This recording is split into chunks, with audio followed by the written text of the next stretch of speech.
Try to get me in a room, yeah. Everybody wanna talk, why? Always coming with the tunes, they know I'ma take it far, right? Something I already knew, yeah. Never needed your applause, nah. They been saying it's a fluke, this is not a false alarm, nah. It's not. Did it and I never sold my soul, yeah. Devil never gonna hold me close, nah. You can put that on the Holy Ghost. I'm a night owl like I'm OVO. Hit a dance with it like a do-si-do. No, this is not my first rodeo. No luck needed, no four-leaf clove. Yes, I know I look like Cody Cole. Content list or the YouTube pages. Nintendo, I don't do 2K. Just sweet 16s, I don't do souffle. But rich in taste with a few toothaches. Look, let me take them all bag.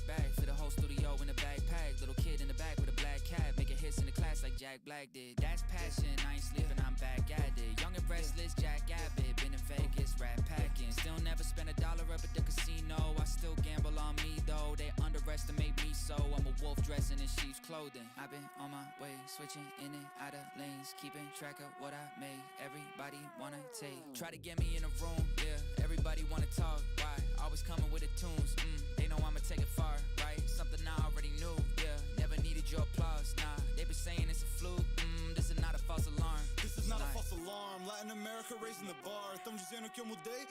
Acho pior eu ficar no lugar. Tight crew, we come out in the dark. White shoes while I pick them apart. I'm from a city that really don't play. Eu não sou gringo, não vim me vingar. Vim me vingar de todo mundo que me duvidava. Eu cresci sozinho, não te devo nada. Essa caneta é arma e ela nunca trava. Eu sempre fui assim e todos nem ligavam. Mas agora ligam, vou fazer o quê? Brasileiro na tua TV. Still got accolades I gotta get. And I won't rest until my country's set like. Eles duvidam da gente, a gente trampa o dia inteiro. Eles derrubam a gente e levantamos ali mesmo. Parece que não aprendem, é país de guerreiros. Mas isso não nos surpreende, eu amo ser brasileiro. I've been on my way, switching in and out of lanes, keeping track of what I made. Everybody wanna take. Try to get me in a room, yeah. Everybody wanna talk, why? Always coming with the tunes, they know I'ma take it far, right? Something I already knew, yeah. Never needed your applause, nah. They been saying it's a fluke, this is not a false alarm. It's not.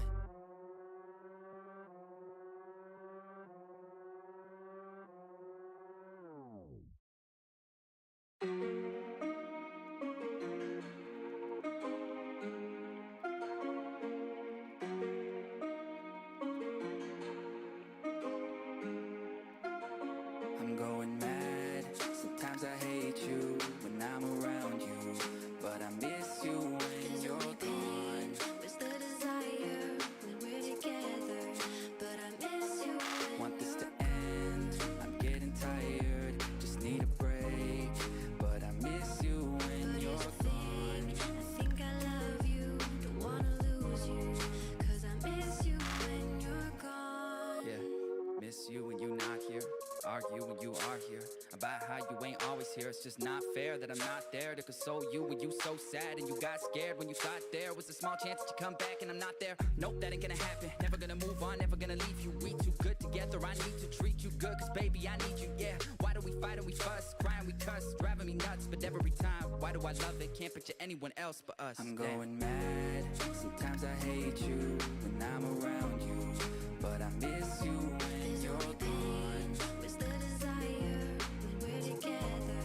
But I miss you when Want this to end, I'm getting tired, just need a break, but I miss you when you're gone. I think I love you, don't wanna lose you, 'cause I miss you when you're gone. Yeah, haven't seen you in a couple days, feeling like a couple hundred days.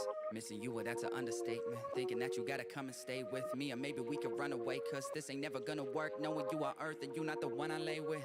Why do you push me away? Next thing you tell me to stay. Why do you leave but tell me that being with me is everything you'll ever need? Make up your mind, I don't understand. Are you on mine? 'Cause I've been all in. I played the cards I was dealt from the start, 'cause I knew in my heart that this wasn't gonna end. I'm Yeah. going mad. I can't stand Sometimes I hate you how I feel when now. I'm around you, So I walk out, but I miss you. but I miss you when you're gone. It's not It's fair the desire what I feel here, we're together. so I can't stay. But I miss you But I miss you when you're gone. I'm all done. getting tired. I don't need this. Need a break. I can't be this. But I miss you. But I miss you when you're gone. I can't stop. No, I love you. 'Cause I love you. Don't wanna lose you. Can't lose you. 'Cause I miss you 'Cause I miss you when you're gone. When you're gone. But I miss you when you're gone.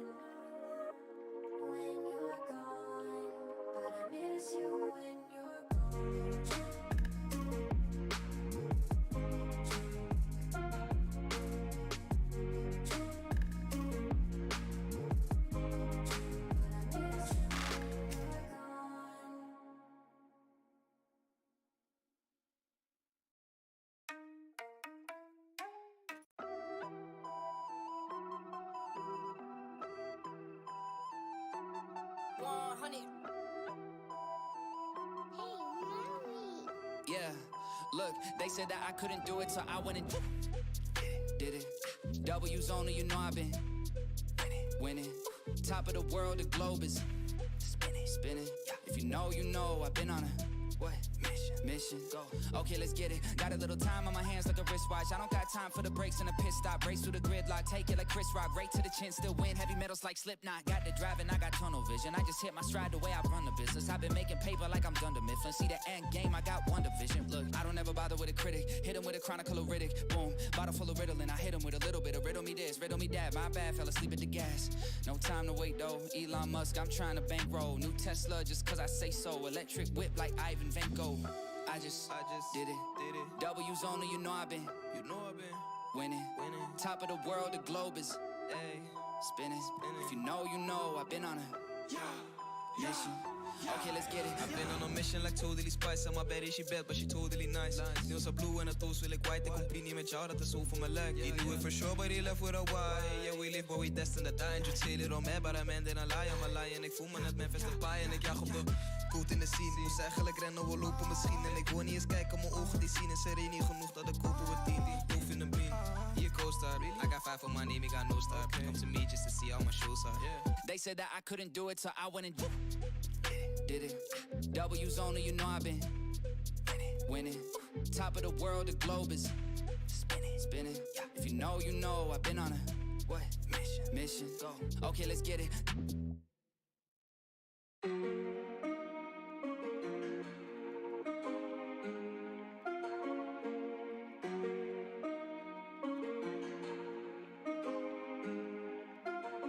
I'm going mad. Sometimes I hate you when I'm around you, but I miss you when you're gone. Where's the desire when we're together? But I miss you when Want this to end, I'm getting tired, just need a break, but I miss you when you're gone. I think I love you, don't wanna lose you, 'cause I miss you when you're gone. Yeah, miss you when you're not here, argue when you are here, about how you ain't always here. It's just not fair that I'm not there to console you when you so sad and you got scared when you thought there was a small chance that you come back and I'm not there. Nope, that ain't gonna happen, never gonna move on, never gonna leave you. We too good together, I need to treat you good, 'cause baby I need you, yeah. Why do we fight and we fuss, cry and we cuss, driving me nuts, but every time, why do I love it, can't picture anyone else but us. I'm going mad, sometimes I hate you when I'm around you, but I miss you when you're gone. Where's the desire when we're together? But I miss you when Want this to end.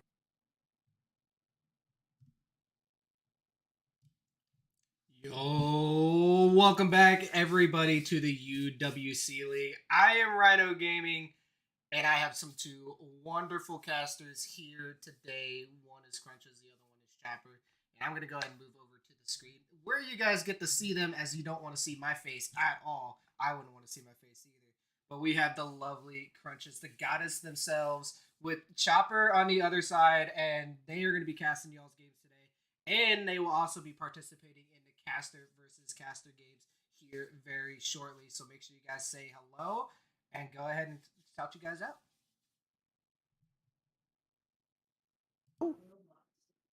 How's it going, everybody? And welcome back to the playoffs in the Unite World Coronation League. My name is Chopper, and joining me tonight, it is the great Crunches. Crunches, how you doing?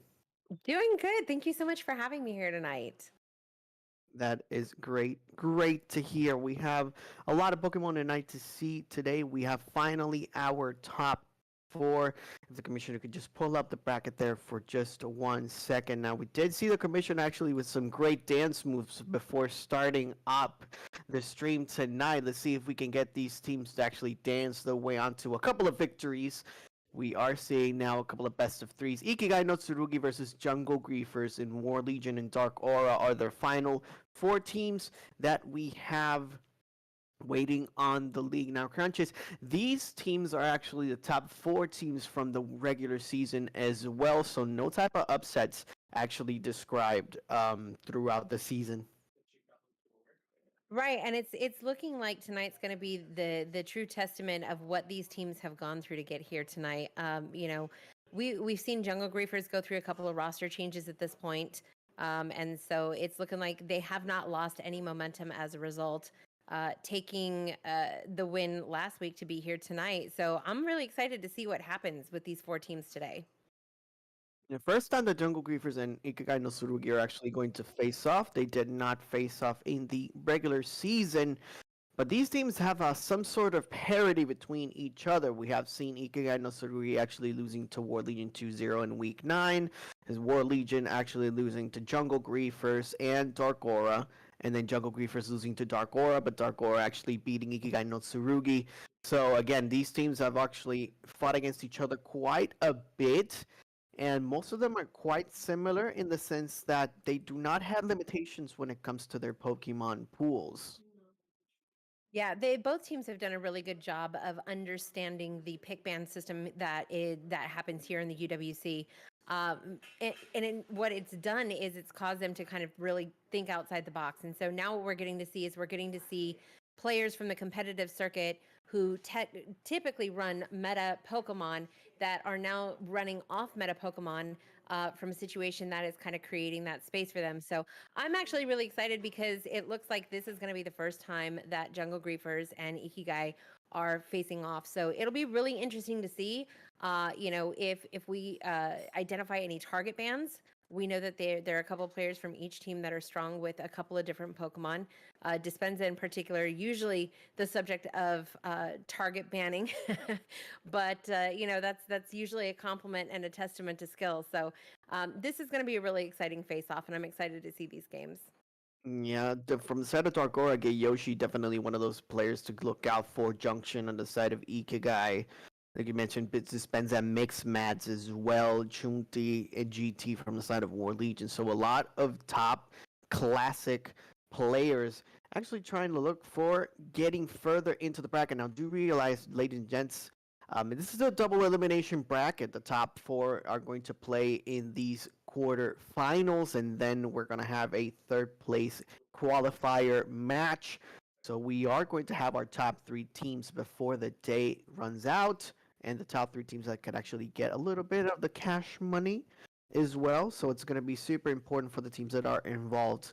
Now, do you keep in mind, as we have seen the weeks transpire, we are seeing a little bit of a shift in the meta, particularly defenders going up, everybody else just going down. As somebody who's currently in their defender arc, I am so thrilled that we are starting to see this meta shift. ADCs and mages having been the stronghold for the longest time, and a lot of people focusing on their damage and their carries. We're now starting to see this very interesting shift into defenders and support. So, we're seeing a lot of slow bro play. And with good reason. We have a lot of sustain, a lot of CC, and there's no question as to why we're starting to see a lot of slow bro. But for somebody who's currently in their Surfstoise arc, I'm really happy to say that there's a lot of Blastoise action going on. And this also kind of speaks to the fact that it feels like the metas become cyclical, right? Because now what we're starting to see is Pokemon from the original set when the game was first released starting to find their way back into the meta based on new mons that are being released and movesets that are being used to counter that. And I think Blastoise and Slowbro are exceptional examples of that. Brett, you are crunches, and like we mentioned beforehand, the healer meta as well is something that has been pretty relevant throughout the course of Pokemon Unite overall. We did see the rise of Mr. Mime, but now a couple of nerfs onto him tone him down, but now we're seeing Blissey Clefable being used a lot in Comfey as well. A lot of healing on the side, which just makes and gives an opportunity for counter metas to actually arise. This is why a Pokemon like Delphox starts getting a lot more priority, having that anti-healing available to you with a Unite move, as well as other moves that can actually help you dissipate that type of DPS. That's why we're seeing a lot of priority onto the Decidueye and to start shredding those tanks as fast as possible. Absolutely. And the fun part is, watching all of these. There's been such an outcry for defenders in the game. We haven't had a defender since Mamoswine was released, and now we've got Gudra who's found their way into the game. We have Lapras coming, we have Umbreon coming, and it looks like a defender's meta. And what's interesting is watching this shift of sustain the sustained defender combo. Like, I don't know if you've seen in games lately the Gudra Comfey Yep. combo that is just that Gudra lives forever. And so it's been very interesting to watch where now the focus has become very much on keeping tanks alive, so that the backline can stay defended. So, yeah, it's a very interesting meta that we're experiencing right now. I kind of feel like all rounders are struggling to find their place outside of Zacian, but we won't talk about that because we don't talk about Bruno here. Um, Mhm. but it's been very interesting to see everybody kind of shift into a defender meta when we have, huge gamers and content creators like Curly Q who have been crying out for defender, and now it's meta. So I'm really excited to see what we're actually going to see in play tonight, and how much of this defender healer combination we're going to see. Yeah, Zacian is banned, and Gudra as well is going to be banned. So those are the only two mons that are currently banned. We did see the debuts of Scyther and Scizor last week because they have been banned throughout the course of the entire season one due to a couple of bugs that they have in the system, no pun intended. So we're probably seeing a couple of debuts and some new mons as well. We have seen the Jungle Griefers do like to bring out the Cramorant as well, another Pokemon that is available to you. Now, Crunches, I am going to go ahead and put you on the spot. I always like to put my co-host on the spot, and I'm going to ask you, who do you think is the most underrated and overrated Pokemon in the game right now? I'm going to tell you right now. I don't. I. This is going to be the most biased answer possible. This is going to be the most biased answer possible. But I'm going to tell you right now, as somebody who has been a longtime Pikachu main, I think Pikachu is still a very underrated Pokemon. I think too many people sleep on Pikachu. And in the current Zacian meta, where you have Zacian, you have Water Bear, you have Espeon, who's seen recent buffs, and there's just we're shifting into this meta of CC. People forget that Pikachu has a second move set. So, right now is the time for Pikachu's Thunder and Thunderbolt move set to shine. And I know a lot of people talk about, it doesn't require any skill to play Pikachu, and to some degree, to some extent. But if you ever run support Pikachu, that actually takes a lot of calculation and planning to play it properly. But in this meta, I'm going to go with Pikachu being severely underrated. Thunder and Thunderbolt actually doing amazing things in the Zacian Comfy meta, and for Gudra as well. It just you can't mess with a moveset that's double stun, that deals as much damage as it does, and to couple that with him being an ult machine, I just think you're asking for a really good time. As far as overrated, God, I don't know. I've been dabbling a little bit with Water Bear lately, and it's a lot of fun. But I kind of feel like it feels the mechanic of it kind of feels a little bit similar to Lucario and Zeraora. And Zeraora probably coming in second as like one of the most slept on Pokemon in the game. Poor guy gets zero attention, but I kind of feel like maybe the bear is a little bit overrated. Ooh. Oh, that is spicy. That one is very spicy and surprising, Crunches. Considering Aqua Chifu, it's either one of those Pokemon that's either picked or banned specifically in this league. Is actually super curious that we actually mentioned it as one of the most overrated. So pretty curious picks overall. Now, Commissioner, we do have something special to bring up tonight before actually getting some matches in, correct? Yes, we do, and we are going to have the caster versus caster viewer battles. So if you have viewers that are definitely wanting to come in and play, I do have the lobby ID number, and I will be putting it out into the stream chat here within the next 2 minutes, since we are on a 2-minute delay due to the league restrictions later on. I just did not want to end streaming and come back. So with that, I will put the lobby ID number in the chat.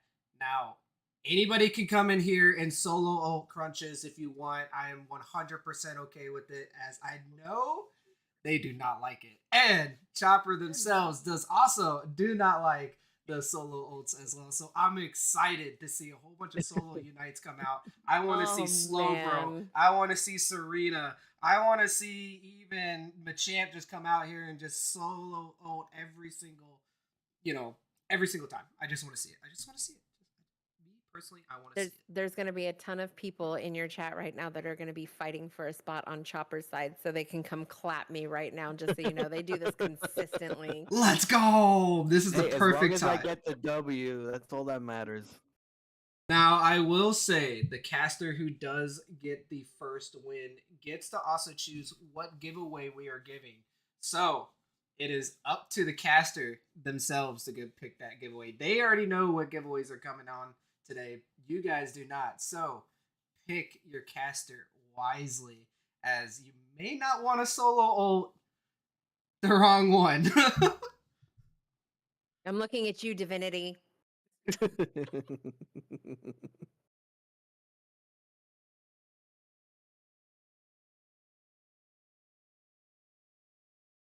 Okay, as we go into the lobby crunches, how long have you been playing Pokemon Unite? I think I picked up the game about a month after release, so I have been playing almost since it came out.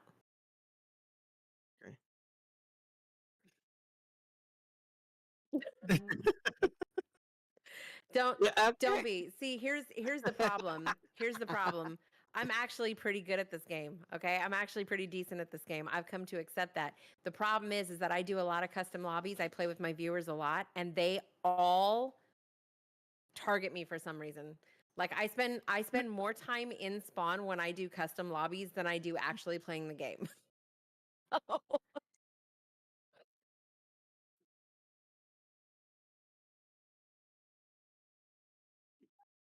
Okay, got it.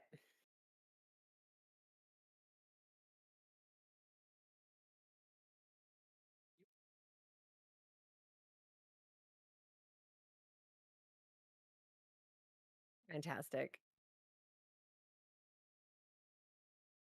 Oh, That this is gonna sounds be good to me. good. I don't know where the lobby is. Ah.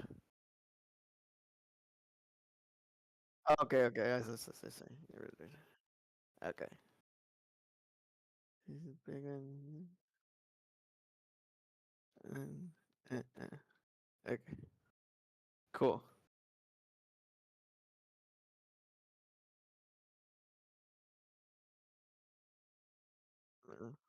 Gonna put in.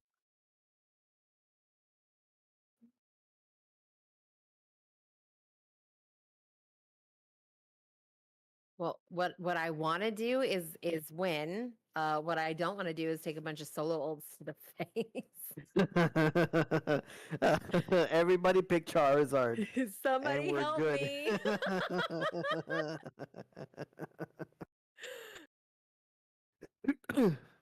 My problem is I've been an attacker and mostly mages since the beginning. So I'm used to playing small, squishy, ranged characters. So I get dived a whole lot. Yeah, at least from my side, I'm a main attacker and jungler too, so I understand where you're coming from. But I didn't start that way. I actually picked up the game just like you, just at the beginning. As soon as the game came out, I started playing, and my first mains were actually defenders, but they weren't as good. I started off with Slowbro, moved down to the Blastoise, and then from there I picked up the Fire Rabbit. Yeah, Cinder's so good right now, especially with the scarf. He does so much damage. It's not even fun. But I'm not like cracked at jungling. Like I'm usually a bot lane bully, so I don't do so well in the jungle. So it's unfortunate that lane Cinder really just um, doesn't thrive at all, meta or not. It's just unfortunate because I would love to play Fire Bunny a little bit more, but I can't justify it in lane. Yeah, the only way that you could actually try to make it relevant would be using Pyro Ball, but the extra mobility that Blaze Kick gives you really isn't. This really isn't a good idea to actually try to Facts. throw it out there. Just because Blaze Kick is just so much better than Pyro Ball. Yeah, it's such a good move set. Which is Okay. fine. I make up for it by running Scarf 9. The only time that ever backfires on me is when I choose the wrong move set. That may or may not have happened in ranked last night. I don't want to talk Oh about it. no. Yeah, I had a Serena that had my number. Oh no. I've been rocking the Goodra in ranked. So Do you like Gudra? I love Gudra. Looks like a lot of fun to play. It is. It is. Power Whip and Dragon Pulse are my movesets. So which is a weird combination, but again, the sustaining you have at pretty much 1v8. Just because they keep spawning and they keep attacking me, and I just keep throwing out Dragon Pulse, I get recovered, and then it's just rinse and repeat. And I have a friend that actually uses Confe, so the fights last all full 10 minutes of the match. Yeah, I literally watched 2 Gudra Comfey combos from opposing sides just going head to head in bot lane while we ripped 2 whole objectives. We were just sitting down there beating on each other and just healing and living forever, to the point where we actually got down there and we were just kind of watching them for a while. We're like, what do you think? What do you think's gonna happen? Who do you think's gonna win? Who's got the better Comfey at this point? The skills. Yeah, facts. You need the skills. It's so good. And now that we have a couple of more Pokemon actually in the wings as well. Lapras is on its way. Umbreon, Chandelure. Leafeon, I believe, has also been confirmed through the leaks.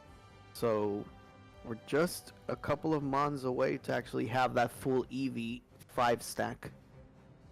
Yeah, no, that's going to be really exciting. There's a lot of people who are definitely waiting to run a full EV stack, me being one of them. The Evolutions are actually probably one of my favorite. I beat Sword and Shield with an entire team of Evolutions. Oh, it was nice. amazing. Yeah. So I'm on that wave. It's from Scarlet and Violet. There was the trainer as well that was full EV too. Scarlet and Violet, well, that's actually one of the, like, I started playing the series from the first generation, and then second gen is probably my favorite, second and third, and then I just fell off. But Scarlet and Violet is one of those games that actually brought it back. It's unfortunate that it does not run as well as it really wanted it to be. Yeah. Chandelure has me intrigued. I'm not gonna lie. Like, I'm really excited for Lapras, but I think that's just for the memes at this point. I'm very intrigued by Chandelure's moveset and abilities. Just from what I've seen, Spraggle's doing a lot of playing in the test servers lately. Yeah.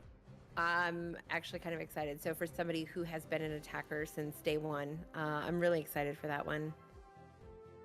And Lure is going to be super fun, and it looks like it has a similar mechanics on what they had in Pokken Tournament DX as well, where most of the moves that you can throw a super powerful move and then they have to charge it. It seems like it's a charge character.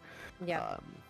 So that's going to be interesting how you can incorporate and try to go in, do the damage, and then go out and just get on those resets.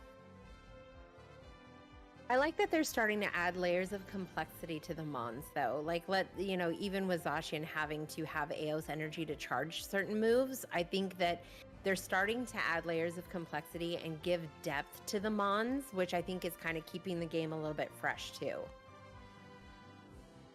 It's always important to actually, like you mentioned, just have a little bit more creativity to the full Mon set overall. It's gonna be also interesting how the rest of the cast actually gets a little behind on the wayside, so you would think that maybe reworks would be in order, or any type of changes that you can give to the OG Pokies that started from the beginning, and then move away from that, similar to what League of Legends actually likes to do as well. We're still, I feel, pretty much away from that from happening, but it's always good to actually move forward and think of the possibilities in the future. Speaking of, what other Pokemon are you excited for, or at least hoping for them to get in the game? If they would please put Butterfree in the game, they could have all my adult money. I don't care if they paywall that, gem lock it, have to buy the Hollowware, whole nine. I'm sorry. Like, you can @ me on Twitter if you want. But yeah, no, they drop Butterfree in this game, it's over. They can take my whole paycheck. You know, I actually have a friend that every Pokemon that he says, oh, you know what would be really cool if they put this Pokemon, and it has happened every single time. Okay, can you have that friend speak Butterfree into existence for me? Yeah, as soon as I get him to say that Heracross and Flygon are going to be in the game, yes. 'Cause I've been trying to get them in, and he just says, oh, you know what Pokemon would be really cool to have in the game? Urshifu. And then Urshifu gets announced. And, oh, you know what else would be really cool? If they get Tyranitar to play in the... And there you go, with the Tyranitar. And I'm like, what? Do you have a What do- contract? What do you think about the rumors that, or people creating buzz about Inteleon coming in? That was an interesting choice. You would think that Rillaboom would actually be a little more of a priority, but it is interesting to actually have like a snipe character similar to what Decidueye does, but just a single bullet. It reminds me a lot of that League of Legends character that does the same things. But yeah, Mhm. Zillion sounds like a fun character to have. But if I had to pick between the two, I would go for the grass gorilla. But that would be just me. And I kind of want a Gen 3 starter because I don't have any Gen 3 starters. Which one? Any of the three is perfectly fine by me. I'm a Sceptile stan, but Blaziken and Swampert are also fantastic. I know a lot of people who would love to have Swampert in the game. Yeah. And I think that would be fun though, because we already have Delphox. We have a couple different fire types. There's not as much, I don't think, grass types. If I'm not mistaken, I know it seems limited, but let's talk about roles though. I know we've been crying out for defenders a lot lately, but the last speedster we got, if I'm not mistaken, was Dodrio, correct? Yeah. Yeah, so I kind of feel like we're due for another speedster. Who else could we get as a speedster? That's why I was actually mentioning Sceptile. Sceptile could actually be a really good pick, especially if you go for the Dreikusan speedster. But there's a lot of Pokemon that could actually go super fast as well. It's just a speedster I feel like needs a lot of love right now. It's not really as relevant because, like we mentioned beforehand, a lot of the options that people go for in particular are actually for sustain, and if you don't have enough damage to actually burst down the tanks that continue to get healed, it's pretty difficult to actually run them effectively unless you can get that farm as soon as possible to reach that level 15 mark. Yeah, except Dodrio is built different. I think I think Dodrio and Gengar are the two speedsters that I still hate seeing the most. I think Zera and Absol, for the most part, are pretty manageable, but there's something about, and maybe it's just me because I'm a squishy attacker consistently. There's something about Dodrio and the amount of damage that he does that is just ridiculous. And for me, so going back to the whole Pikachu thing, I have to adjust an entire moveset over whether or not there's a Dodrio on that team. Even when I'm running Espeon, I already know like if something's going to be problematic for me in terms of mobility. But the amount of damage like that bird outputs, not fun. Mm-mm. Mm-mm. And it's one of those Pokemon as well that I consider to be a noob killer. If you don't know how to play against a Dodrio, you're gonna have a bad time. And there's quite a few Pokemon that are like that overall. Especially if you don't know how to do the approaches versus Urshifu, that's another Pokemon that can actually be a pain in the butt to actually fight against. And a lot of people underestimate Blastoids and its amount of damage with Water Spout Spin Dash. So yeah, there's quite a few Pokemon that can actually be noob killers if you don't know how to play the game, or if you just overestimate or underestimate rather the amount of damage you can receive. Absolutely. Absolutely. And the thing is that most of the speedsters don't look like they would do that amount of damage, but the fact that you can get two-shotted by a Gengar, sleepers. That's why they call them assassins. They're sleepers. Yeah, and that's a problem as well, though. If you're a speedster, you're supposed to have those burst options, but again, as the game continues to progress into a meta that requires for you to have a lot of sustain, since you have to go in, do the damage, and get out, they do damage, but they don't do enough damage to actually be relevant in the fight. And then when they have to get out, the tank simply just goes in, hits you a couple of times, and then KOs you. Not really much you can do. That's why we're not seeing so many relevant speedsters as of late. It makes sense. I still think we're due for one though. Yeah. I still think we're due for one. I don't know that we'll get another attacker for quite some time. Chandelure is considered to be an attacker, so Yeah, but that's one. after that. So they're After rolling that. out what? Okay, so Gudra, Lapras, Umbreon. We get 3 defenders after having gone without one for a while. They give us 1 attacker. We got Comfey and Clefable in terms of support. No speedster since Dodrio. Oh, and Sableye. But we don't talk about Bruno. Ugh. There's 2 Brunos in Pokemon Unite. Seriously? Uh, It's fine. Which I honestly, after the last few changes to Bruno, I am very happy to say that I haven't seen it in quite a while, at least in the league. So thankfully, it's one of those Pokemon that you don't really have to continue to see anymore. It's not Yeah. as relevant. Thank God. Yeah. It's yeah, because for a while it's so funny. Unite goes through these cycles where it's just not fun to play. Every time they release something that, just nobody knows. There's an adjustment period, obviously, on both ends. Like players have to learn how the Pokemon operates in the meta and how to counter it. On top of that, but then also the devs have to, basically monitor what kind of experiment they've released into real world gaming. So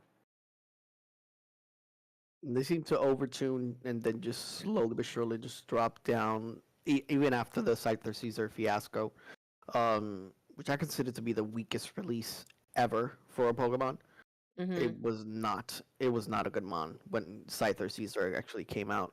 It was not good, and then they actually emergency buffed it, similar to what they saw Confe, which was kind of surprising on my end, but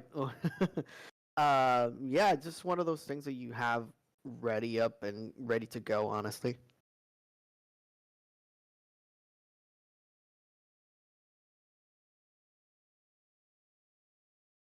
I didn't expect to see this many people on my side. oh, let's go ahead and just put some bots on my side, and it will be Cash Out Khan and me versus the world. And we can get started. No, Rhino. Ah! He said bet. Okay, well, I'll take that as Rhino considers my ability to be very good. And like, no, no, no, no, no, no.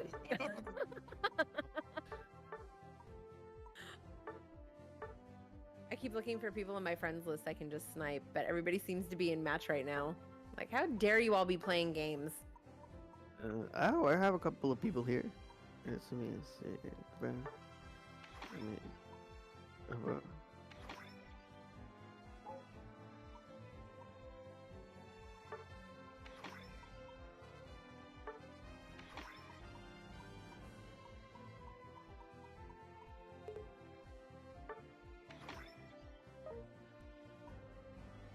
Oh, there we go. Oh.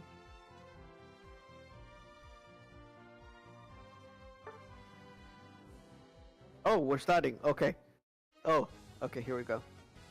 Yeah, I just dragged Navi in, so, there's that. Okay. Let me see what's gonna happen right now. Who do I not want to play against? Alyss. That works. Yeah. I'm gonna request this. Oh, okay. Okay. Okay. I guess. Okay. Rip. Nice. Nice. Nice. It has been agreed upon. Okay, well, since I talked about Pikachu being underrated, I'm gonna roll with the little Sparky Mouse. Okay. Note to self: target Pikachu. You can come find me in bot lane, friend. Okay. Okay, I will do a rotation eventually, depending on the status of the lane. Ooh. Okay, so Derpy brought out Dodger's- the Snorlax. No! The Snorlax and the tree and the Clefable. Okay. That's Y'all are looking like- wildin'. It's looking like really good sustain on my side. Ooh, Mamoswine though. Double defender comp, but Delphox with the anti-healing. It's looking pretty good on your end. Okay, we got Miska Slowbro. We got Divinity's Dodrio. Okay. Foxy. Okay, cool. Then Goat's actually getting some reps in.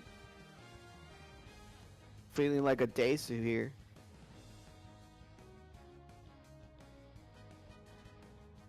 Hmm.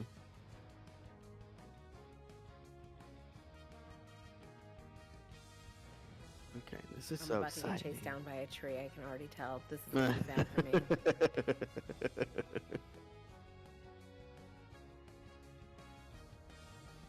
Okay, so Cash Out Con. I love support. and Navi. Okay, not bad. I feel So like the Navi's- teams are pretty much balanced. Yeah, Navi comes from my community. Okay. Yeah, I just literally threw him a or a team request right now. Navi's so down to game. I appreciate that about them. But that Clefable's nasty. I'm gonna tell you. I'm just glad it's on my side, and I love support. Looks like they Yeah. love to play Snorlax, and then Miska really likes that slow, bro. Okay, Crunch Yeah. is rocking the Pikachu. Very nice skin as well. Very Thank you. nice. Yeah, Derpy's Snorlax. I've gone head to head with that before, and it was not a good time for me. So, staying as far away as I can from all of you guys.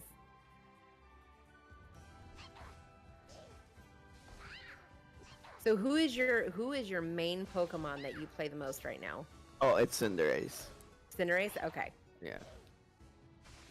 Just like to bring it out just in case I need to prove a point. No, I'm just joking. I mean, that's fair. Oh, Derpy. Oh my God.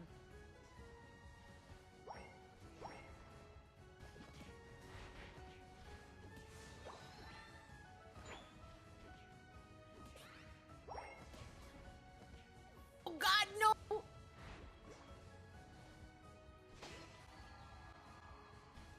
They're doing a lot of damage on the top side.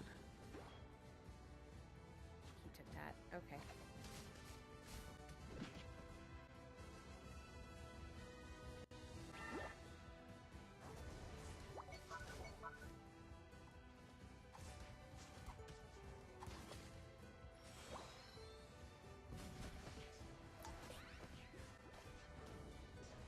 No, that's a lot of healing. Nope.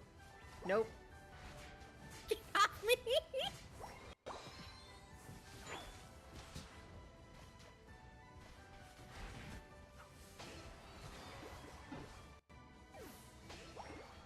Rip.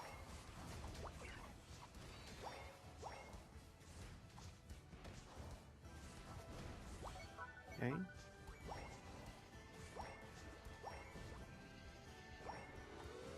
Oh, bye. Bye.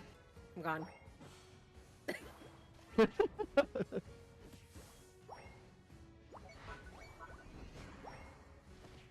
Miska came out and, or not Miska, Derpy came out and slapped me. I exploded. No.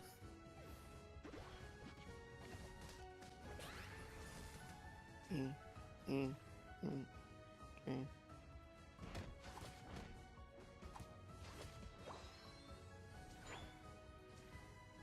Oh boy. Oh boy. No. No. No.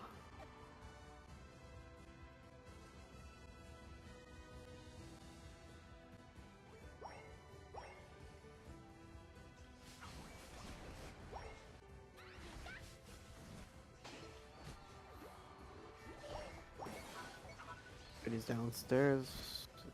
Bottom zone's already destroyed. Get him, Divinity. Get him.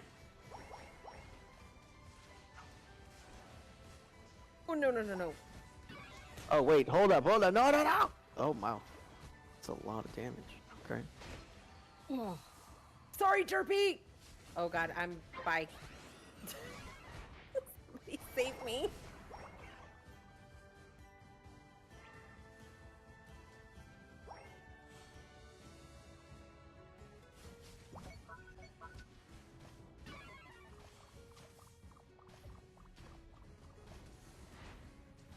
There's a lot going on over there.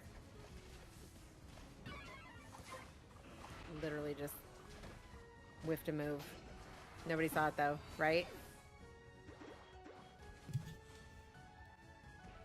Oh They no! keep targeting Woodhammer.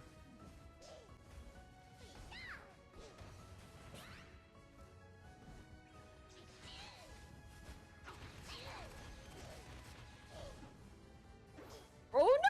There's a Just leave me by huge myself? No, get Hyper Beam from the Clefairy, or Clefable goes ahead and takes out the Dodrio. Now the Pikachu goes down as well, and you are getting casted now by the Rhino Gaming themselves.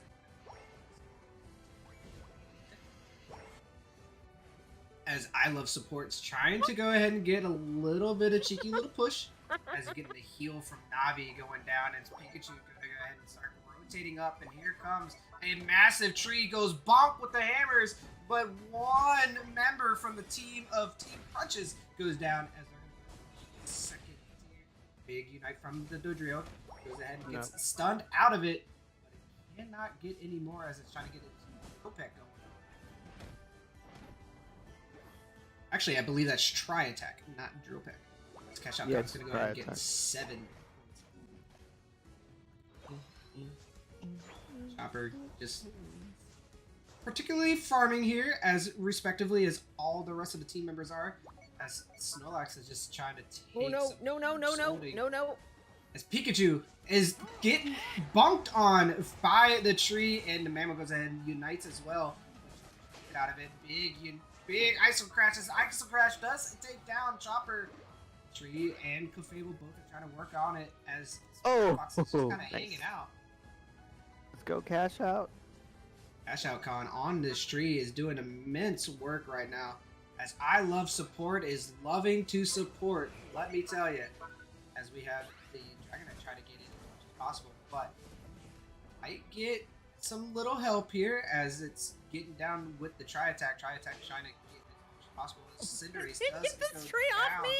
Tree is just doing some big work, going bonk, bonk, bonk, as it does take down the the Delphox, and it's gonna go ahead and recharge its Horn Leech. Bonk again. Navi with a massive gravity as bonk, bonk, bonkers might actually come in, but a huge heavy slam by the Snorlax. It's gonna go ahead and set up the block to where the Slowbro cannot get away. Chopper now trying to start to rip the objective as a huge unite from the Dragonite. Takes down 2 with it. Gets down a triple as Ostigos, as you will see later on Ikigai no Tsurugi, gets a triple kill. Beam comes out, but no connection. As Tri Attack's trying to get much farm as possible. I still cannot move this camera. It is annoying me as I love to move the camera. Support. It's way up top. As we do have the Regieleki up there. Nice little off score coming around. Cash Out Con trying to come in with the massive bonk here, but it's gonna get caught out from the Slowbro. And the tree does die. It's gonna get picked up and put away as it's gonna go into the choppers. Alex is trying to defend as much as possible with this block. Mamoswine doesn't a high horsepower in, but I believe, I don't remember what that move set or what that move is, but that note does get down as Chopper's trying to do as much A pressing as possible as this Slowbro is possibly not gonna go down here. It has taken so much to kill it, as it finally does. Defenders go bonk and defenders go well. But Crunches isn't too far less behind, 325 to 214.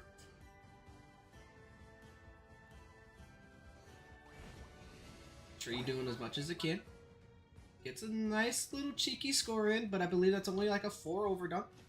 CD's gonna set up with its Mamoswine, puts on the Iso Crash, but don't know what moves that is, and that's gonna bother me all night. That is a Unite from the Delphox trying to take out this tree, but that was an early Unite, as it does. Dreikusan goes ahead and spawns up. Pikachu goes ahead and unites as well. Pikachu does go down by Chopper. Huge takedown as CD's gonna go ahead and eat this Hyper Beam to the face. Here comes the Dragonite trying to do as much work as it can. Hyper Beam does connect, but does not get it. Can it get the Dodrio? No, it does not. Trying to get the... Just kill the Slowbro. Let's go. Slowbro finally does go down, but Pikachu is still alive. Pikachu's gonna get caught out here though, as Snorlax gonna come in with a massive block, does block him out, but the bonk goes bonkers again as Crunches does go down. Gotta get on that flank, gotta get on that flank, gotta get on that flank. Mamoswine gets Got it. Gonna get him down here, as Delphox does go down as well. Gonna have to work on that Slowbro, but are they gonna go ahead and rip here as 56 seconds are left in the match? Again, whatever whichever caster wins will pick the giveaway for tonight. And we'll be doing that at the end of the stream, so make sure you guys do stay tuned. You must be here for the giveaway, as Kafable's trying to do as much as he can. Massive healing comes out, as we do have some Hundo Burgeroonies that are going to possibly go in, as it's $3.99 to $3.62. Bamason with a massive dunk as well. 98 points go in, as it's 460 to 455. Trees getting another 14 hits. 461 to 560. A Hundo Burgeroony went in with the Dragon Knight, as that is possibly going to be game as 560 to 498. GG's to both of the casters. What do you got to say for yourselves? I saw that coming.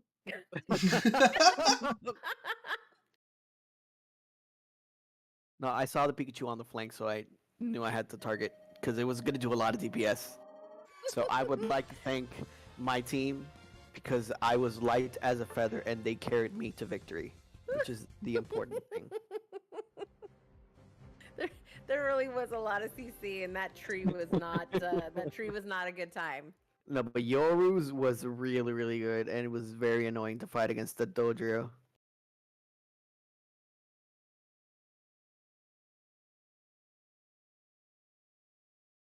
Oh yeah, Yeesh. Me this is doing why you slow gotta. bro things. This is why you gotta pick it for sure.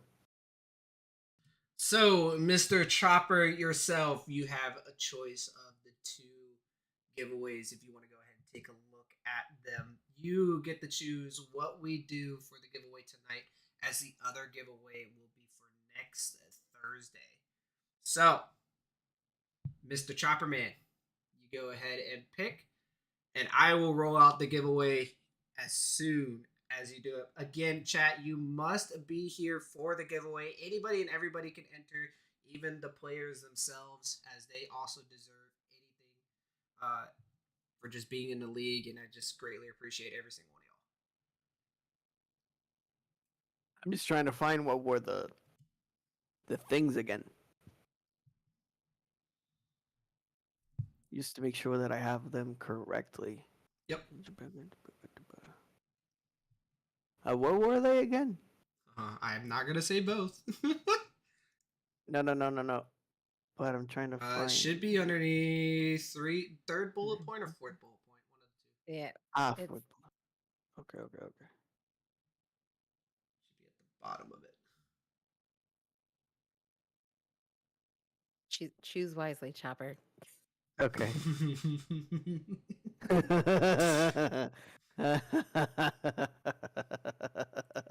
Okay, I don't know which I don't know a one of the ones.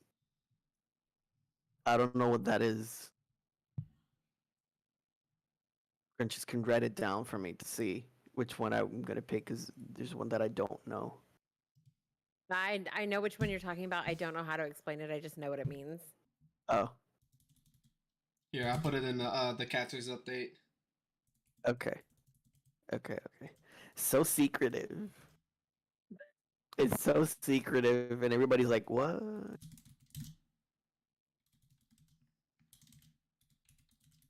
Rhino's making us work for it today. Yes.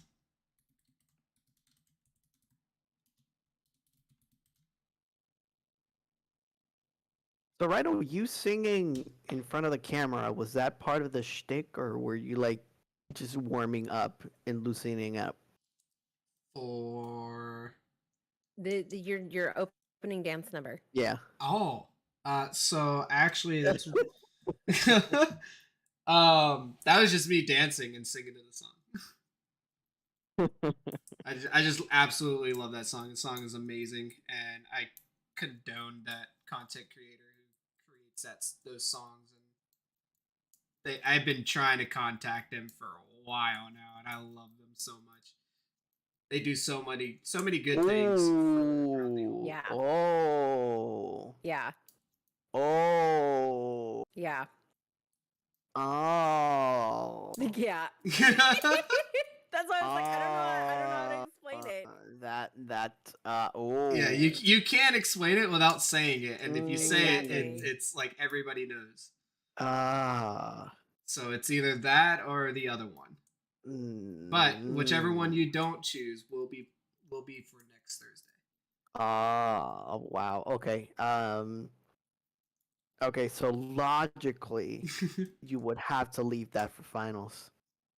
No, finals is actually something else, and I'll put that. Oh, but at least for semis, though, Yeah, right? one of them is like I said, one of them goes out for today, and the other one goes out for Oh. next Yeah, you know what? Let's go. Let's go for the other one. The one that's not that one. Yeah, the one that's not that one. Okay. Because I feel like. And then Yeah. crunches Okay. your camera froze. Crunches. Did it? No, it didn't. Your Rip. You look RIP. lovely, But though. you do look lovely. It's a Oh, nice well, little okay. smile. It's lovely. It really is. As long as it's a good shot of me. Okay. Okay. So Chopper, what do you choose? Oh, I wrote it on the. Oh no, on you the can go card. ahead. Go ahead and say it. Oh yeah. Well, I'm gonna pick the $20 gift card for the eShop. Congratulations, everybody here in the chat. You get to hear it here first. As Choppers goes ahead and says, "Hey, I won it today. We're gonna go ahead and give out a $20 eShop gift card to one lucky winner. Unfortunately, I can only do one lucky. But next week, and I'll announce it here first. You guys get the first little look in. Next week on Thursday, we will have the Elite Trainer Box TCG of the newest set as a giveaway for next Thursday, and then Friday, one lucky winner will get both a $20 gift card and a Elite Trainer Box. So next week, if you do win the Elite Trainer Box, they would have to give me their shipping information and to where I can give that out to you guys. So just be aware of that. But with that, so we will do the eShop gift card today and get you guys going on that. Let me do the giveaway here. Again, you must be present at the end of the stream. If you are not present at the end of the stream, you just simply will not get it, and that's just how the cookie crumbles. I'm not gonna wait on trying to have one or two people for it. So Crunches is back. It's the oldest IT trick in the book. You got to turn it off and then turn it back on again. Show it who's boss. As you should. Either that or you switch it to Wumbo. Wumbo. Yeah, Wumbo. Okay. Let me get this giveaway thing going. As now my widget doesn't want to freaking work. Okay.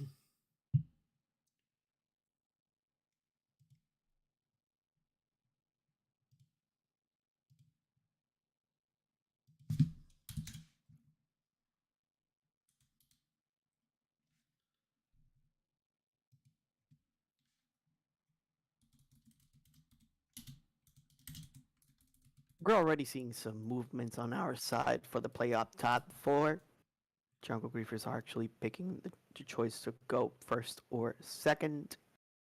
And it does appear like Jungle Griefers is going to have the first pick of the draft. Further emphasizing the fact that Zacian and Gudra are banned. Nothing to scoff at as well.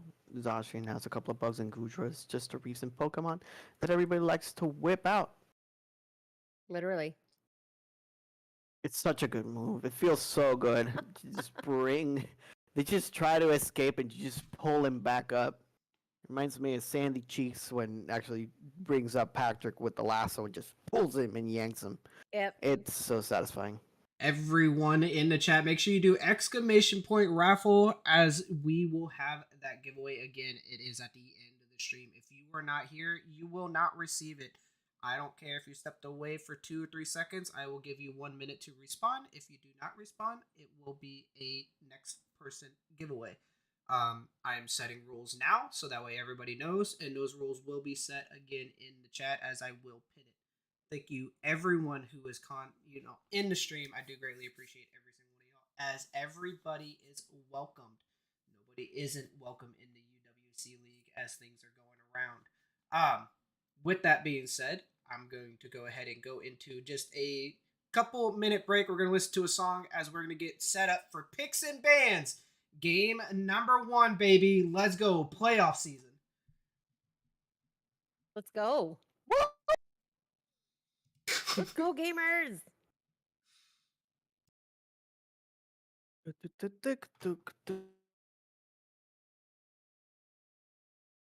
And there wasn't a cloud in the sky. We don't talk about Bruno, no, no, no. We don't talk about Bruno.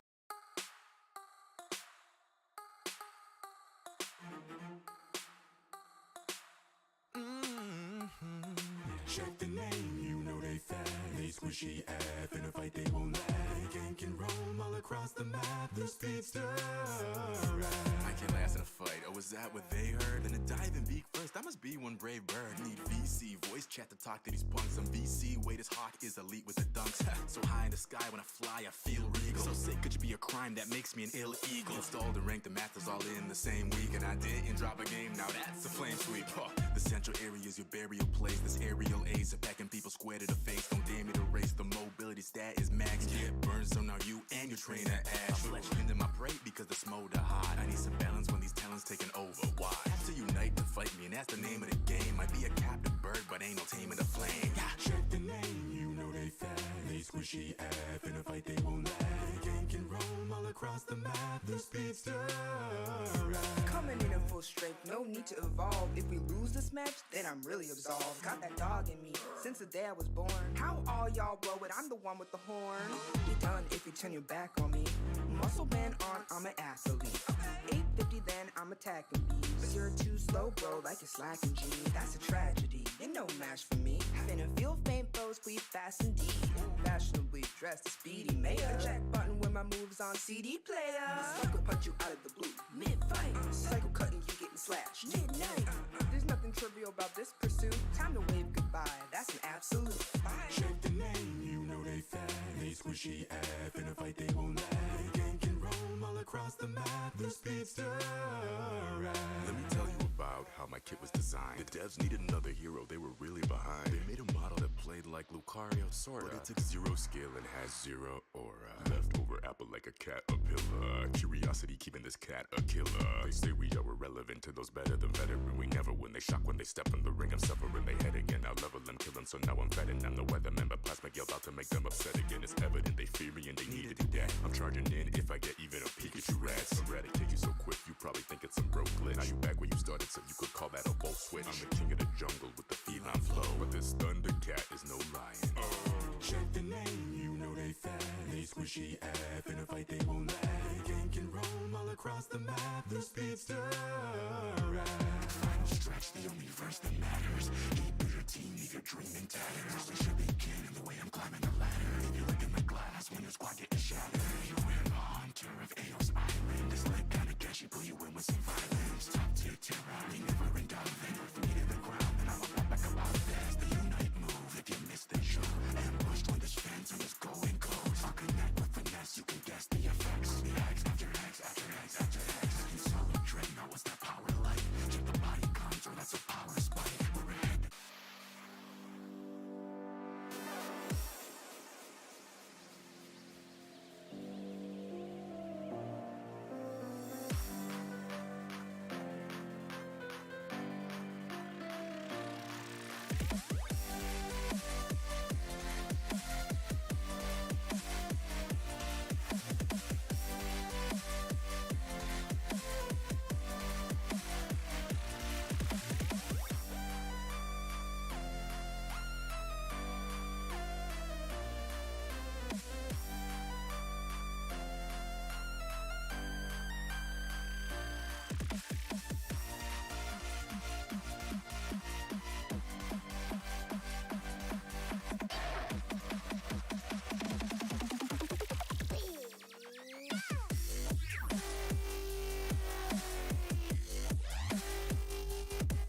Yeah. Ready.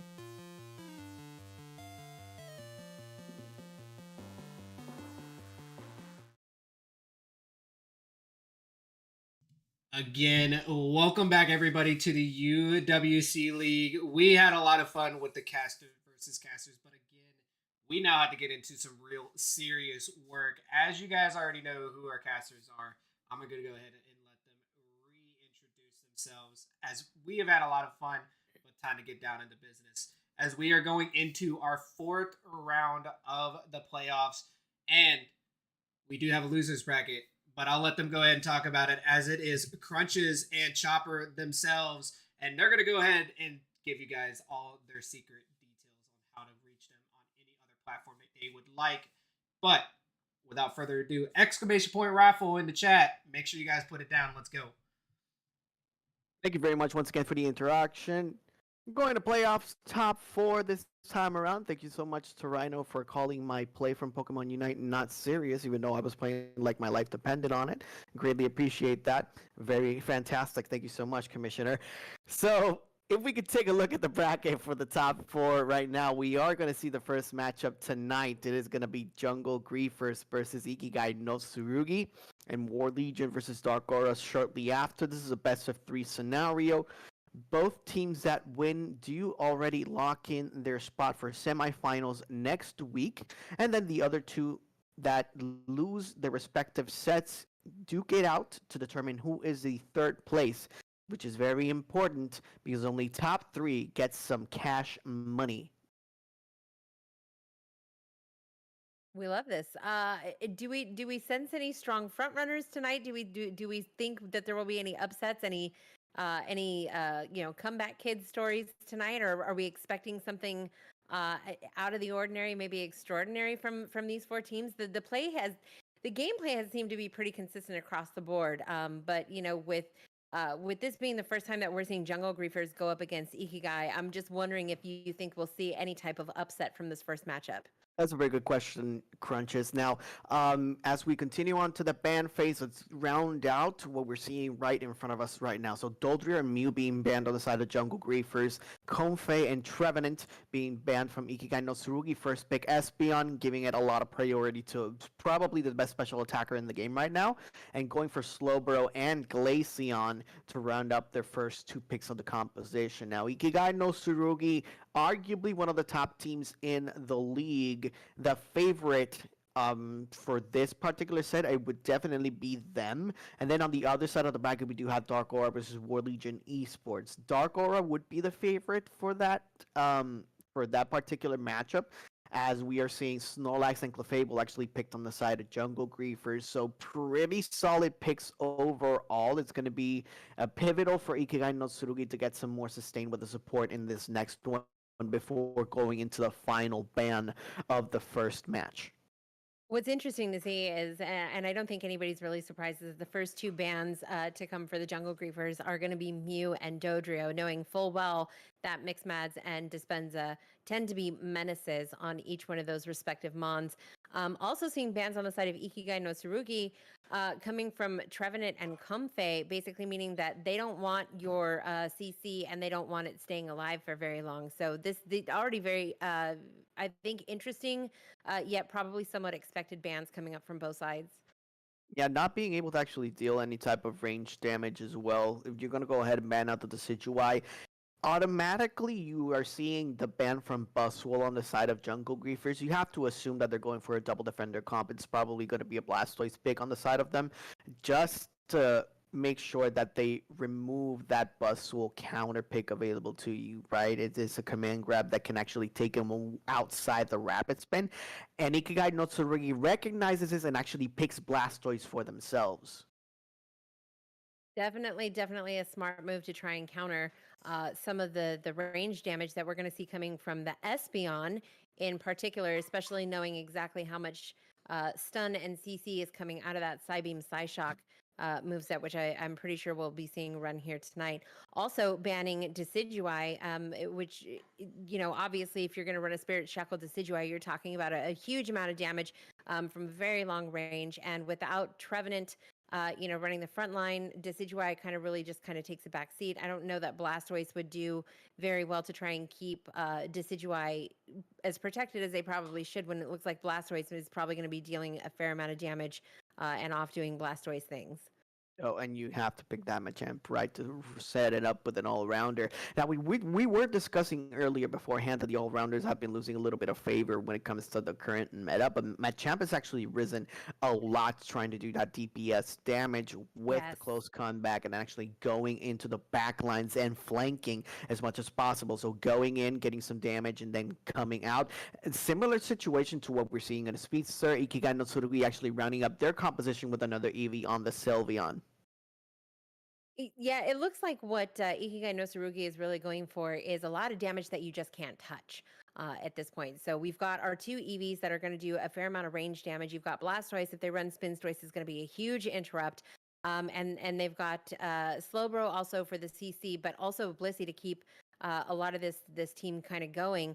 What we're seeing from Jungle Griefers coming through is these are still some pretty strong mons for a lot of the Jungle Griefers team. You're probably going to see a Blocklax. We're definitely going to see Psyshock, Psybeam coming from the Espeon, but also Machamp making his way back into the competitive meta. And you love to see it because I think people sleep on Machamp a little bit.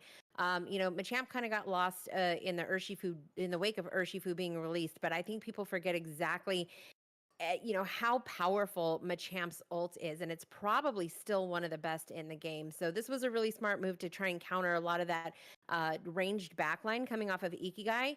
So if we see Machamp start diving that backline, it's going to be a really easy 1-2 wipe.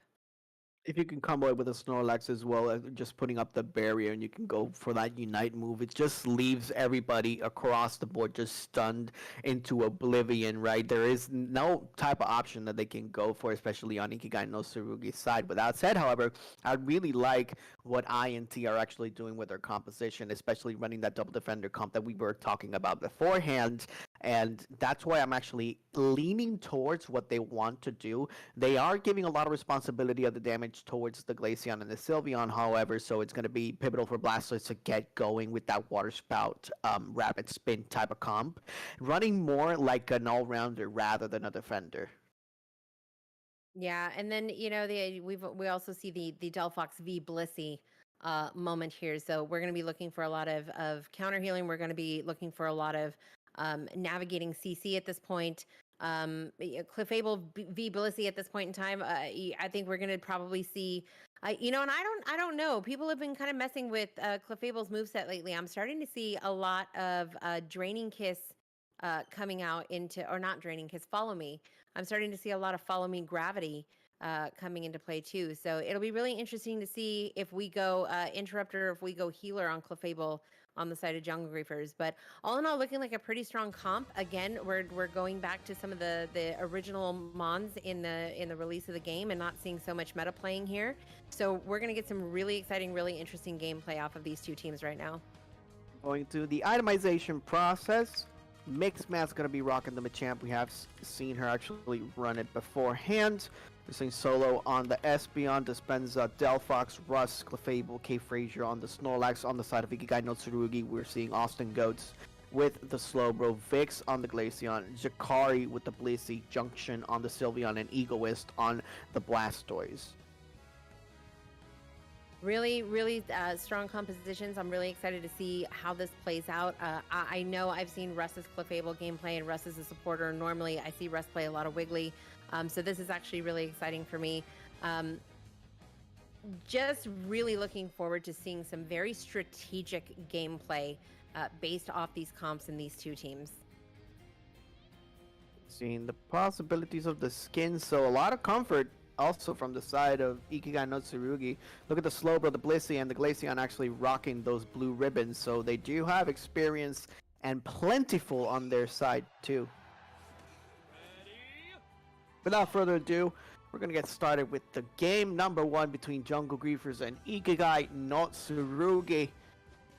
Now, Jungle Griefers actually running their trusty Snorlax, as we can see on the logo on their top side on the left. And on the right side, we do have Ikigai no Tsurugi. Probably going to be the Glaceon Jungle, paired up with Blastoise and Chansey right on the top side, and Clefable, the corresponding support, probably with the Machamp too. But let's see what's Looking gonna like- happen now. Looking like an interesting top lane selection. The Blissey Blastoise combo in top lane, looking to do a lot of interrupt for a very long period of time, but also looking at the two Eevees. We have Glaceon jungle, and that means we're going to have Sylveon Slowbro down below. We're going to be seeing a lot of damage output and a lot of CC coming off of the Sylveon Slowbro combo, so it'll be really interesting matchup between the Sylveon and the Espeon, and then it's just going to come down to a battle of the defenders.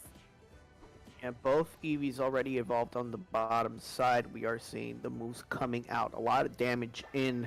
About 5 seconds left before the Altarias and the Swablues, and we are seeing the rotations on both sides in a 3v3 scenario. Breaks in already ready with the different buffs. Machop needs to be careful not to get a lot of damage in. Moonlight coming out, so it's definitely going to be a healing Clefable. We are seeing the fights coming in, and Machoke evolves, managing to run away. So it looks like Ikigai no Tsurugi got the most of that. And no surprise here, we're seeing an Icy Wind Freeze Dry Glaceon coming out of the jungle. A lot of pointed, targeted damage. I think that's probably going to be a really smart counter to this Espeon. Sylveon, haven't seen the moveset come up yet. Oh, it looks like Mystical Fire Sylveon, so that's going to be good for mobility as well as the damage output. Wartortle finally making his way to the stage, and we have a full-scale Blissey. Looks like we have an Egg Bomb Blissey too. So this is just going to be the battle of who's going to maintain their survivability the longest in top lane at this point. Just saying the name of the game, 8-minute mark. Everybody trying to fight against the Altarias and the Swablues. Jungle Griefers doing whatever they can to actually get that extra farm right in the middle. Just a little sleep for the Snorlax, and the rotations are actually going to start. So we are seeing Jungle Griefers actually going to the bottom side that time. Meanwhile, Machoke is going to go on a 2v1 scenario, trying to get those level ups. We're seeing Heavy Slam actually come in for the exchange. It's a 1v4, but this is a Slowbro we're talking about. Solo is just trying to get in. 8 goats. Going to go down to the Delphox. We are seeing the Glaceon actually take down the Snorlax, and this is a 1-for-1. Smart targeting on their behalf to take out the Slowbro early. Unfortunately, it looks like it's going to come back before the bottom objective, but it's not going to come back in enough time to disrupt them from securing the majority of this farm down here. Looking like we have a lot of secure Mons on the field right now, so this is going to come down to who wore it better at this point.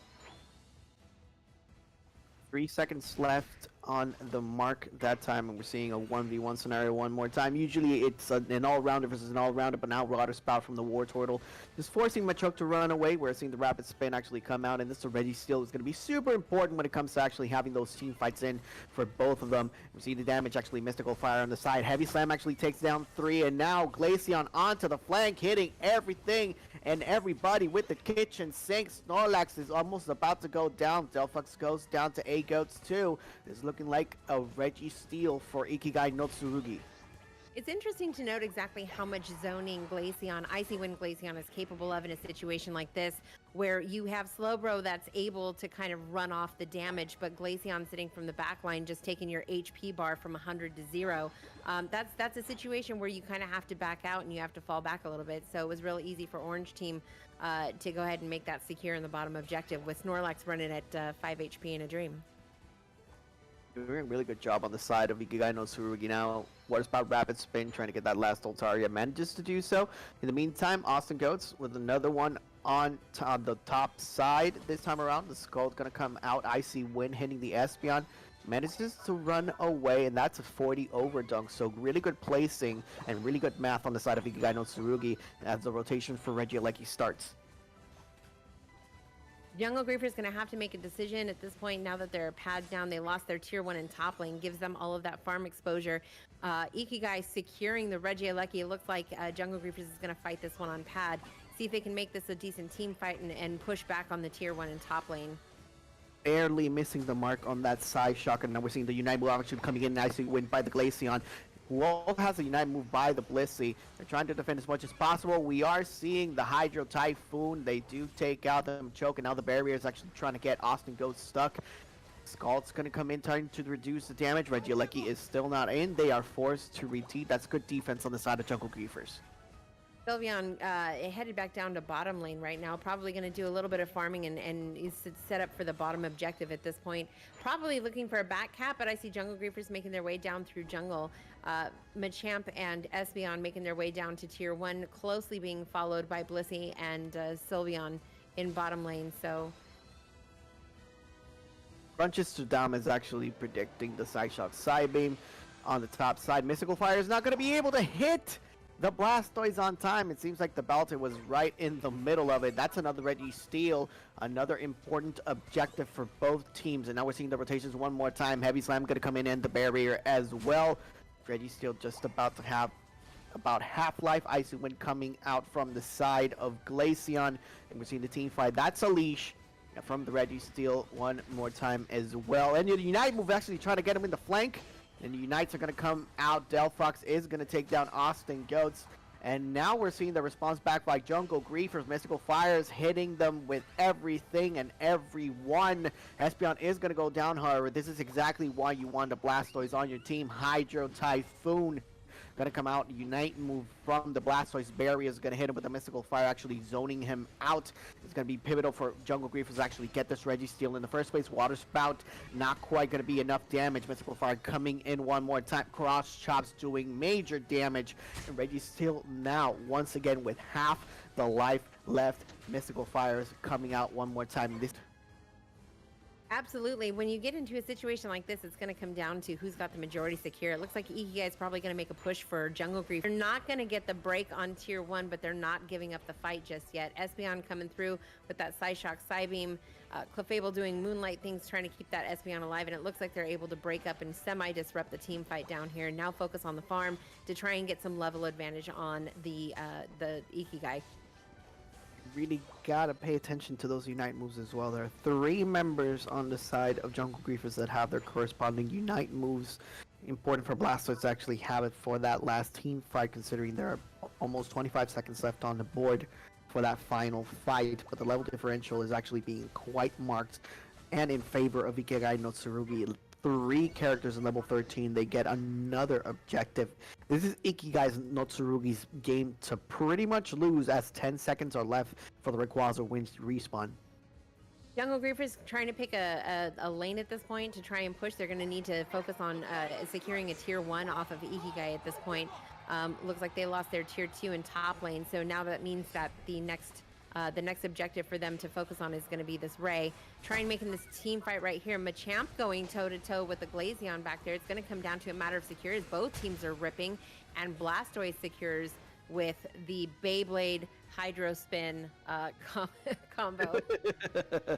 Gonna have that Water Spout Rapid Spin right in there. It's gonna be 100 for the Blissey, and beautiful recognition on the side of Ikigai no Tsurugi, knowing, hey, if you put these points in now, you still have enough for an overdunk. That's another 100 points. That's 633. Not really much you can do at this point. All of this is just going to be psychological points that are going to be dunked on the side of Ikigai no Tsurugi. Just about to get ready for game 2. Yep, the team's going to surrender. We're going to the second game. Ikigai no Tsurugi with 1 win away to classify for semifinals next week. I would just like to take a moment to point out the absolute timing of the surrender coming up as Machamp was getting ready to return to spawn on the ground. I don't know if anybody else saw that, but Machamp just looked like he had just given up on life for a moment. That was actually, really strong gameplay from Ikigai. They had very strong rotations, very solid, secure coming off of the Icy Wind Glaceon, which I'm sure has Dispenza feeling some kind of way since that's his muse in particular. Nice damage points coming off of the Icy Wind Glaceon. Obviously it looks like they just couldn't get enough damage focused on that backline. Blissey doing a lot in terms of heal, Slowbro doing a lot in terms of interrupts, but I think the difference in this particular game was the ability to secure and the rotations to objections. I just think that they really had that over this particular comp for the Jungle Griefers. Yeah, most of the objectives, if not all of them, actually went on the side of Ikigai no Tsurugi from the get-go. And it really helped a lot the fact that they were like 3 or at least 2 Registeels, and then the last Reggie as well actually being contested on their side. The Regie like he's actually, this composition in particular is so dangerous, especially if we have the healing from the Blissey. Well, we do have Pokemon like Slowbro that can actually auto-sustain, and Sylveon as well. If you pair it up with a support as good as the Blissey, it is going to be difficult for Jungle Griefers, even with somebody like a Delphox that has that anti-healing, to continue to put on that pressure. There were glimpses of hope from their side, and there were a couple of different maneuvers, especially when it came to the bottom Registeel, at least the second one, where they did have an opportunity to actually respond back and get some more points in and levels. But what Ikigai no Tsurugi did was pretty much extend the team fight to the point where everybody respawned again, and they could actually manage to clear that objective. Exactly. There was one point that I think nobody was really paying attention to Blastoise. Blastoise had decided to do a little bit of offlaning, came down from the top through Jungle Griefer's jungle as everybody was in a team fight down in bot. He was able to come in and cause enough of an interrupt for the Jungle Griefers to allow his teammates to fully respawn and come back down for the team fight. So while Jungle Griefer's HP bars were at their lowest, we had 2 to 3 mons that were coming fresh off of respawn and had full HP bars and were able to take that wipe. So Blastoise really strong positioning, really good interrupt coming off of that particular mon in this game. Clefable doing massive amounts of healing, but I think it was because of how many team fights that they ended up involved in the bottom lane in general. Very, very good overall played by INT. Well, one win away from actually making it to semifinals. Like we mentioned beforehand, this is one of the top teams in the league right now. I'm just waiting for the next steps. I'm going to go ahead and sneak into the captain updates just to verify here. So it looks like Jungle Griefers are actually going to go for the second pick this time, and the pick in ban phase. Now, given the fact that you saw what damage Blastoise actually went for, especially with Egoist and the Mantle, do you think this Blastoise would actually be ban worthy in the first rounds? I don't know if it would be ban worthy. I think that Jungle Griefers will adapt. So if they do see Blastoise come up again from Egoist, I think that Jungle Griefers is going to be a little bit more prepared to counter it. Not necessarily move to an insta-ban. I think for them, the focus should probably be on the mons that had the most ability to secure. I think above maybe the Blastoise, the consideration being given to either the Glaceon or the Slowbro. Okay. Yeah, a lot of sustain overall from them, so it makes perfect sense. And it kind of figures like if you're going to ban the bus, well, you obviously know Blastoise is going here. So that was another predicted move, especially when it wants to the draft phase, which is one of the beautiful things of our draft system as well, Crunches. You're seeing it right now in full display. Ikigai no Tsurugi actually getting the first ban in game number 2. Jungle Griefers chose to do so.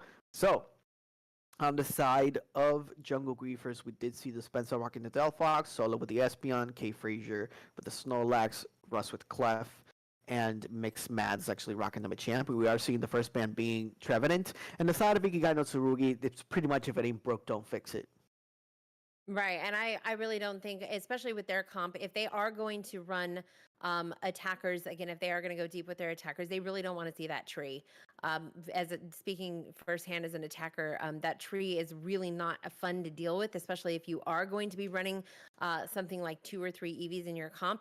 Anything that has any amount of squish and very low mobility, you do not want to see the tree on the other side.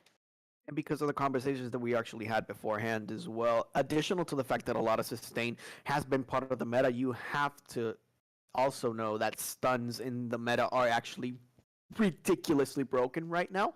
And for a long time, that was exactly why Full Heal was actually the favorite item in competitive play. It gives you an opportunity to actually escape or mitigate the type of CC that you can get in the game. But now it being a little nerfed with a couple of seconds there, it's actually a lot more difficult for you to try to deal with somebody like a Trevenant that just gets you with Horn Leech, it pushes you to the side, and you can't do absolutely anything to actually respond back.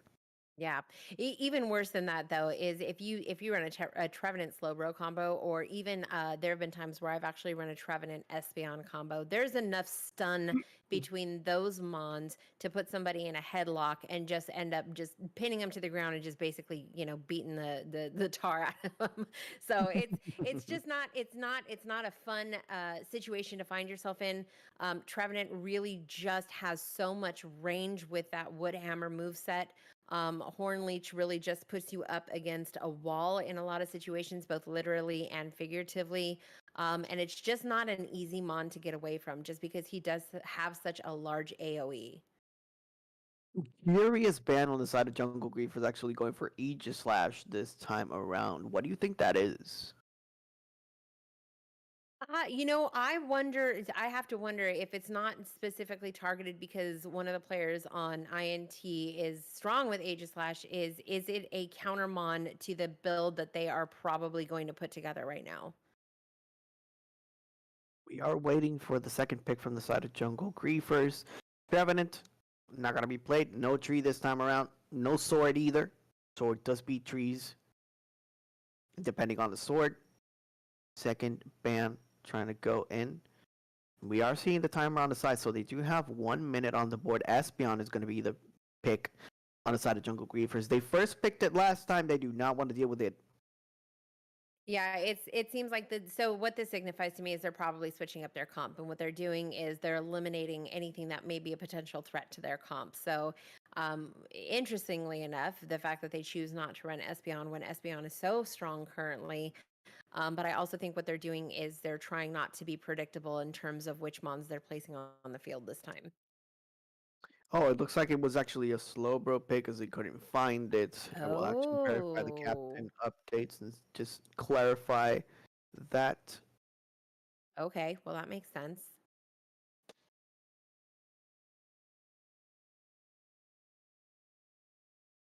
See. Yeah, not a problem. And they actually go for banning Glaceon, and they first pick the Comfey, so we are seeing the Comfey actually stick out that time around. They do not want Jungle Griefers to pick the Glaceon. So I'm wondering who they're going to pair with this Comfey now, because we know Zacian's banned and Gudra's banned, and that seems to be the meta for Comfey right now. But Trevenant Comfey actually doing a pretty wild amounts of sustain and damage as well. A lot of things that I've seen to Comfey Gardevoir. So we may see a Gardevoir come out. I've seen Comfey Dodrio and Comfey Venusaur. So those tend to be some of the strongest pairings that usually run with Comfey at this point. Interesting choice in banning Glaceon. However, it's if we can't have it, no one can move, I think, at this point. But they just really just don't want to see that Glaceon in the hands of Dispenza. Yeah, Delphox and Blastoise actually being picked on the side of Jungle Griefers. It does set up to actually have a Buzzwole on the side of Ikigai no Tsurugi now with 2 straight picks in a row. And then the final pick actually going on the side of Jungle Griefers before going on to the next phase of the draft. And we are seeing the Aegis Slash actually picked from INT. The final pick on their side before the second ban phase. And for those of you who are tuning in on the chat, yes, there are 3 bans on our system. It's pretty much the best draft system in the world right now for Pokemon Unite, and I can say that with full confidence. And Mr. Mime actually being picked, so they are running double supports here. Mr. Mime actually being a lot more of a defender these days rather than a support, though. Yeah, Mime Confusion Barrier, I think, is finding its way back into the meta at this time. I don't know that there will be a Mime Comfey combo. They may do Comfey Aegislash, but Mime bringing a lot of interrupt could potentially help with a lot of what we're probably going to see out of Blastoise. It'll be interesting to see which Mons Jungle Griefers goes with in their lane selection. And it looks like they are going to run double defender again. May possibly see a freeze lane. If we're running Mamoswine, we may see a freeze lane. We may see Scarf9 make its way out. You have that extra CC in, so that was a little bit of a problem that they saw on the first game. They did have a couple of opportunities to actually stun people, but it wasn't that particularly strong. We are seeing the Dojo actually being banned on Jungle Griefer's side as the final pick for Ikigai no Tsurugi is just about to go underway. Now, Mammal Blastoise is actually super important because, again, at least from Jungle Graver's side, we did see that they did not pick double defenders last time, and they're actually going to target mixed mats with the Mew, which is a solid pick overall. And just pinching pretty much what mixed mats wants, but this is setting up probably being a Cramorant scenario. That's probably what it's going to end up being. Looks like they're going to give Russ back his Wigglytuff. So now we have Stun and Interrupt from Blastoise, Mamoswine, and Wigglytuff. Wonder if we're going to see that Scarf9 come out, but I also think that the Dodrio ban comes in them picking Comfey on the side of INT. Probably not a combination that they want to see, so I'm really curious to see which Mon they're going to pick to be pocketed by this Comfey now. Sylveon being the fourth Pokemon on the side of INT as we wait for the final pick. Now, this, if you are going to play against the Wigglytuff, you would like to go true damage sometimes, but they actually go for the Machamp this time on their side as we wait for the final pick. I am hoping for a Cramorant here, just because you can have that extra stun. And if you actually notice, a lot of the Pokemon here actually Cinderace. Ooh, That's this interesting. is spicy. This Okay. is super spicy. Okay, not a pick that I expected coming off the Jungle Griefers. Just knowing their history and the Mons that the team historically runs with, Cinderace is not a pick that I expected. So it looks like we're probably going to see Lane Delphox and a Jungle Cinderace. So it looks like we may end up seeing, I don't know that they would run Mamoswine with the Wigglytuff. We may see Blastoise and Wiggly run together and Mamo and Delphox run together. Interesting counter to this Machamp, though. If Delphox runs Fire Spin, I've seen that that's actually pretty effective in countering a lot of Machamp's approach. And just kind of, knocking them off balance a little bit so that you can kind of make your escape or do some damage and try to take them out. But this looks like a pretty strong composition from both sides. I'm actually really excited to see what INT does with their current composition. I'm almost thinking Mime Machamp, Mime Sylveon in lane. Either way, doesn't sound like a good time. Yeah, it kind of feels like there was an opportunity for INT to actually rock a T-Tar for that last pick if you're going to have the Comfey in there. If you're going to try to run something else as well just to give that extra healing, as well as the fact that Wigglytuff, because it doesn't give any type of healing and it just does shields, you could just go right through the barriers and just start ramming people and just stomping into the ground, right? So it seems like they know what they're doing, however, obviously. So it's going to be interesting how they're going to work out this type of composition. EG Slash is going to be super important to play consistently as well. It's one of those Pokemon that are easy to pick up and difficult to master. So if you get those combos ready for the EG Slash, it could be annoying, especially for the flanks on the side of Jungle Griefers. Now that I'm looking at it, this is actually striking me as a really high damage build. If you look, they really don't have a lot of HP on the side of INT. They really didn't have a defender option available. They could have run something like you said, like a T-Tar. They could have brought in a Dragonite. They could have brought in a Venusaur, something with a little bit more HP and a little bit more sustain. But we're looking at, we're looking at some pretty heavy damage dealers. A couple of which are going to be all up in the fray. And only one healer at this point. So this is going to be extremely interesting considering that there's 3 defenders. Is Wiggly a defender? Yeah, right? Wiggly Like is a support, but actually go defender. Yeah, yeah, defender support. Okay, yeah, so you're right. we're looking at well, at least double defender on the side of Jungle Griefers, but it's just a very interesting composition with your 3 tanks and your 2 ranged mages. Versus all of this up in your face damage that we're going to see coming off of INT. So this match is going to be very, very interesting to watch. And the roles actually flipped for this time as well, Crunches. The previous game, we did see INT actually running the double defender comp, and we saw the difficulty that Jungle Griefers actually had in those extended team fights. So if history has anything to go by, it could be difficult for them to actually be forced to actually extend said team fights and look for opportunities to wipe out Jungle Griefers on their side. With that said, this is exactly why you mentioned beforehand that they have heavy damage on their side as well, but giving a lot of priority to the EG Slash and the Machamp It does seem like the close range could be a difficulty if you want to deal with the Delphox and the Cinderace if they have the mobility. If you have a spin Stoice, you're not going to be able to really do much with them, especially because they opted out of the Buzzful route. If you're, you're trying to get close to the Mamoswine, and roll out, because either way, you're either going to get put to sleep or you're going to get rocked on. So I think the problem with this particular matchup, and I could be wrong, INT could surprise all of us, is the fact that they have some pretty in-your-face damage dealers that are going to have to get close enough to this entire team to be able to lay hands on them. So that's what I'm interested to see.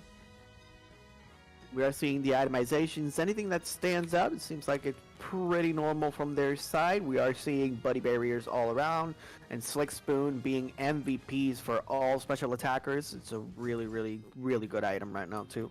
And we do love seeing experience share. We're seeing double experience share on the side of Jungle Griefers, so that means that they're looking to support their damage dealers and getting to their levels faster. So no real surprises in terms of the items. I'm just kind of really excited to see how this plays out. I don't know that I've ever seen a comp like what INT has put together.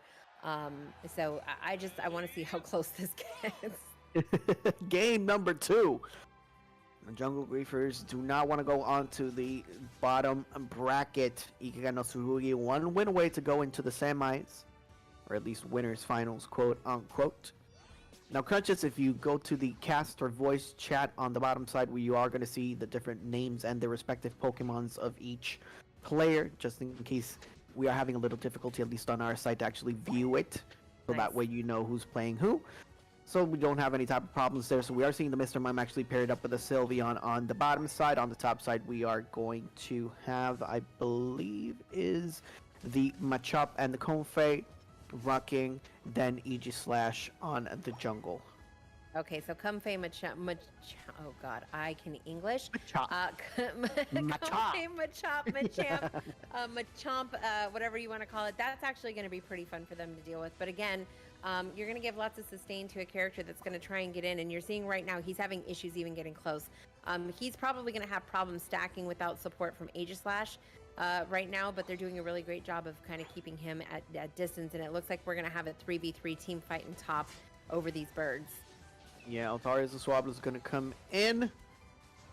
Machoke actually managing to evolve that time, so not that much experience on the side of Jungle Griefers. INT forced to run away. This is a submission, Machamp, and now we are going in, so that actually takes away some of the problems that you have, but is it going to be enough? We are seeing the reboot actually doing some heavy damage. That's a double KO on the side of Jungle Griefers. That's 7 points on the board for the World Total. Currently, Comfey being a nuisance on the top side and actually managing to take one down, doing a really good job. We're looking at Wiggly and Delphox down here in bottom lane right now. Looks like we have Mime and a full-grown Sylveon. Back to Comfey in the top lane. It looks like we're just going to be working on securing farm right now, but we have Wartortle headed down through mid right now, and everybody's going to be collapsing on those 8 o'clock Bs. And it looks like INT got the majority of that. Yeah, and on the side of the Machoke, I believe Animated Eagle from #TeamDrip not going to be happy actually watching this submission Machamp. They do not like that character in particular, but we are seeing the War Total actually trying to fight as heavily as possible. Comfey getting some stacks in. Now Cinderace already level 7. Level differential being marked on the side of Jungle Griefers. A lot of differential on their side too. The rotations continue to be the same. We are seeing 4 on the side of Jungle Griefers as Altarius and Swablu start spawning the Sing. Gonna try to stun the Aegislash. They're forced to run away. We're seeing Hyper Voice Sylveon almost taking down the Piloswine. Yeah, so we got a 4v3 situation down here in bot lane, and it looks like the Comfey Machamp combo is going to be taking care of offlaning and top. Comfey seeing a need, fill a need, heading down bot to try and help with this team fight as all of the teams are converging on this bottom Regirock. Going in some extra defense, special defense. Everybody coming in, just knockbacks, 1 and through. Hyper Voice actually taking down the weekly stuff that time around.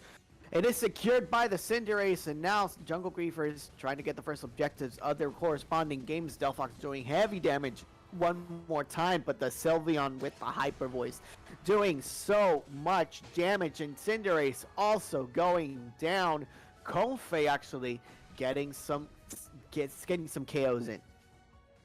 Yeah, the hyper voice Sylveon, I think, is probably one of the most unsung heroes. No pun intended, but seriously pun intended. I just think that there's a lot of damage that's coming off of that bottom lane, and again, we've got defenders that are 3-stage evolutions, and until they get their full HP, until they get their full stacks, not really going to be able to compete with the Sylveon who gets levels at 4 and moves by 6. So looks like we're going to be seeing a little bit of a struggle until we have full-size, full-scale defenders as the teams start rotating top for Regieleki and INT ends up securing. We've seen the Unite move actually coming in by the Comfey, which are forced to run away that time around. Jungle Griefers defending as much as possible. We're seeing Junction one more time just ripping absolutely everything apart, doing a lot of damage on their side. And Ego is trying to move in, actually going in for cross-chop submission onto the Delphox, moving in. Unite move is activated. Got to take out the Delphox as well, trying to move away, and they just push him to the side. EG Slash trying to take care of the Pila Swine and does so effectively. Vix getting that, and INT securing the first base of the game. I see what's happening here, and it's interesting if you watch the power scales kind of trying to balance themselves out right now. They're doing enough damage to keep the level advantage at this point. So realistically, they don't even need to get that close to them.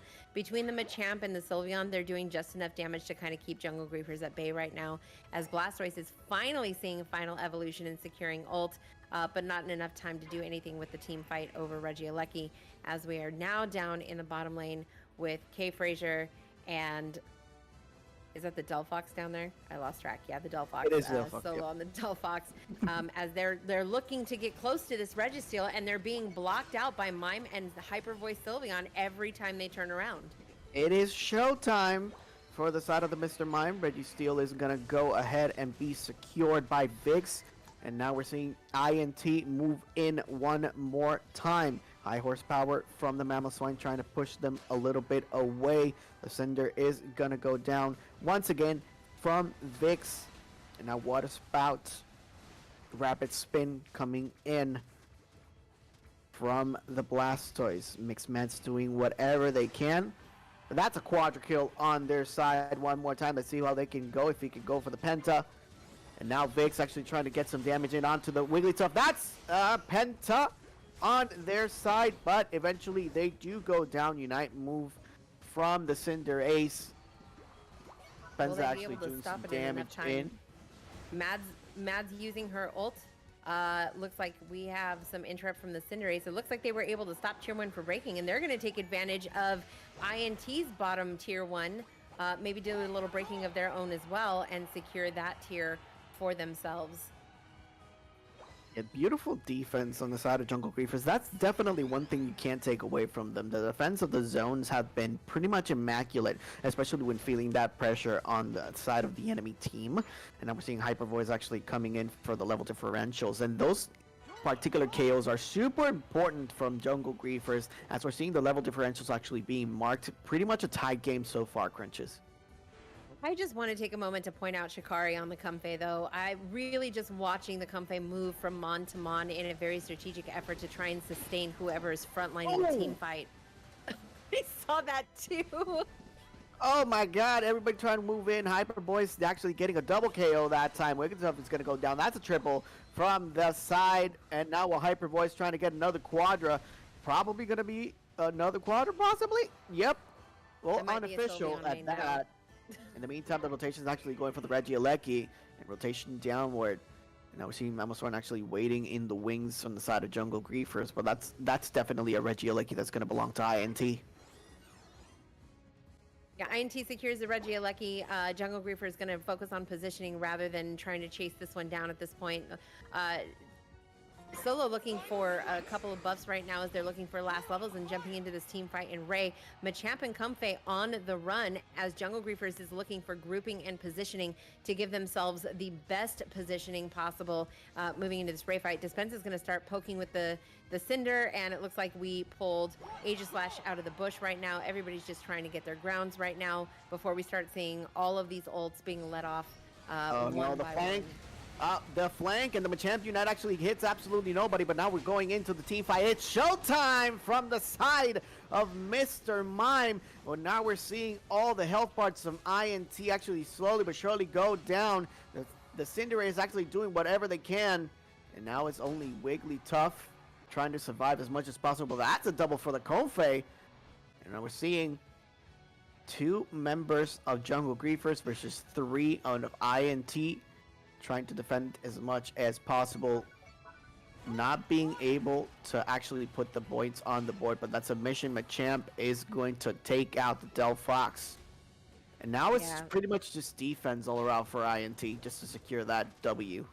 It was a really interesting decision to watch the Machamp going for the back cap as Delphox was running right past him. I figured Fire Spin was going to be the perfect counter to Machamp, and it was enough to try and disrupt his scoring at that point. But again, once Machamp got his hands on the Delphox, it was show's over, and now we're back in the Ray Pit, looking at both teams trying to rip and go for secure at this point. INT holding up the most health bars on this side of the fight, trying to do as much damage as they possibly can and prevent Jungle Griefers from getting a second bite at this apple. And look at that sustain from their side as well. All the damage coming in. The Unite move is going to go down by the Delphox, and that's a clean ace for INT with 10 seconds left on the board. INT, congratulations. You are now in semifinals of the Unite World Coronation League, defeating Jungle Griefers 2-0.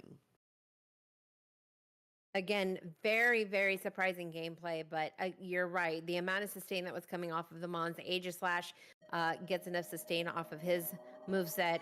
Sylveon seeing sustain off of her moveset as well. And then the Comfey just, God tier Comfey maneuvering and pocketing on the part of Shikari off of this one. So just doing the most to try and keep the Mons alive so that they could get as close as possible to the other team. And it just didn't look like the Jungle Griefers had enough to try and keep those Goro arms at bay. Vix with the pentakill, Junction with the unofficial Quadra. And obviously Junction actually being the MVP for that second game. And you cannot blame that Hyper Voice Sylveon for anything else. Ego is doing a tremendous job in that first game with the Blastoise, switching it up with the Machamp, just showing that versatility that these teams have overall. As we take a look at the damage, look at that Hyper Voice Sylveon actually doing 93,000 points of damage. And look at everything that actually Ego has actually continued to soak just because the Konfei was with it all the time. So overall, really well played from every member on the side of INT. Absolutely, and this was definitely really good gaming coming off of both teams. Jungle Griefers really having to reach outside of their comfort zone for this composition, really trying to make it work for them. We did see a lot of damage coming off of both Delphox and Cinder. We did see a lot of interruption, well-timed interruption coming from Mixmads and Russ, and K. Frazier just doing enough work to try and keep people separated and zoned out using his powerful Mamoswine. So really good gaming from both sides. I just think that there was way too much damage and way too much sustain on the side of INT for this to be countered with the Mage comp. Really well played from both teams, but Ikigai no Tsurugi pretty much being a tier above Jungle Griefers this time around. As we await now the next matchup that's going to be underway, which is going to be War Legion versus Dark Aura. But again, this is a double elimination bracket, so Jungle Griefers do have still an opportunity to advance onto that top 3. And if the momentum can actually serve them well, and it is in their favor, they can actually start running away with it. This is the beauty of a double elimination bracket. You have a second opportunity to actually get some more momentum going. I think the thing I like the most about the Jungle Griefers kind of being in this position is the fact that they always get up swinging. I don't think I've ever seen Jungle Griefers in a position where they accept defeat without purposely and very calculatedly coming back smarter, better, faster, stronger. So I think what we see out of Jungle Griefers coming out of the losers bracket might actually, kind of set some people on fire. So I'm really excited to see that. They will regroup and they will definitely come back. And I think what we'll get out of them is really going to be, as the kids say, showtime. what's going to happen, if it's going to be showtime for Jungle Griefers on the losers bracket, as we wait for the rest of the teams to actually get onto the draft phase. Now, Dark Aura versus War Legion is going to be a pretty spicy. Hold on 1 second. We set. looks like we are going to have the winners. Guy knows we're doing a basically an interview. Oh, So you guys are cool. going to be able to interview the whole team. It looks like they wanted to do so. Without further ado, let me see about getting them up casters, so that way you guys can all talk to them and ask them questions and see how the games went and go forward from there. so many questions. Okay, I'll start us off, and then you can keep going. We can go 1, 1, 1, 1, 1, 1. Okay, fantastic. Oh, this is Not a problem.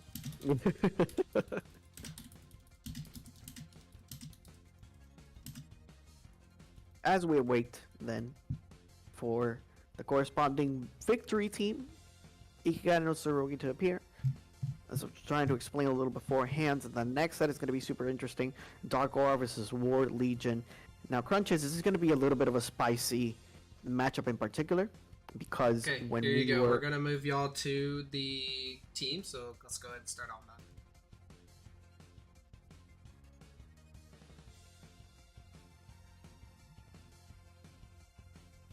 Hey, what's up? Hey!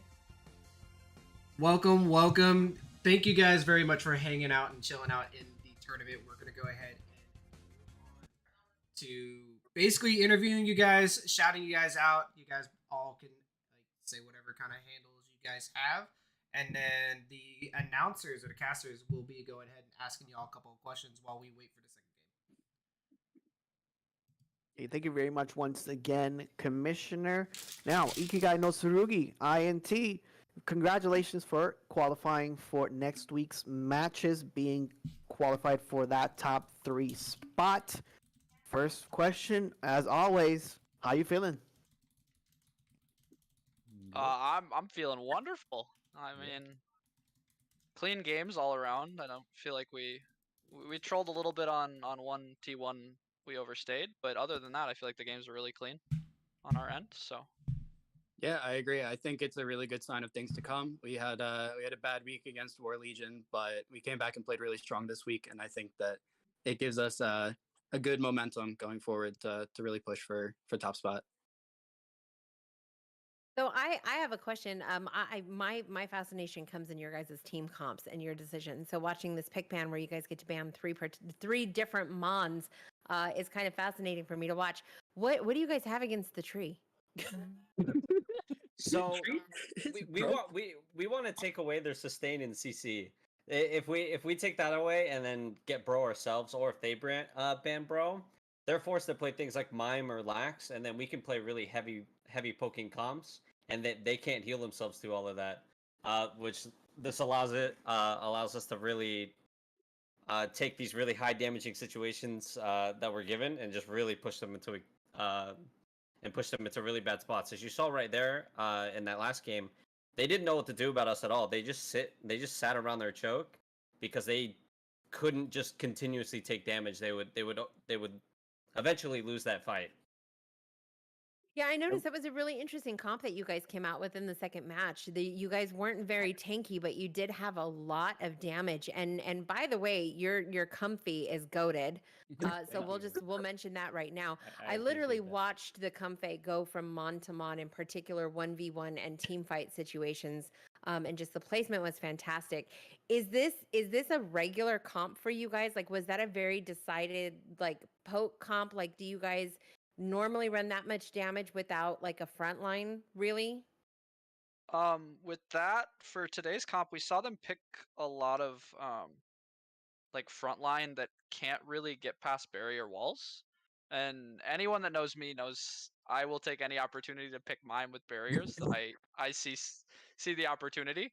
So they kind of set it up for me to pick that, and I just went with it. They couldn't really like engage heavily into us. If they tried to just run at any given one of us, I can kind of mime wall them out because they don't have a ton of way to get past it. The only thing that really can is Blaze Kick with Cinder on that comp.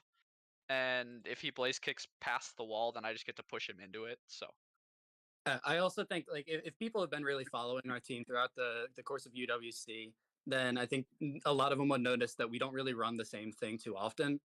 We don't really have this like set comp that we like to run. A lot of it's like reactive, thinking about what the other team wants to play, and the kind of the way that we draft is like just having the person who like think about what position do we want to do, or like what's the best mon for this spot, and then have the person come forward, present an idea, and then we just get some feedback from the group.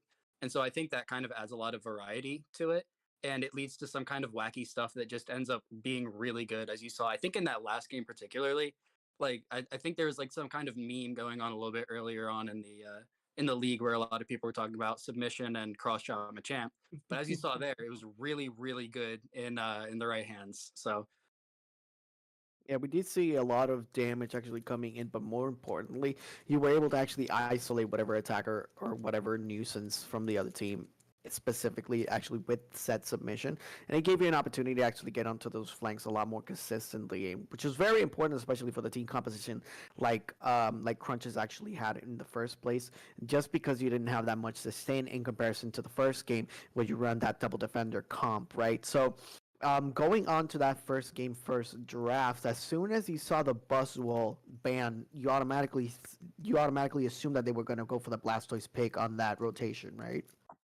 correct. And we also in that game, we know Dispenza, the other team's jungler, has a very strong tendency to Glaceon and Desi, which is why in game 1 we picked Glace and then we banned Desi. And then seeing like the rest of their comp and that Buzzwole ban, then we're gonna grab Blastoise.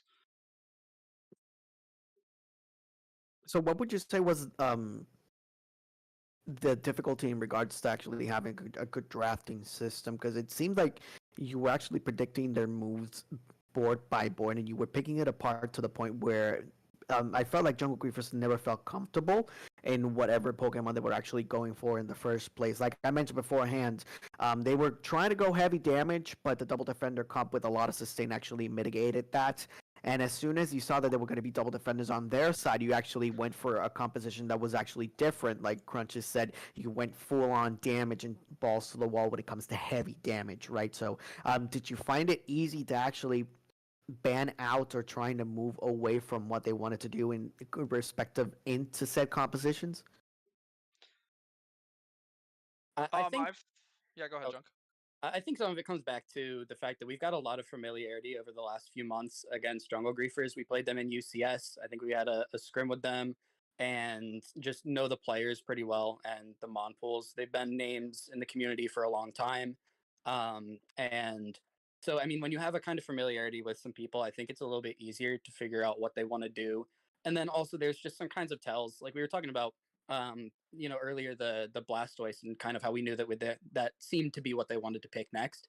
So it's like reading those tells in the games and the familiarity that we have with the team itself and the players. I think it all kind of circles back to us being able to get a good draft and predict and imagine what they want and come up with countermeasures. Was there someone in particular or a mon in particular that you were not looking forward to going against from the side of the Jungle Griefers? Was there some like one pick that you were worried about more than the rest? Yes. We did not want Dispenza playing Glaceon.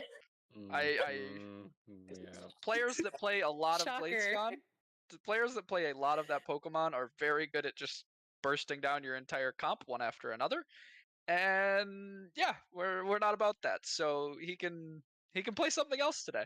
Yeah. And me in particular, a demon of mine has always been Mads's Mew is just cracked. She's so good on that character, and I know that she never won it in this tournament because I think just Espeon's the better character. However, she was on top today, Junk. She was on top side. Okay. Well, regardless, I didn't want to see it. Okay. The next match is actually going to be Dark Aura versus War Legion. I'm going to put y'all on the spot. Who do you think is going to win this next matchup? Okay. Okay. Okay. Little there you go. personal info here. Little personal info here. our attacker for UCS is on Dark Aura in this league, so we are obligated to root for Kiro. Bias. We are gonna be biased. There's nothing wrong with that. It's perfectly He's a fine. king. Okay. Well, I think we got all the questions that we really wanted to go for, unless Crunches has something else that you want to ask. Well, let's just piggyback off of that. If you guys think Dark Aura is going to win, knowing that you're going to face them, is that something that you're looking forward to? Oh, very much so. I want to fight Kiro really bad. For sure. I think It'll be that's an gonna- interesting matchup. Yeah. that's Got it. want the most, definitely. So actually, Crunches, this is some of the spice that I wanted to talk about a little beforehand. Now that actually I have INT here completely, the league was actually divided into two separate divisions: the Rayquaza and the Zapdos division, and how the teams were divided was actually picked at random. So Dark Aura, Jungle Griefers, and INT were actually picked on one side, and then War Legion. And then the rest of the teams that were actually qualifying for playoffs were on the other side. The top two teams from the respective divisions actually already had an automatic bye. And even though Dark Aura actually had a 9-1 record, they did not qualify for that last spot just because they were not in the same division, right? So this next match is going to be something that maybe Dark Aura has in the back of their minds, like, okay, yeah, War Legion did win their previous division, but let's see if you can actually beat us this time. So it's kind of spicy. So Dark Aura having a little bit of something to prove. And this is also live on stream also. So right now we have an issue with War Legion. They are missing a player. They have known for 2 whole weeks that they have had this particular night where they were playing. So with that said, game 1 will go to Dark Aura at 9:10. Game 2 will go to Dark Aura at 9:30. If their player shows up in between there, they will be able to play their game. So, if that does go down to that particular moment, Ikigai no Tsurugi will play against Dark Aura, but I have now made a note where Ikigai no Tsurugi right now is going to play a pick-me-up match against Dark Aura, and you guys are about to play a match right now live on stream against Dark Aura. So give us a little taste of what you guys are going to be playing next week, and yeah, we're going to be having it. Like, fun. So you guys get to have a little bit of y'all get to have a little bit of beat me up on Kiro right now, and I'm excited to see Hold on. it. okay, we're ending him. We're ulting him on cooldown this game, guys. Everybody on the same page? I'm down. I agree. All right, so the rest of the casters, if you guys can go ahead and go up to the captain's or to the captain's Yeah, VC, absolutely. that'd be Thank you great. so much for the opportunity, you guys, and good luck in the next rounds of the season. Take care. Yeah, Take thanks. care. Yep, Thank thank you. Bye, you. guys. See you stream. Okay, with that, I'm gonna go ahead and get the games rolling. I do not like what I just did and I'm gonna let everybody on the stream know as well. I really do not like what I did for this, as it is playoffs. But the team has also known for 2 whole weeks when they're gonna be playing, and it is, we play every Thursday and Friday night.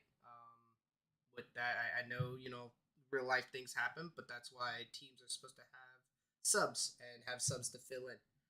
So, with that, I am very sorry to War Legion. I really hope, that they do end up coming out on a win later on. But if they do show up, like I said, by 9:30, then they would be playing.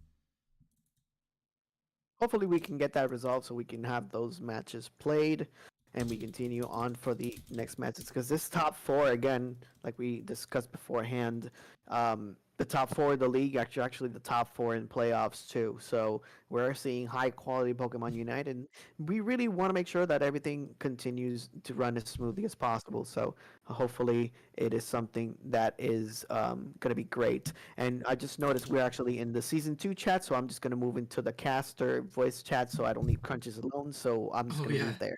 Okay, my bad.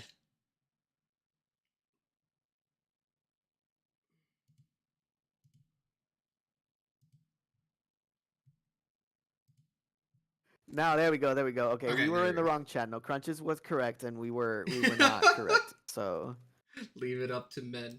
to know where they're supposed to be going. We had no clue. Bad at directions like Zoro.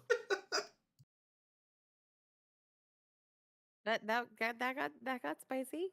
That got spicy. Yes, it did. Gotta love the United World Coronation League crunches.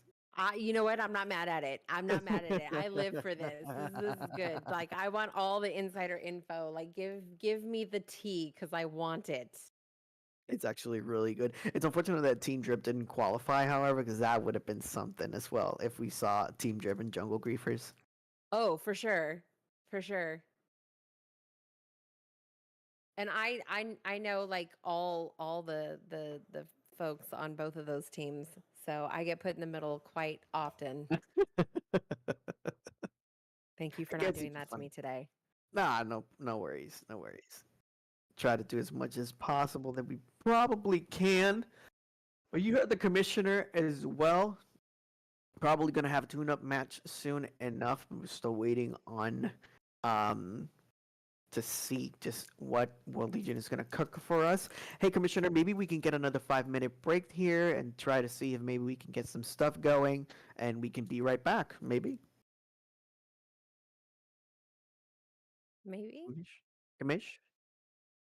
Okay, so we're going to take a quick 5-minute break and we'll be right back for more action and playoffs in the Unite World Coronation League.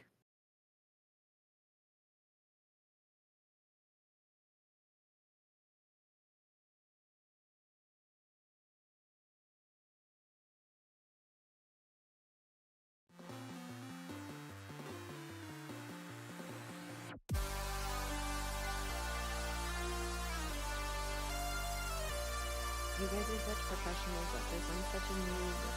Princess, you are amazing. No. No, you're talking and dude, I am fangirling, alright? I have been fangirling throughout. Oh, no, just hearing you talk about the game, oh my god.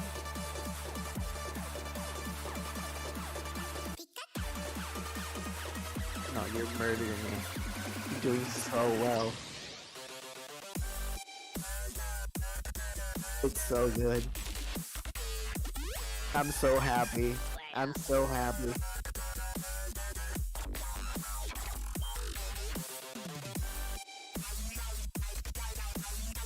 Dude, and it was like, and it really, right away, it really felt like there was just like an in-game chemistry from the get-go. Because she likes doing she likes doing a lot of analysis, and I just take the play-by-play, and she just runs with it afterwards. And then we didn't even talk about it. We didn't even talk about it.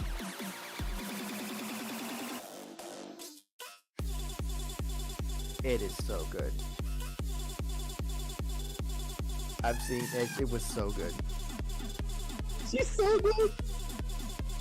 She's so good.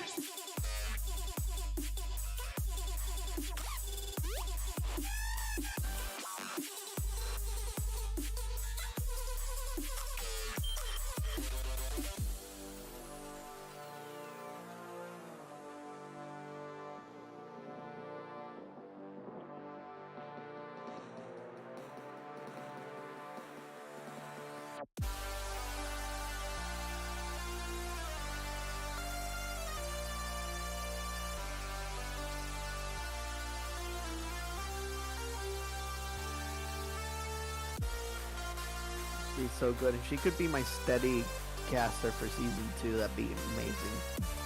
Honestly. Okay. Perfect. Perfect. I'm so happy. Honestly. Oh, they got him. Whew. Okay, so we have games then? Yeah, we do. Okay. Share your screen whenever you can right now so we can see what's going on.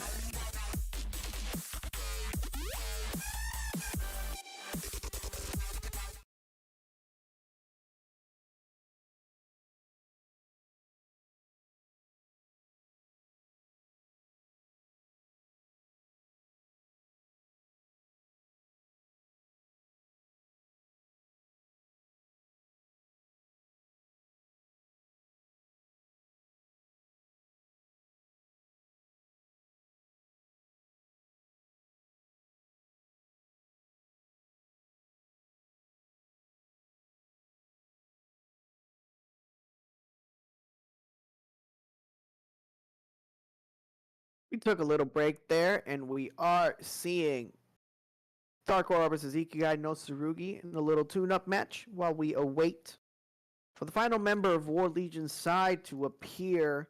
So far, we're seeing Trevenant bands as well as Dodrio, Rishifu, and Konfei. And the first Caesar of the night with Blissey actually being paired up with Dark Aura. Slowbro on the side of Ikigai no Tsurugi, and we'll see what's going to be the second pick. This is Chopper, accompanied with the great Crunches, bringing you some more Pokemon Unite commentary. Thank you, Chopper. I'm really excited to be here. And honestly, I've been having such a blast tonight. This has really been so much fun. I gotta say, smartest ban of the night, probably Dark Aura choosing to just ban Comfey off rip. Just after seeing what INT did with Comfey after this last match. Interesting pick in banning the Urshifu. We haven't seen Urshifu tonight, considering that we have been doing a lot of talking about Urshifu, but this is the first time we're seeing Scissor come out of the woodworks. Slowbro and Espeon on the side of INT. Looks like they're going to be going for some heavy CC and some heavy interrupt. Curious to see if we will see a stored power Espeon at any point tonight. Understanding that Psyshock and Psybeam tend to be the meta favorite right now. There's a lot of silly stuff that can be done with stored power in a mobility situation too. Yeah, Glaceon being the third pick from INT. They do not want them in the other side of the hands. We did see high praise to the Glaceon on the side of Jungle Griefers, which is exactly why they're picking them for themselves. Icy Wind doing a number on a lot of players of Jungle Griefers as well, as we wait for that third pick. What I am worried is the fact that we are not seeing a support pick from Ikigai no Tsurugi's side as late as we are seeing now. So it does give the opportunity for Dark Aura to ban out another support here as the Blastoise is going to get picked.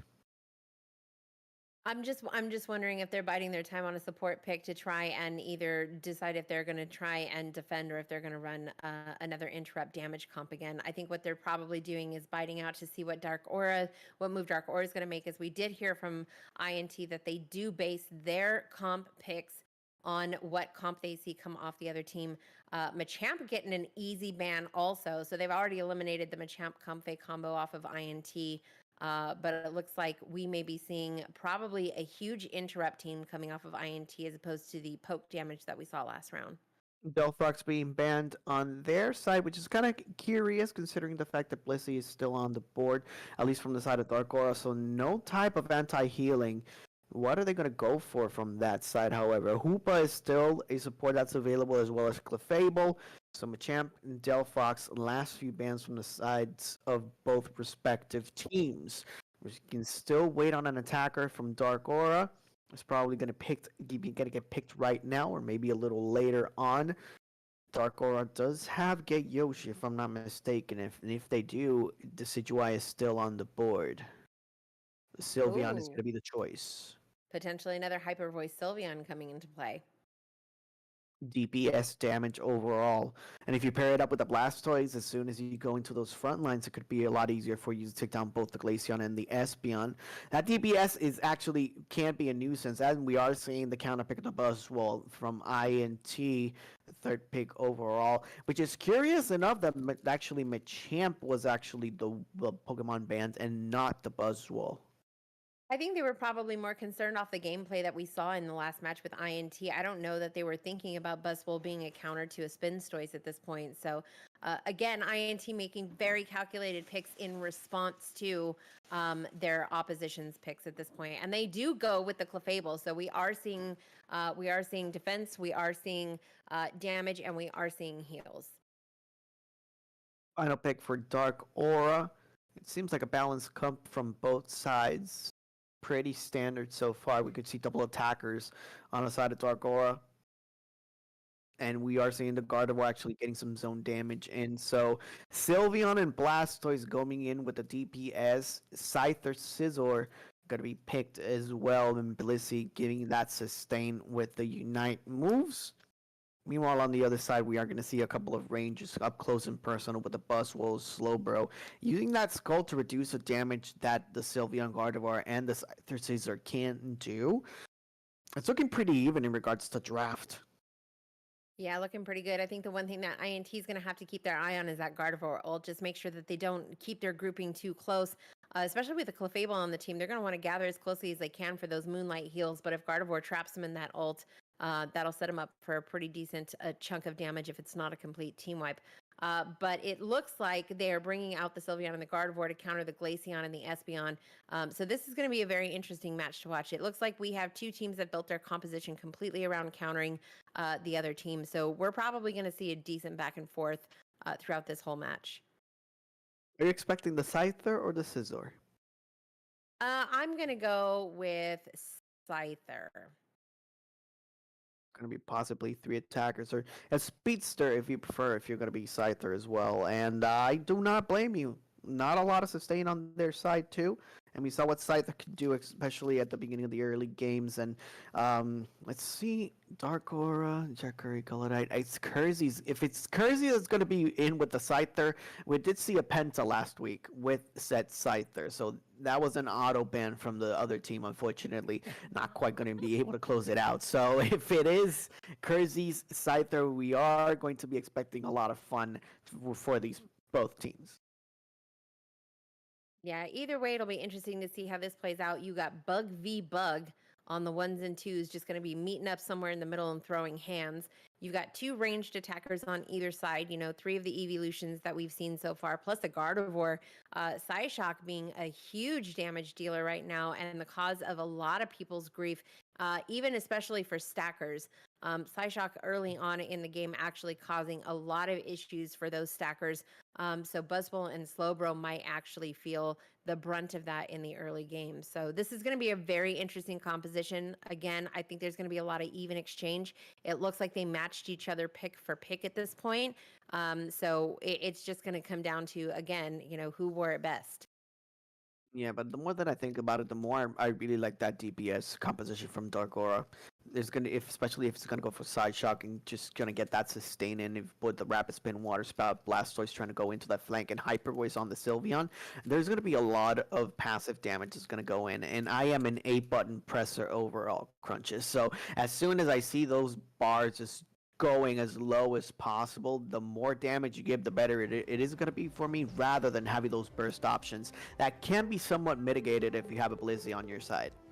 Absolutely. And same can be said for Clefable, though. And depending on which moveset they run, you're either going to see Clefable taking the majority of the damage, allowing the backline to deal as much as they possibly can, or just keeping their backline alive by preventing a lot of these moves, especially if we do see a Scyther come out. That gravity is going to be clutch in saving that backline and keeping them going.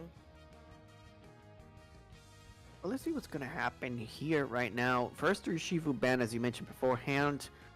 Gardevoir and Sylveon doing a lot of the bulk of the damage. And Kersey's Scyther trying to bring out the show from Dark Aura's side as we await both teams to be ready for the itemization process.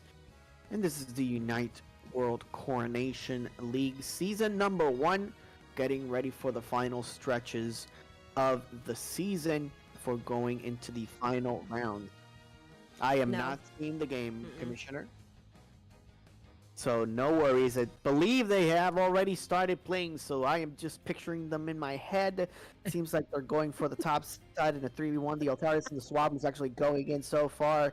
Moving in with that pressure. They're still loading. No. They're still loading. Loading screen. They're still loading. Okay. I want whatever Chopper's having. Lack of sleep, Crunches. Lack of sleep. Oh. No, I don't need any more of that. No, you don't. Warm-up match between Dark Aura and INT. Just trying to move out. Ikigai no Tsurugi. But actually it's blue, so maybe they mean Dark Aura? Okay. Yeah. First blood on the top side, though. Buzzwall taking it.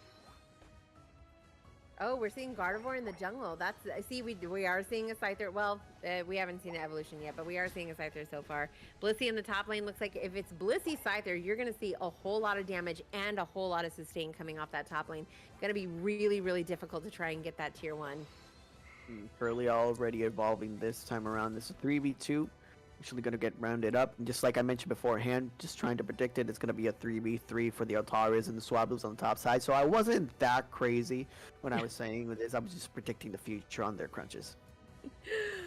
I see you. So it looks like we do have another icy one. Glaceon again. Curlia coming in with that future sock trying to disrupt. We already have a Clefable. Sylveon, Espeon, Farm, which is going to be real difficult for him to get close to with the Sylveon Slowbro combo down bottom.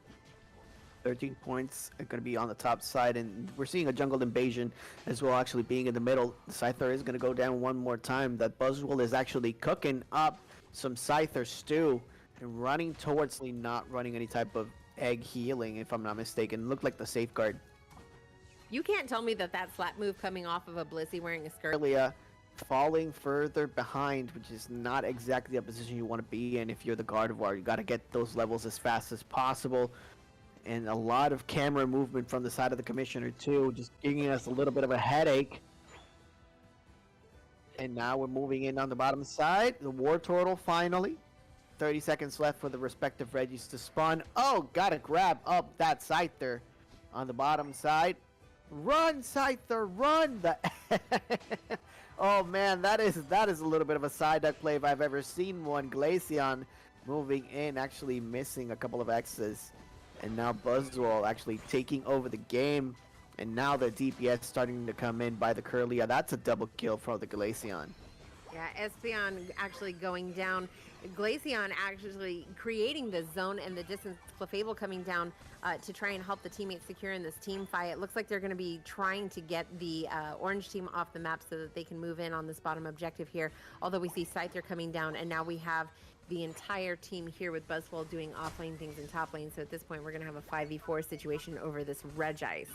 A Unite move coming in. Icy wins for Glaceon for the spacing and just getting in that damage and that burst. Now Scyther actually trying to move in and actually secured with the side chuck for Glaceon. Another Unite move coming in. That Scyther is going to go down.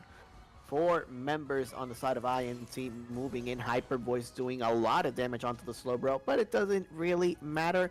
It just recovers absolutely everything and moves further in. I believe that will be the side shock actually coming in for the Gardevoir. Now Sylveon going down. No Hyper Voice for her.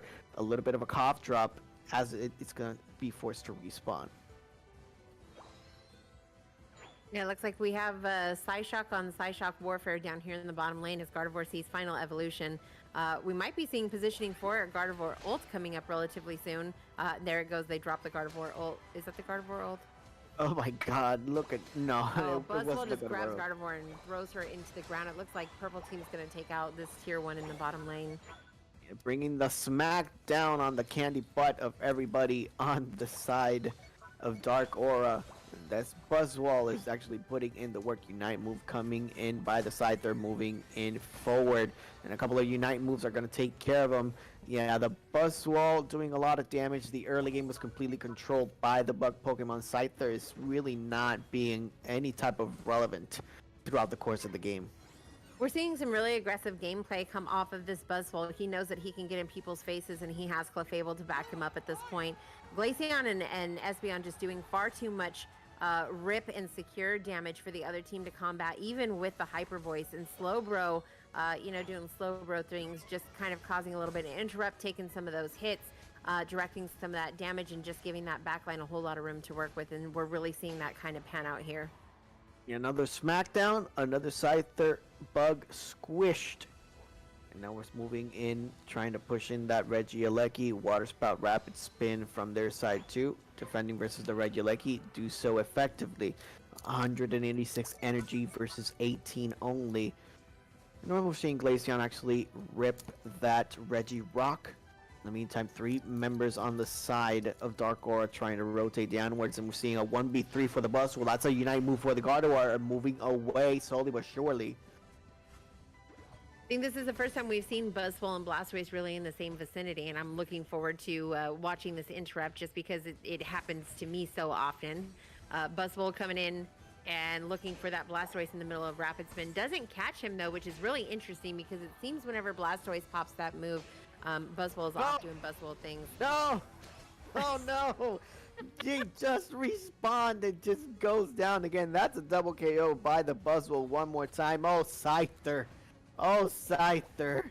No! Oh no. No! Yeah, this Buzzwole is just the big bully on the block at this point. There's really nothing you can do, and as soon as he gets you within range, it's pretty much just a TKO. That's a level 13 Buzzwole.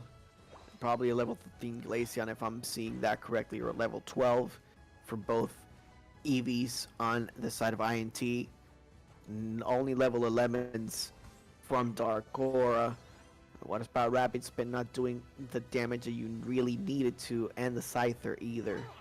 Gardevoir trying to collect the buffs from the jungle before getting involved in this team fight. It looks like Purple Team really just kind of putting the pressure on right now, trying to push for the tier 2, both top and bottom lane, and we're seeing these team fights slowly start to break out. Yeah, that's a huge KO for them too, trying to get some momentum going. That's going to be a little bit of an overdunk if Clefable doesn't have anything to say about that. Gravity coming in, but going to go down with the Hyper Voice. Scald actually hitting 3, putting as many stacks as possible, defending on a 1v3 scenario, putting all that damage. So that's 3 KOs for Dark Aura. So the damage and the lead that INT had has pretty much dissipated, and it all started with a KO onto an overextending Buzzwole too. Yeah, I think Buzzwole got a little bit comfortable in his skill set there and got a little too close to the fire. So Icarus flew too close to the sun on this one, and it really kind of paid off for Dark Aura in this one, eliminating INT's tier 1 in bottom lane just before this Ray fight, making it really count. Everybody looking for positioning. We're starting to see some zoning come in, and everybody's just going to start poking. Look at that range from the Hyper Voice too, the leveled up one. Oh, Unite move coming in from Kersey, actually trying to move in from the side, and Buzz will actually force to run away. Look at all that damage onto the Blastoise. You've seen the Unite move actually used by the Slowbro, and now Unites everywhere at once. Espeon going down, and this is exactly what you did not want.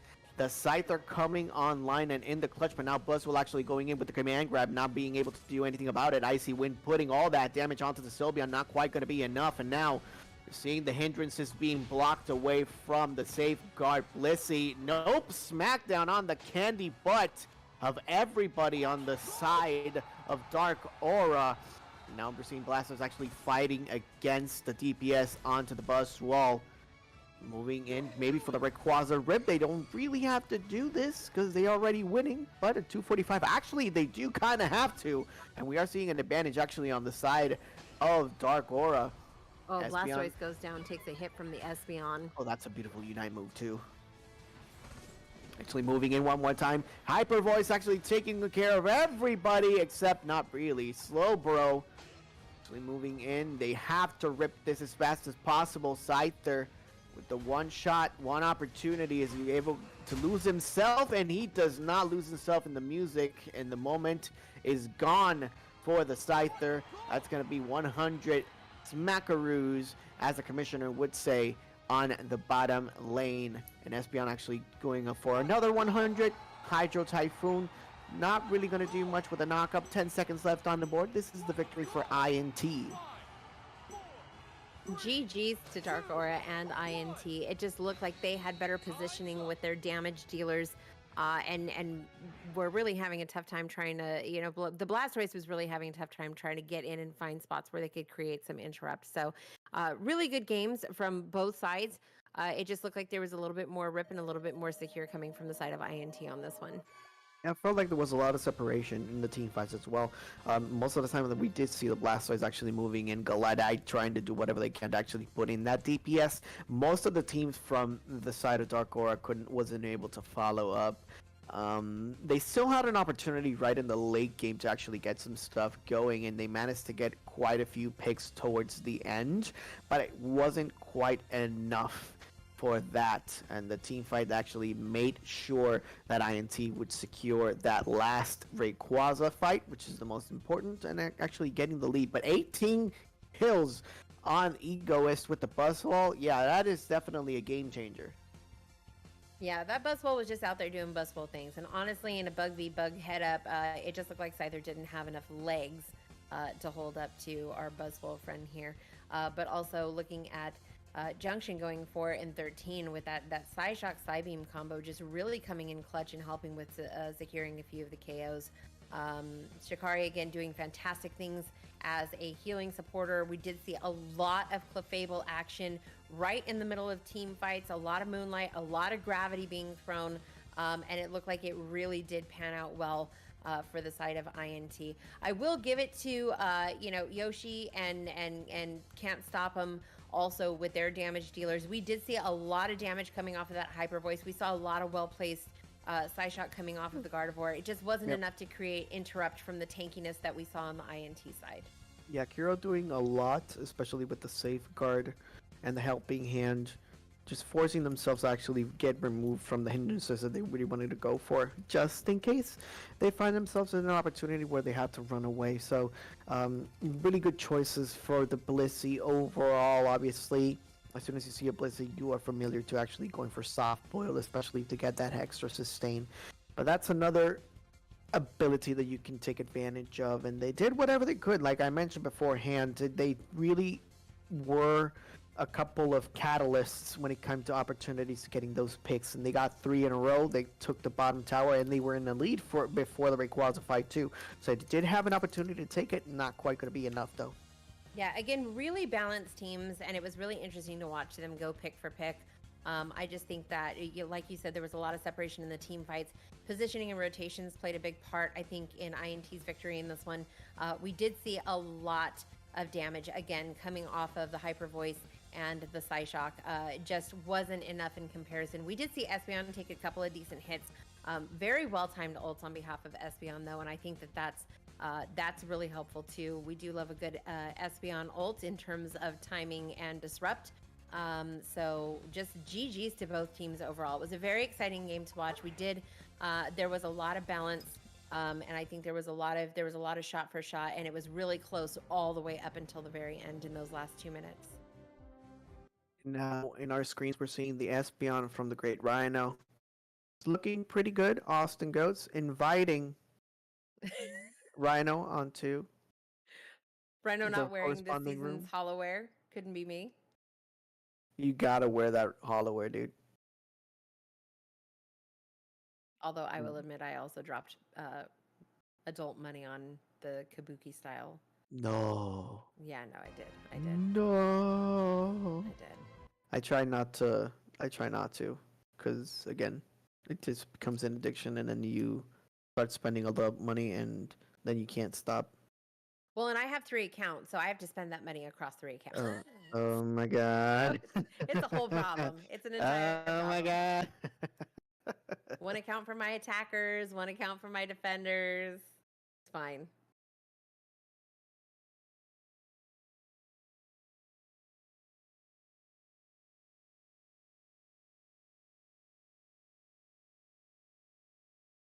Gotta rush the stream one more time. We're seeing the pick and ban face again. Trevenant being banned by Dark Aura. Pretty much just as we expected. It's very interesting seeing a commonality here where just nobody wants to see the tree at this point. It gives you everything you want, right? You have that sustain, you have the CC, you have annoying damage. It pretty much does your taxes for you. It does your laundry. It cleans your room. It steals your significant other. You know, it does everything that you need it to do. Oh, the hide your kids, hide your wife, mon? Yes. It is a But scary mon. Hear me out, though. Hear me out. Trevenant Chandelure. Huh? Oh. Yeah. Oh. You heard it here first. Oh. Horn Leech onto whatever type of damage that they're going to go with, especially if they're going to go for a Hyper Beam or Final Flash, as I like to call it too. Yep. For Pokken Tournament DX. Bans from Slowbro and Comfey too. Yep, pretty strong Pokemon as well. Which is interesting that Ikigai is actually banning the Slowbro and the Comfey. This also now tells me that they have something new for us, which is kind of exciting. Dark Aura once again going for the Urshifu ban. So now we're seeing both Tree and Urshifu banned, but we do have a Dodrio making its way onto the field as Dark Aura's first pick. So can't wait to see what Ikigai goes with in counter to Dodrio.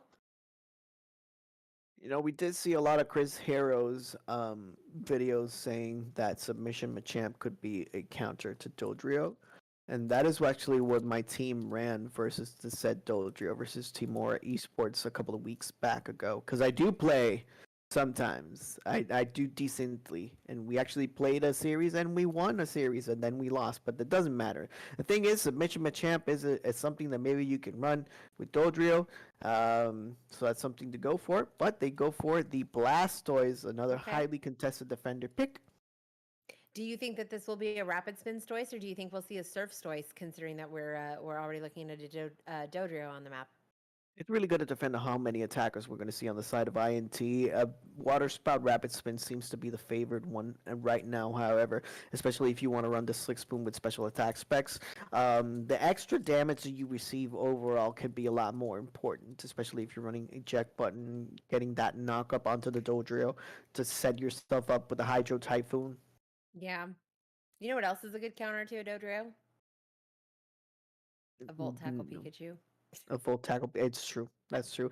The part of the reason why I kind of felt like Sableye in the meta was actually kind of good is because that was another counter that they were trying to implement a lot, and pairing it with the Snorlax that we're seeing from Zarkora's side. So full tackle Electro Ball from Pikachu's side actually could do a decent number onto the Sableye with that heavy stun. But now that it fell off of favor, we're not seeing as many Pikas as beforehand, unfortunately. It would be wild if that was their next pick, though, considering that we are seeing a Dodrio and a Snorlax coming up on the side of Dark Aura. Hoopa coming out for mobility, which is going to make that even more dangerous considering that Dodrio has so much mobility. They're going to be setting up for heavy rotations to try and secure objectives with Hoopa on the map. Hyperspace Portal, they did realize that some of the objectives, they were actually being a little too late, so that those extra rotations on set objectives could be very beneficial for them. And again, a lot of sustain in set team fights. They can go into the portal, just wait for a little bit, get healed, and then come back. Not quite going to be a problem for them. Oh, speaking of Sableye. Oh yeah, this is a Pika angle if I've ever seen one. Okay, so we're not going to stoop down to the level of actually running a Volt Tackle Pikachu, but we'll throw a Sableye on the map as a Dodrio interrupt, which is interesting because now we're seeing support v support in terms of mobility and interrupt now. So this is definitely an interesting pick. Yeah, I really like this angle actually from the side of Dark Aura. If you are able to actually get into that flank. The only thing that worries me is, again, you have that DPS onto the Blastoise, and if it's a Nice Wind Glaceon, again, it could be difficult for the Dodrio to actually get in, do the damage, and get out. So as you can see, the Blastoise actually hitting all that damage, now Delphox being the band on their side. Yeah, I think this is a really smart move going with the Hoopa on Dark Aura's side, especially because we've seen that the rotations and the objective secures have been a big thing for INT. So I think this is their way of kind of guaranteeing that the entire team can be where they need to be ahead of INT. Espeon being the ban coming from Dark Aura in the third ban place, and Ikigai responding in kind with a Greedent. So they are planning on being equally as annoying as a team with a Dodrio on it. The commissioner needs to come into the voice comm so they can explain and express their joy for the Greedent. Please, Commissioner? Oh no. Okay, letting me down. Not a problem. Greedent actually being played from the side of Ikigai no Tsurugi as we wait for the last two picks from the side of Dark Aura. Espeon being the ban, so another special attacker actually being not picked. Yeah, we'll see what Dark Aura actually selects to try and counter this Greedent. I know that there's a handful of mons that are a successful counter to Greedent, but this to me is kind of looking like Jungle Invade ? This is definitely Jungle Invade material between the Sableye and the Greedent at this point. So I'm curious to see if that's something that INT will pull out of the bag in this match, as we see the Sylveon coming up as the next pick for Dark Aura. I'm wondering if they want to get a little taste of that Ariana Grande hyper voice action on their side this time. INT getting a little bit of a vintage look with that jungle invasion composition. Sylveon trying to go for the Shakira comp too. La, la, la, la, la, la. I really hate that we're referring to Jungle Invade as vintage meta. It is kind of vintage meta actually, because it fell off. It seems like a lot of the Pokemon, or at least a lot of the teams, actually got really good at defending, so it wasn't as efficient. And rounding up their corresponding composition with the Greninja. Oh, okay, Greninja, interesting choice. So at this point, I'm going to assume that they're going to put that Greninja in the jungle because they wanted to get high levels as quickly as possible, and make quick rotations for ganks based on us just seeing the Greedent right now too. So we're going to need somebody who moves fast and Greedent, or Greninja seems to be the answer for that. At the same time, it's kind of worrisome as we're seeing a triple defender comp on the side of INT. It is kind of worrisome that the Greninja is going to run the jungle, possibly, especially if the invasions are going to come in, just because Froakie has such a weak early game, and it's very susceptible to actually get those, oh, rather susceptible to not get those last hits onto those buffs and those levels. So they need to play this very, very smart. So this seems like a smoke and mirrors comp coming off of INT. I have a feeling that they're going to use Mamoswine to run damage and zone for Sableye to try and get in and back cap scores, while Greedent and Blastoise are probably going to do a lot of stuff that's going to be called the catch me if you can lane. So this is really, really interesting. Again, INT looking like they are specifically picking Mons to counter Dark Aura at this point, but Dark Aura making some pretty interesting choices in terms of their mobility across the map. I think they are setting themselves up to be first in line at these objective rotations, and that may pan out for them. It's going to be super important for Dark Aura to maintain grouped up, especially during the mid game, to take advantage of the fact that there really isn't any type of team fighting, or at least not that much of coordination when it comes to single targets, if it's not for the Blastoise and the Greedent, right? So it feels like you mentioned, they are going to prefer to just scatter and just run away, get those points in, level up, steal farms, rinse and repeat, rather than just going on to full-on team fights. Yeah, and that seems to be we'll call this team Dine and Dash. It seems like that's what they're looking at right now. Is we're probably going to see, Sableye and Greedent used to cause a huge amount of disrupt and a huge amount of confusion. They may actually lean into that type of shenaniganery to again break up the grouping, like what you were saying. It's going to be very important that Dark Aura learns to stick together.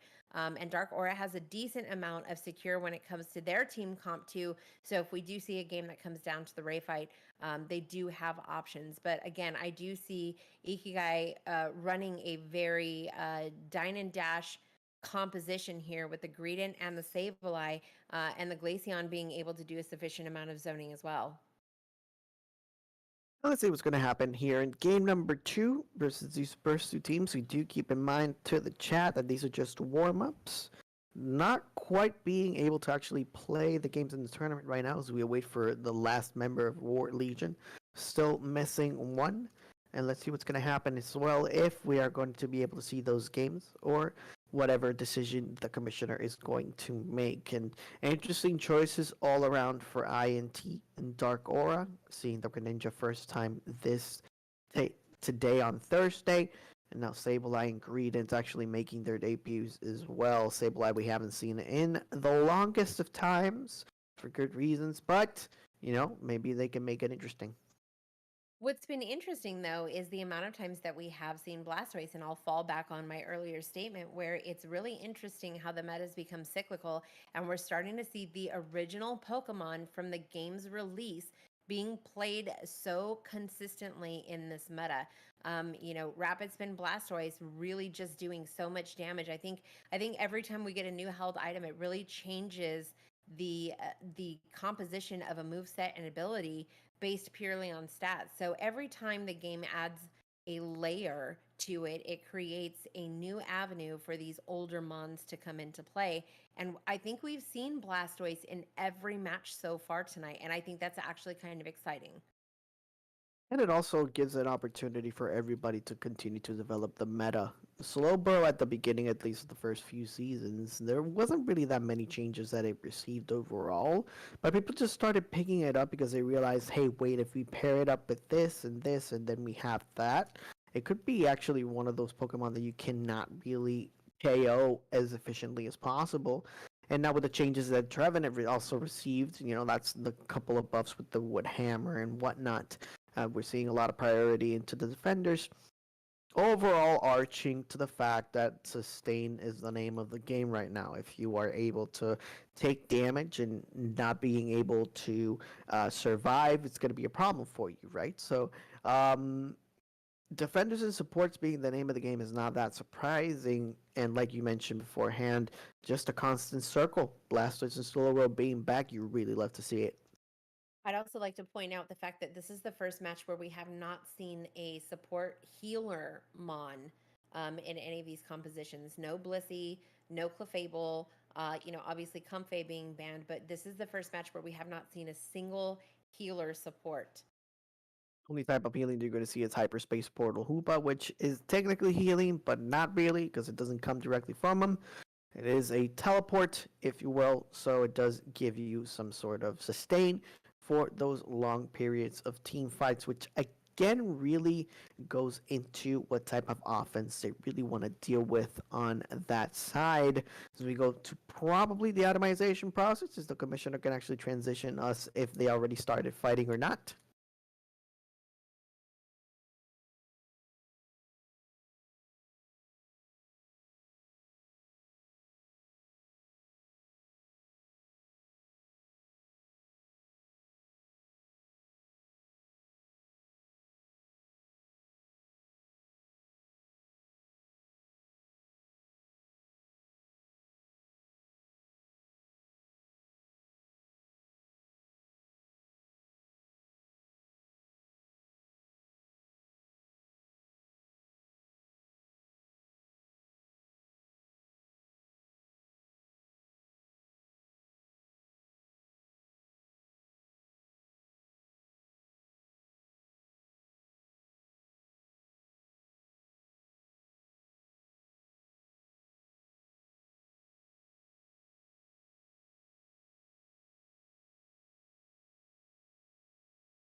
All right, chat. Sorry about that, guys. We are going to go into Dark Aura versus War Legion Esports. Picks and bans. Game 2. Game 1 still went over to Dark Aura. We ran into some issues, but we're going to get it all sorted out and let that go. So, with that being said, Dark Aura versus War Legion Esports right here, right now. Game 2. Casters, take it away. Thank you very much, Commissioner. We're going to go ahead and start off with the draft phase. As soon as we can see that screen, should be able to get into the game. Dark Aura and War Legion, if I am not mistaken. Let's see here. INT, Dark Aura. Now, Dark Aura actually defeated War Legion 2-1 in week 8, so they do have that advantage on to their side. And because of the lateness, they do have a game victory over them. So Dark Aura just needs to win one more match to advance on to the next round. So the pressure is on War Legion trying to not fall onto the loser side. War Legion having lost to both Jungle Griefers and Dark Aura already, probably feeling a lot of the pressure as it is going into tonight's game. What do you think we're going to see from War Legion tonight? They're pretty much the most versatile team that we have here in Puerto Rico. Number 1 team, winning the majority of the tournaments that they actually go for in the first place. They do have great picks overall. They play the Serena, they play the Garchomp, they play Buzzwole, they play Eldegoss. They do have a lot of variety of picks. GT's Gardevoir is definitely going to be a priority from the side of Dark Aura, as well as other picks. Players like Roy McBeef as well can actually flip into from going to supporters onto all-rounders as well, depending on what they want to run in the first place. So they do have a lot of versatile picks that they can go for. And yeah, it's going to be super interesting how they're going to duke it out. It was pretty much an even game until that last one. Dark Aura actually clutching it out towards the end.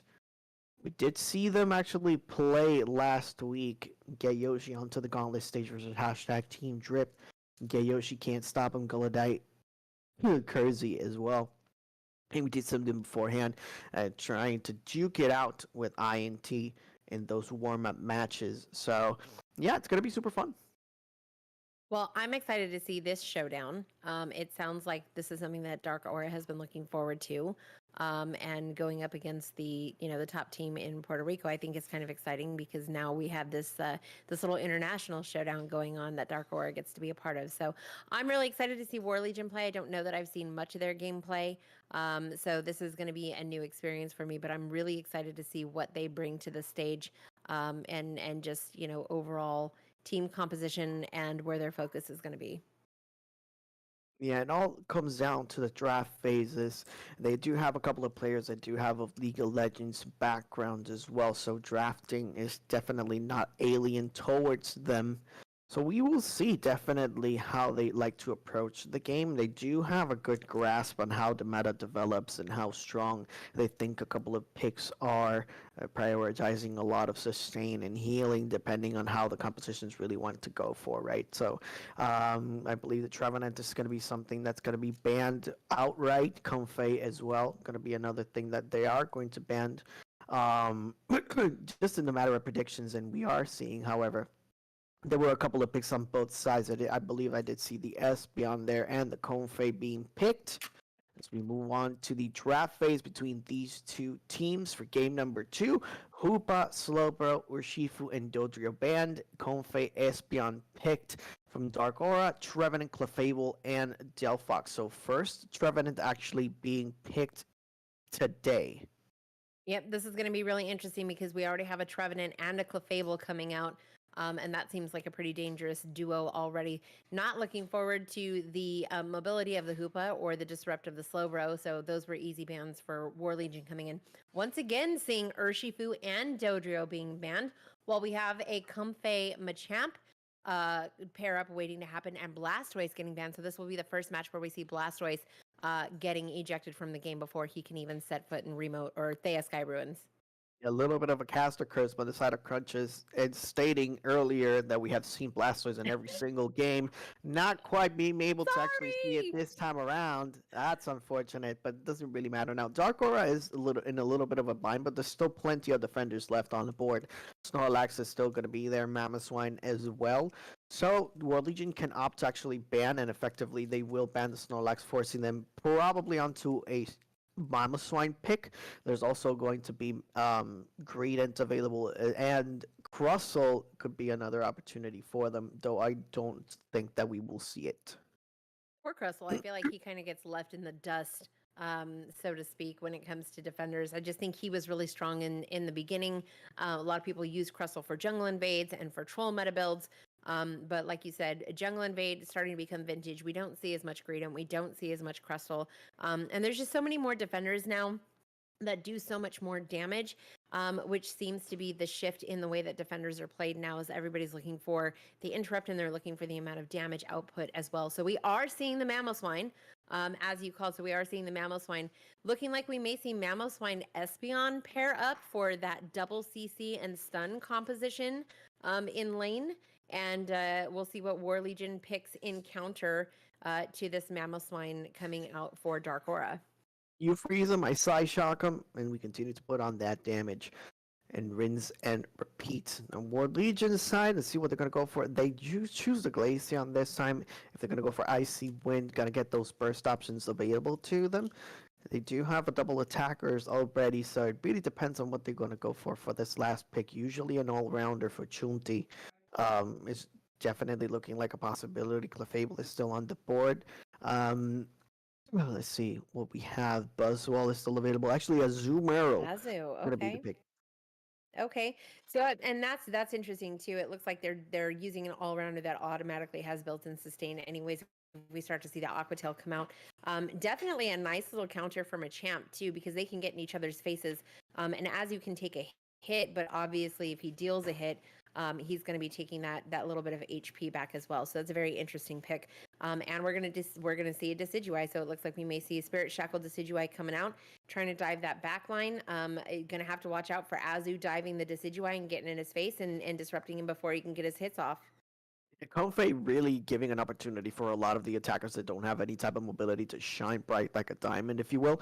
Decidueye being one of those characters that, just because of Rapid Fire Scarf, actually started seeing a lot more play, but with Comfey on them, they do have even more sustain to actually last a lot longer inside team fights. So even though it is something that is not optimal right now, Razor Leaves Decidueye is also something that could be very beneficial if you want to take down that tree as fast as possible. And Azumarill does have a lot of damage as well as heal and health available to them, right? So Decidueye getting a lot of great picks overall. If you pair it with the Comfey, it could be a bad time, especially if you can't get onto those flanks. Yeah, it's going to be very interesting looking at the amount of in-your-face damage versus the amount of range damage that we're going to be taking. Very balanced comps coming from both of the teams in terms of support and defense as well. So really looking forward to seeing how this plays out. They got a couple of different options for their jungle over on War Legion. I don't know that we'll be seeing a retro or a vintage jungle invade at this point. Kind of disappointed I didn't get to see that last one play out, but I'll settle for seeing if we get a second round of Comfey and Machamp action with this one. Pretty much balanced compositions overall. 2 attackers, 1 support, 1 defender, and 1 all-rounder. Going pretty much traditional composition. No doubles of any kind except for the attackers. It's probably going to be a Glaceon jungle this time instead of actually running the Delphox in lane Espeon, and I'm rooting for the Decidueye to actually go on to the jungle too. It's going to be something that you're going to look for, especially to get those levels as fast as possible. Kiro going to rock that Comfey, get Yoshi on the Decidueye. Yeah, this is going to be a nightmare scenario for War Legion if they don't stop this Decidueye to actually start running wild on them. And that's going to be a stacking Decidueye running the float stone as well. So he's looking for ultimate mobility while getting his stacks in so he can cause ultimate mayhem from the back line at this point. Looking at several sets of experience share, which makes me extremely happy. Garchomp? They haven't picked it yet. There's 10 seconds left on the board. No worries. No worries, but we are seeing Slick Spoon on their side with Energy Amplifier and running the Shell Bell, so you're going to have that cool extra cooldown reduction and Magic Penetration as well with that Slick Spoon. I think it's Sky Ruins, looking like a beautiful scenery on that side. GT, Roy McBeef, El Chunti, Skipsa, and Rezi on the side of War Legion, and the bottom Can't Stop Him, Kurzi, Galadite, Kiro, and Get Yoshi.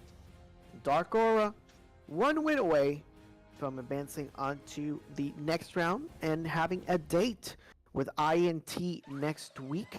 Classifying for that top 3. Let's see if War Legion can bounce back. Game number 2 underway. Starting off with Trevenant and Azumarill headed to top lane, so we're going to be seeing a whole lot of damage output coming from the top lane with a whole lot of sustain, which is going to make that extremely dangerous. Decidueye headed through the jungle at this point. And it looks like the tree is taking red buff. Moving in Machop on the top side. Konfei trying to defend on the Meryl stacking. If this is Rezia actually on the Meryl, it's going to be a very, very difficult matchup on the top lane.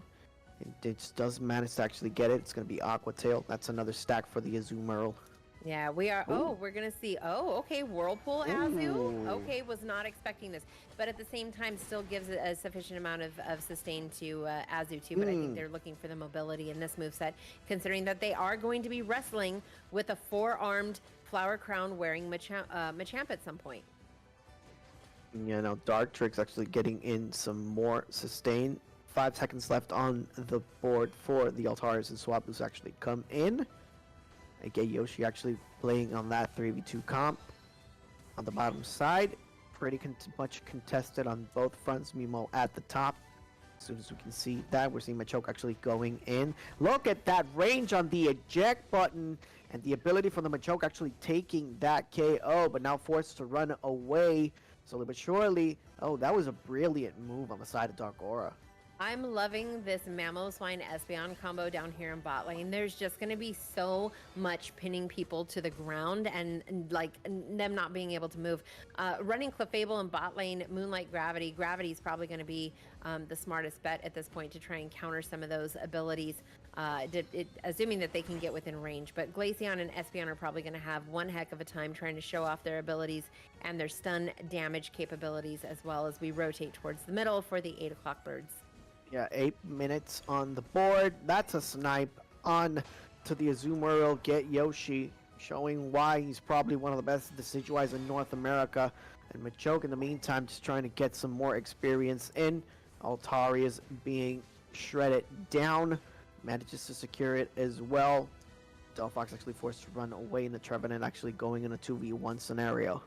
We're going to be looking again for those team fights as the 720 birds prepare to spawn and the objectives start to show themselves on the map at this point.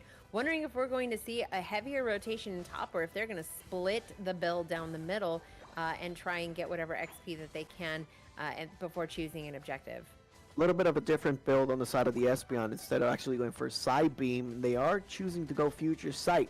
You manage to actually KO somebody while the Future Sight is still active. You do have 2 side shocks available to you, so it rewards you. It's a little bit of a high risk, high reward scenario. The stuns onto the Horn Legion. Now Woodhammer dropping it down. Reggie Steele being the Reggie on the bottom side. Clefable forced to go down.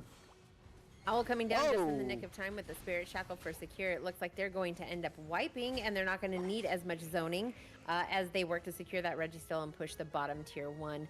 Comfey coming in also with their little point. Shake and Bake and I helped. 30 points. It's 40 extra as well.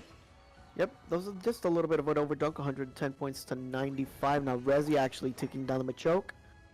10 points left on the top zone on the side of Dark Aura.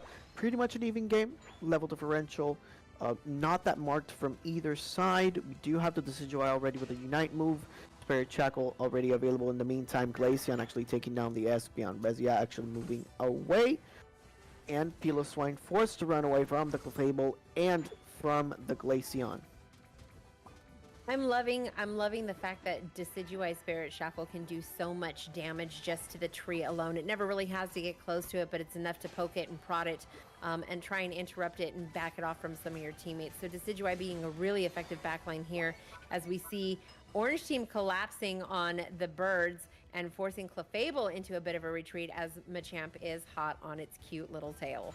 Yeah, Goro moving in, trying to look for those fatality blows. Rezi actually going 1v1 versus the Reggie Alecki. The Decidueye actually rotating on the top side. In the meantime, we do have Mamoswine already hitting level 9. Comfey still available. And now we're seeing double jungle clear on the side of Dark Aura 2. Rezi actually securing that Reggie Alecki. That's 2v2, 2v1, but Comfey is still onto the Mammoth. Now Unite move actually used very early. Another Unite move actually used from War Legion. Comfey forced to run away. Managing to do so? Nope, that should be a KO if they actually manage to clear it. Everybody on their side? Nope. Espeon recognizing that the Comfey was in trouble and just moves in for the save. Mystical Fires coming in from the side of the Delphox, and Unite move actually moving in from the Trevenant. And the rotations start trying to go in one more time. Unite move by the Glaceon. Keeping like it with the Horn Leech. Az is down there by himself doing a little bit of damage. Mamo coming in for the heavy zoning, wearing Comfey like a Gucci belt, but Az has already put in work on this Reggie, and it looks like Dark Aura comes away with the secure. Espeon coming in at the last minute. We love a good Psyshock. Such an important Reggie as well. Gonna get that extra attack and special attack. Wood Hammers dropping from the side of War Legion, who do have an advantage in towards the energy. Seeing level 12 on the Decidueye, level 11s across the board except for Comfey. In the meantime, on War Legion's side, level 11s and now level 12 for Rezia, level 10s for Trevenant and Clefable. So level differential is not that marked. And they do have an advantage on the board. Ooh. Look at that snipe from Get Yoshi and That the Ice Spirit Chart Shackle, Seal though. It. That's So Spirit good. Shackle, though. And we may be looking at a small point differential, but let's talk about Dark Aura's grouping and rotations. They're very calculated in terms of their offlaning versus their rotations and their team fights. Their front line has a very good sense of where their back line is supposed to be, and that's why Desi is just handing out these Spirit Shackles like it's going out of style. Glaceon forced to run away as we see the high horsepower actually doing a lot of damage on there. Oh my god, just a sliver of health onto the Espeon. Managed to secure a little bit of the farm. The Altaria goes down in favor. In the meantime, Reggie Alecki being used for War Legion that time around. Trying to get that snipe onto the Spirit Shackle. Oh, forced to run away. And that's the problem when you're using Decidueye and you're all on your lonesome. It is going to be an opportunity for War Legion to actually push this in. Dark Aura seeing Mamo and Espeon head up just in enough time to sit there and battle with the Reggie Alecki, but War Legion has decided it's not worth their time as they start rotating bottom in this objective, getting ready to spawn in the next 15 seconds. Machamp and Comfey ready to take on the world right now, knowing full well that they have the ability to do so and at least buy their teammates some time to rotate down for this objective. They know they can't use the Unite moves, and just like that, Machamp securing it with close combat onto the Glaceon. Rotation one more time. There's 10 seconds left. War Legion forced to run away. They choose not to engage onto the bottom objective. By the looks of it, it looks like it's going to be a Regice or something along those lines. Otherwise, it could have given a lot more priority. But Rayquaza dance right in the middle of the dance floor.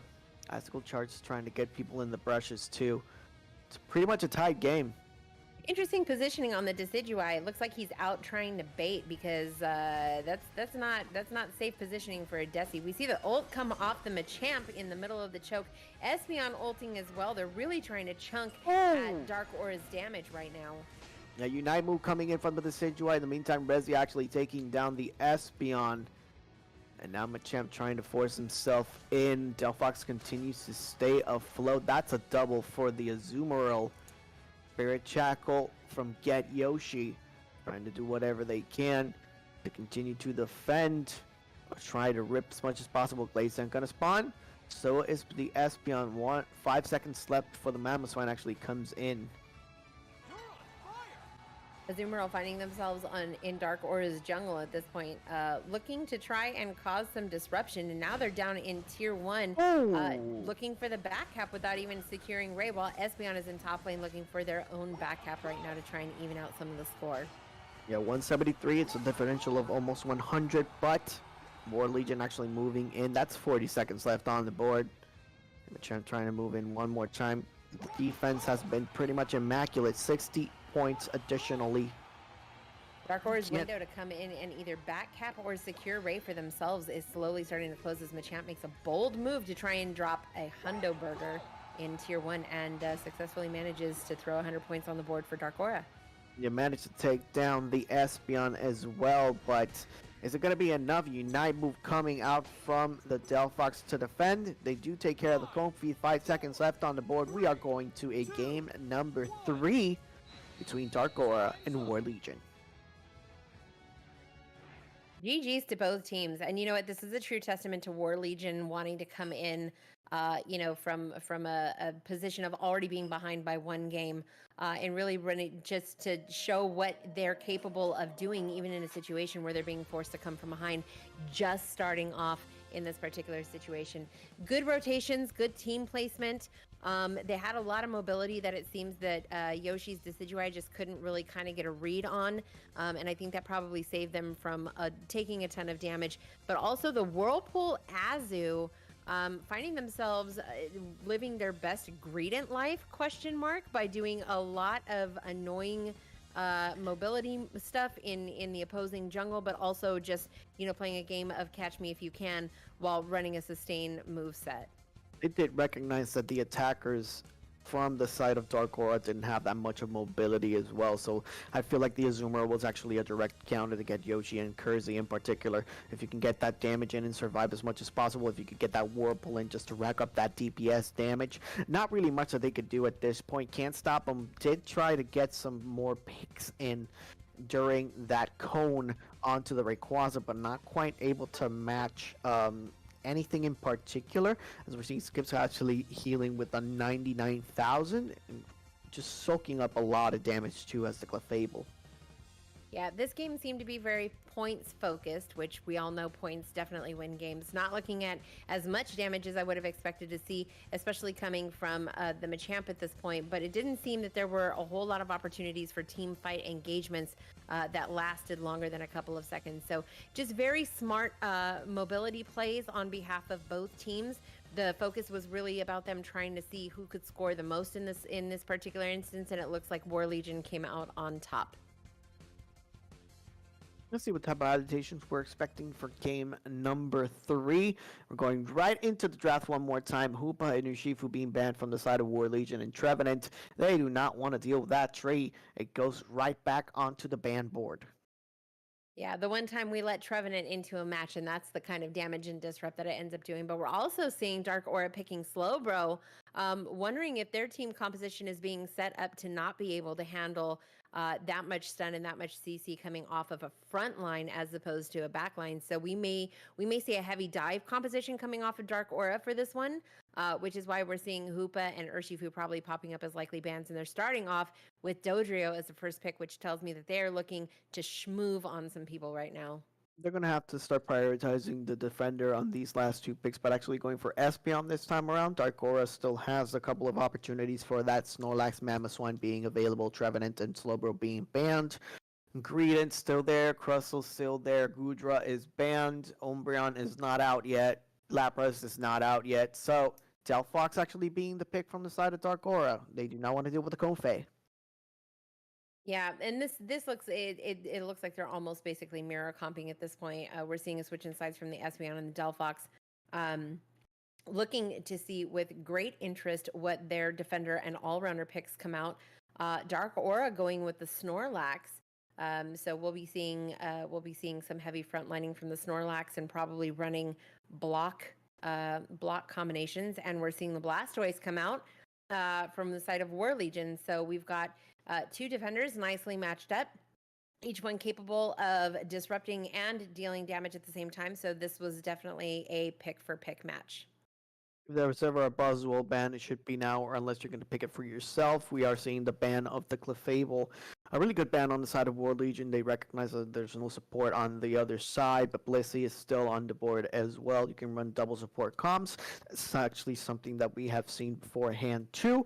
It's something else that Dark Aura can go for. Now I'm surprised if we're talking about double support comps. I'm honestly surprised we haven't seen more Mime come out. If we're talking about a meta of CC and stuns, Mime is the ultimate CC disruptor with confusion and barriers. So I'm just surprised we haven't seen it as much. And Dark Aura moves for the Mamoswine ban. So they're really trying to take a lot of the girth out of War Legion's lineup right now by removing the Slowbro, the Trevenant, and the Mamoswine. So they are really looking to do a heavy dive on a backline. Yeah, double support comm indeed, but instead of actually going for the Blissey, they opt to go for Wigglytuff.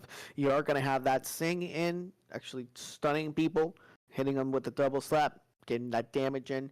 A lot of opportunities for Espeon to clean away the members on the side of Dark Aura, and Blastoise obviously with the DPS. We are going to need an attacker for the next pick, however. Waiting to see who Dark Aura comes out with to add to their current lineup. And it looks like they're going to go with Sylveon. So it looks like we'll be seeing another Hyper Voice Sylveon added to this particular lineup. So again, just looking to completely destroy any frontline capabilities that War Legion has available to them and just go straight for the backline. So if we do see a Hyper Voice Sylveon come into play, they're going to be aiming to take out that Espeon 100%. Final pick is going to be the Blissey. Pretty much expected on their part too. You're actually going to need a support. It's the only support that you have available. Hoopa was banned. Comfy was picked. Wigglytuff was picked. Clefable was also banned. It was either that Mr. Mime or Sableye. You do not want a Sableye if you want to heal people. So, yeah, pretty understandable to actually go for that final Blissey pick. And we await for the final pick on War Legion's side. Still all-rounders available. There is a lot of sustain that can go for too, and an attacker as well. Gardevoir is still available. That could be something that you can give GT. Looking for a lot of damage to come out of this final pick, looking at their current lineup. So I'm curious to see who they'll roll with, if they will go the all-rounder route, or if we'll see something with a little bit more range come out. Looking at Dark Aura's current lineup, they're going to need something to counter that Dodrio, though, and Buzzwole happens to be it. So looking for the damage, looking for the control, and they go with Buzzwole as their final pick. Pretty much going to have some command grabs on the board. If you have Wigglytuff with the Sing, a lot of stuns are going to come in. Buzzwole can just freely start command grabbing a lot of people with Smackdown. Espeon can go ahead and continue to leave them stunned, and DPS from Blastoise is going to hit while Comfy continues to sustain. On the side of Dark Aura, we are going to have Dodrio actually being a nuisance in the flanks. Delphox actually having the distance to deal with a lot of damage. Snorlax pushing people in. Sylveon very, very strong in lane. And Blissey, we already know what they can do. So game number 3 looking pretty spicy for both teams. Now, the winner of this game faces Ikigai no Tsurugi in semis next week. And the other one drops onto the below or lower bracket, however, rather. And the lower bracket will go against Jungle Griefers, correct? Yeah. Okay, so we'll see that matchup. I'm actually really interested to see how this plays out. It didn't seem like there was a whole lot of upfront damage, with the exception of Buzzwole. But it does look like each one of these comps is built to serve a purpose, and we did see a couple of very specified counter picks. We've got the Comfey and the Wiggly versus the Blissey, and our double damage dealers on the side of Dark Aura. So this is going to be a very interesting matchup, and I'm assuming we are going to see a Schmovement Delphox coming out of the jungle for the side of Dark Aura, if I'm not mistaken, and adding to their mobility from already having a Dodrio and probably a Hyper Voice Sylveon on their team. Seeing Slick Spoon actually coming out from the Blastoise, additional to the special attack specs with Focus Band. If there is any type of damage that the Blastoise is going to deal, it is definitely a lot with that Water Spout Rapid Spin, going for that all-rounder build. One win away for both teams. You see them with their respective skins, almost everybody except the Comfey. Poor Comfey. One went away from Ikigai no Tsurugi and Destiny. Game number 3 starting now. Good luck to both teams. Jungle is going to be played by the Fennekin to start off. On the bottom side, we do have Eevee and Snorlax. Top side is going to be Doduo and Chansey. And Jigglypuff actually being on the bottom side with the other Eevee. Do manage to secure a little bit. First goal's going to come in by the Doduo. Chunti's going to start stacking on the top side. 12 points for Dark Aura as Doduo continues to actually put up that pressure. Squirtle looking to get his stacks in as well and being harassed by the Chansey in top lane as Comfey comes to the rescue and Squirtle gets the tail out of there. Needs to be careful though. A lot less health into this time. Breaks and actually trying to come in. Rezi actually moving in, taking care of the Chansey. They do manage to get that first KO. Buzzwole coming up from the lower ranks. We have a 3v3 situation as we get ready for the 850 birds to spawn. In the meantime, on bottom side, we are seeing Sylveon doing the damage onto the Jigglypuff. Most of the rotations actually being responded quite heavily by both teams. War Legion now with an advantage. A little one, but still an advantage. 18 points on the board. Differential. No glaringly obvious advantage at this point, whether points or levels. We're already seeing a War Turtle, which is huge advancement at 820 in the game in particular. And the Doduo goes down in the middle of stacking. Very important water spout. Gonna hit that DPS. And now Chansey is just left alone to their own devices, trying to defend. Water spout actually hitting him one more time. Do manage to secure that bunny. And they do manage to get that Dojo to level up. And now we're seeing minute 8 actually moving in a lot faster. War Turtle trying to hit that Delphox as much as possible. Rezia trying to respond back. Command Grab is gonna fight. And now Dojo forced to run away. Oh, lay the smack down with that Buzzwall. Gonna hit him one more time at 30% as I continue to see a lot of damage in. And Crunch is laughing every time I say delay the smack down. Shoutouts to Dwayne Johnson. Honestly, that's exactly what he's doing, though. That Buzzwole is doing exactly what they intended to do with him, and he is just causing a whole bunch of issues for that Dodrio. Although it looks like we are prioritizing the bottom objective and leaving Dodrio by themselves with the Comfey up top and the War Turtle. Buzzwole is going to go down and actually create more of an issue for everybody trying to secure the bottom objective. And this looks like a pretty nasty lineup down here. The Sylveon and the Snorlax are going to be left to their own devices to take on the Wiggly, the Espeon, and the Buzzwole, while Blissey comes out of the bushes trying to help get some sustain in there. But Buzzwole will just start picking people up and throwing them around like living room furniture. Yeah, Smackdown coming in, and the Unite move from the Espeon actually doing a lot of the work. That's a double KO from their side. In the meantime, Buzzwole is actually going down. Sylveon putting in the work as well. So now Dodrio, Delphox, and the Sylveon actually managing to take that Regirock. Extra defense and special defense. Sing coming out from the Wigglytuff as they are going to move in onto that bottom zone. That's 5 men on the bottom side.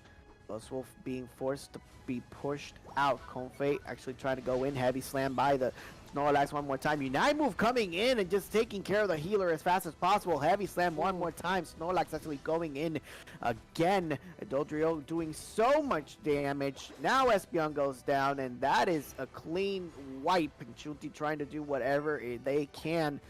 A Hydro Typhoon coming in, but he's still within the confines of the Unite move for Delphox. Dodrio forced to run away one more time. Somebody let Delphox eat good tonight, because Yoshi is putting up astronomical damage right now from a distance, and that is really causing issues for Buzzwole, trying to get in and make a nuisance of himself with Dark Aura. So Buzzwole kind of being put in the timeout corner right now while Delphox is running around showing off the snacks that she managed to get a hold of in the jungle. And that was a great turnaround on the side of Dark Aura too. They did recognize that they wanted that KO onto the Dodrio. Chunti continued to move on to that pressure. but the Blissey Unite actually saving them into the Mystical Fire for Delphox. They did manage to turn that one around and get that KO onto Chunti.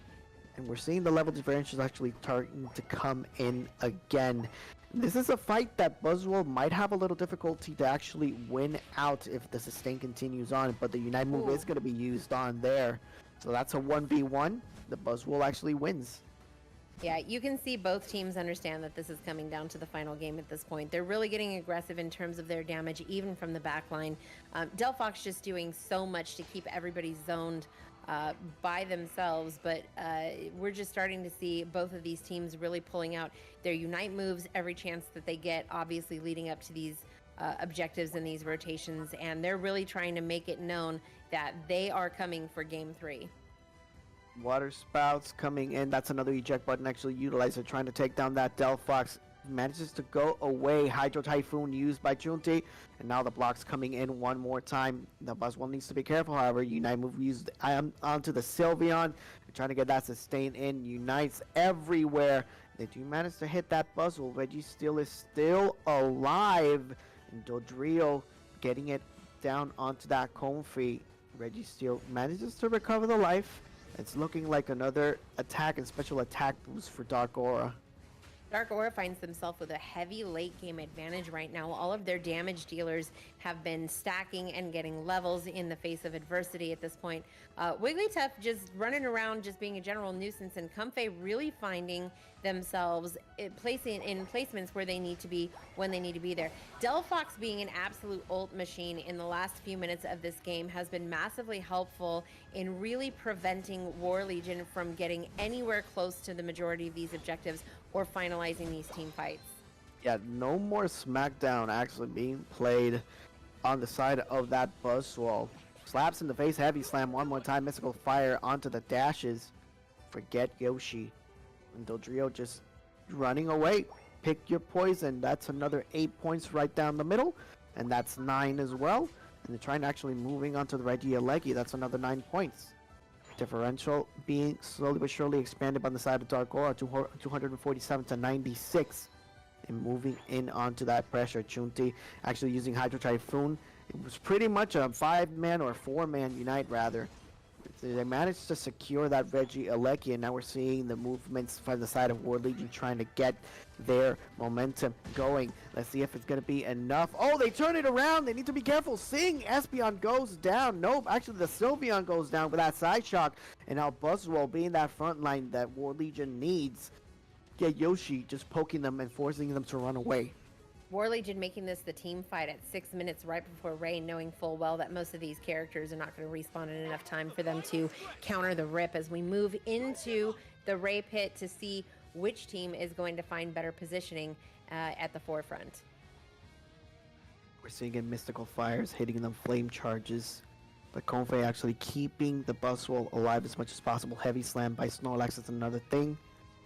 Wigglytuff trying to find it. Oh, extension by the Sylveon, maybe. Nope, the Unite move is gonna come down, and they both Unites are gonna be traded. Unite move by the Buzzwole. Rezia moving in one more time. Every single Unite move being used, and now the Unite move from the. Look at all that damage from Get Yoshi. Espeon going down to the Snorlax. That's a double by Rezia. Look at that eject button. That kill is so big on their side. That's a sweep on War Legion. Everybody else from Dark Aura has already spawned. It is up to the Wigglytuff and the Comfey to get this. But Dark Aura is going to start ripping it as fast as possible. Half of the life done for the Rayquaza. It is secured for Dark Aura. What type of defense are they going to go for, however? The stuns coming in to get Yoshi. Heavy slam protecting. That's another one. Get Yoshi really putting on the carry pants in this third game. Yeah, I think at this point, the Snorlax is probably going to be the MVP of this Ray fight for me, recognizing that War Legion had players that were coming out of spawn. Snorlax essentially threw himself on the front line and said, "Go on without me, just remember my name," and allowed his other teammates to go ahead and rip. He's not even worried about scoring his points at this point. Him and Delphox are just basically cleaning up the back line. Now Buzzwole trying to get at least a psychological KO onto the Delphox, making them forced to run away. Such a good pick really good draft. Movements as well. The sustain was there. The team fighting was there. Get Yoshi and Dark Aura. Welcome to the semifinals. Congratulations. GG's for both teams, though. That was a really well played game. And honestly, I really like to see, the teams go all the way through one for one. It just means that it's really evident that the teams are adjusting their strats and they're adjusting their comps. And in this case, Dark Aura came back after taking the L from War Legion in game 2. So GG's to both teams. Really, really spectacular performance from both sides. Yeah, Lizai putting in the work in that last team fight, as you mentioned beforehand, crunches, but can't stop him with 344 EOS energies scored throughout the course of 10 minutes. Get Yoshi with 101 damage. That is ridiculous amount of damage, like we mentioned beforehand. Yeah, he put on the carry pants, especially when those mystical fires were not missing the marks. Yeah, I think at this point we just saw Dodrio doing Dodrio things, and that was pretty much what we expected. If you can't stop the Dodrio, hashtag can't stop them, then they're just going to continue to score on you, and that's exactly what they did. Even in the last push, managing to score after the Ray fight while Snorlax and Delphox were taking care of business. But I am not surprised at all by Get Yoshi's numbers with the amount of damage that he was outputting, specifically on that Buzzwole. If you look at his damage taken in the 76k range, more than he was actually outputting. So good games, good positioning. The Blastoise honestly was really doing it for me. He was throwing himself into situations where his rapid spin was really effective and just kind of breaking up a lot of the team. It just didn't seem like it was enough at some point. So, really, really excited to have been able to see this play out. Really, really good team comps, really strong compositions from both of them. But, GG to both teams, and congratulations to Dark Aura for moving on. Another 2-1 series for both teams. And now we know Dark Aura is going to be facing Ikigai no Tsurugi in the semifinals. Whoever wins that actually sits comfortably, guaranteeing that second place spot. And we still have one more match tonight, which is going to be Jungle Griefers versus War Legion to determine who gets fourth and who gets third, who gets some money and who stays home.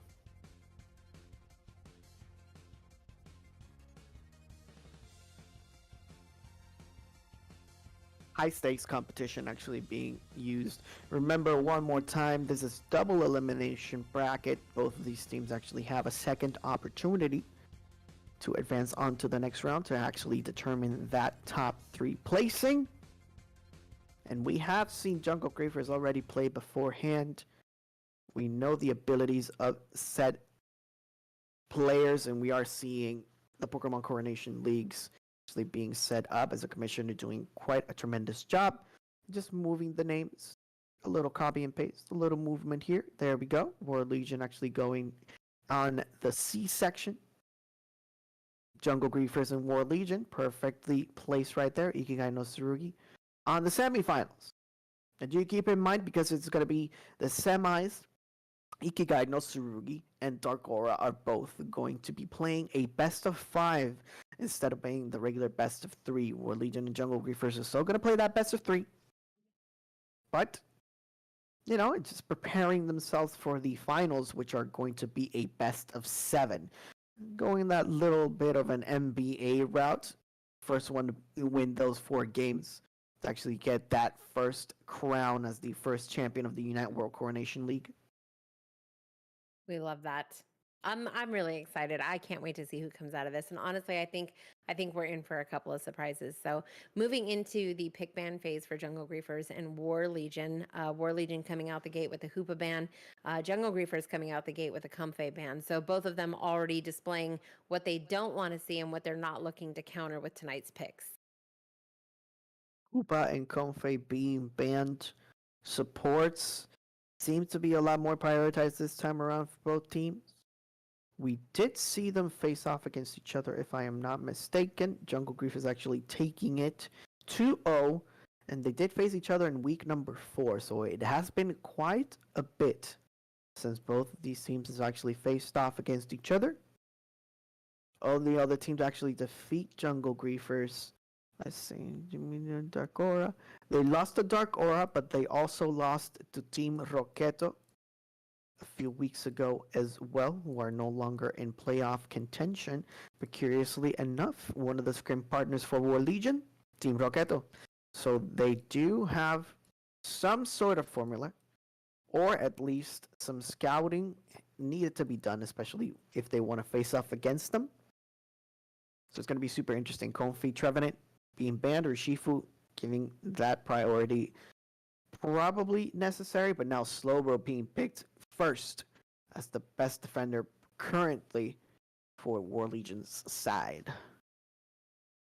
And let's see, Jungle Griefers coming out with the Espeon looking to secure that early damage, followed closely by Dispenza's Glaceon. So for the first time tonight, we're actually going to see that happen since it was not the immediate target ban.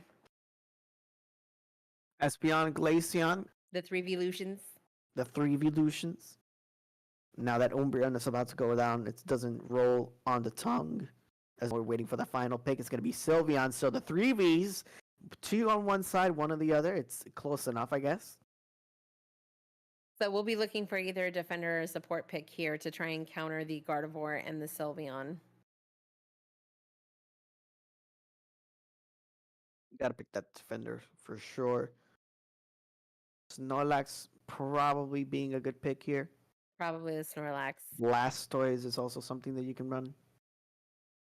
I'd be interested to see if we see the Blastoise again. We'd probably see Mads on the Blastoise and Solo on the Espeon if that were the case. Oh. nothing to scoff at, nothing to see here. Blastoise actually here. being banned. Blastoise being banned on their side. And they go with the Clefable pick, which is good because we'll probably be looking at Moonlight Gravity once again. If I pinch him, yep. Do exactly that. That is exactly what I would do. If I see the Blastoise ban, I'm banning Snorlax from the first side that I can. It forces them to actually pick a non-conventional one, but Smamo is still available for them. So that's the thing about the defenders. Every single defender is so good so far, and effectively you force them onto the Mamo. So that's another opportunity that you have to actually read what they want to do. Mm-hmm. And we did see Kate Frazier on the Mamo earlier, and we did see Mamo and Espeon in lane. So it's looking that might be the move. So we may be looking at an all-rounder to pair with Clefable in lane to answer this Slowbro, Gardevoir, Sylveon comp that we're already seeing coming from War Legion. Azumarill being picked as the last one. Pretty much a comfort pick for Rezia, and we saw that damage, the heavy damage that Azumarill was doing, especially in that second game versus Dark Aura, as we wait for that final pick for Jungle Griefer's side. Yeah, we may see somebody who's going to be able to counter the movement off of Azumarill if we see the Whirlpool come out again. I believe that was the only thing that kept Azu alive for the most part, was the fact that he was essentially unreachable. He ran in, he did damage, and he got the tail out of there. And that's exactly what you want to do if you're an all-rounder too. A lot of all-rounders actually have that type of offense, right? They do manage to seal it away with the Delphox. So a triple attacker comp with the support and a defender on the side of Jungle Griefers. In the meantime, War Legion going a little more standard. Okay. We'll probably see Lane Delphox again. Most likely we'll see Dispenza running Glaceon in jungle. We'll see the Icy Wind Freeze Dry. Delphox probably running Fire Spin to counter some of Azumarill's movement. And we'll probably see the Mamoswine Espeon lane to try and counter some of Sylveon and Gardevoir's damage output and Slowbro's interrupt. Yeah, Skip's probably going to run that Slowbro. We are seeing a Rezia with his Azumarill. Gardevoir can go into GT or Chunti depending on what they really want to prioritize. Sylveon, again, it could be a flip depending on what they want to do. And then we do have the Blissey for that extra sustain. Either that or a Safeguard Helping Hand. But it's pretty much going to go to the Roy McBeef. It's what I'm expecting between these two teams for sure. A little risky from the side of Jungle Grief is actually running 3 attackers, though. Yeah, I don't know. Jungle Griefers is pretty calculated in their picks, and I think they'll probably have a plan. They'll probably lean a little bit more into Glaceon and Delphox's damage capabilities to counter or balance out the fact that they did not go with an all-rounder for this particular pick. Once again, mobility being an item for them as well to try and lean into. It just means that they'll be able to do a lot more burst damage from a lot further away, while they have another lane that's just going to be running a bunch of pinning people to the floor, so everybody else can come in and just jump them. So I think pretty smart composition. Maybe not a whole lot of HP going on here, but again, you'd have to get close enough to them in order to make that an issue for them. So I think this was a very calculated move on their behalf, and we'll probably see some big damage numbers coming from all three of the attackers. And it's really going to defend a lot of the damage from the Gardevoir onto the back line on their side as well. If you have a Sylveon and a Azumarill, they can't really reach the Espeon, Glaceon, or Delphox. You're going to have a bad time, especially if you're just depending on the Guardy. Exactly. And it looks like we might be seeing Gardevoir in the jungle in this particular matchup. So that's probably they're going to feed Guardy early. Guardy's going to hit levels and be looking to throw her ult as often as she possibly can, which could be problematic for the attackers. Moving into the itemization process, slowly but surely picking their corresponding characters. Russ gonna rock the Clefable. Mixmat's actually looking to rock out Delphox. K. Frazier, Mamoswine, we did see it before, as we mentioned before. Dispenza with the Glaceon solo with the Espeon. Roy McBeef, actually going Blissey, Rezia, Azumarill, Chunti, Sylveon. Skipsa with a Slowbro. GT is definitely going to go for the Guardy. Arguably one of, if not the best Gardevoir that we have in Puerto Rico, so no surprise there. And Chunti's probably going to go lane, leave GT, then just lane swap it. And then especially if you're going to get that early lead. Because again, if you're going to run that Gardevoir, you got to make sure that you hit that curly or level 5 as fast as possible, just to make it actually relevant and hit that damage you want into those damage spikes. Absolutely, lots of spoons on the map too, and special attack glasses or special attack specs on the Clefable. So looks like we're going to be seeing some stacking coming out of Russ also to try and amplify moveset output. Everybody charging up. Game number 1 in the elimination set. War Legion on one side, we have Jungle Griefers on the other. One of these two teams secures third, while the other one gets fourth, but gets no money. And we both need money. The jungle share technique on behalf of War Legion seems a little bit interesting to me, but if you're running dual experience share, it kind of makes sense. You want to see Slowbro hit 4 early, you want to see Blissey hit 4 early, and make sure that they can do what they need to do. A lot of early evolutioners on the side of War Legion, which can be a good thing and a bad thing, because it means that their early game can become their late game. Wow. That is going to be so important. Actually having that extra movement speed right there. Commissioner having a little fun with the camera. First KO for the side of Jungle Griefers.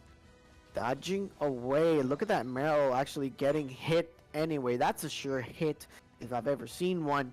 Really good job by Jungle Griefers actually chasing them out. Not the range on that move, though. I thought for sure that was a miss.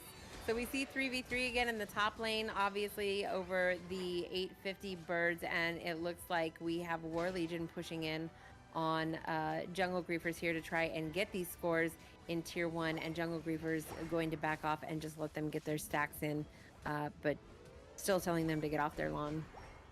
Yeah, it's looking like feature site Corellia this time around. They need to be careful not to overextend themselves as they just did. Like you mentioned beforehand, this Mamoswine Espeon combination doesn't really matter the lane that you want to go for. It could be a nuisance, especially when you have stuns after freezing after more stuns.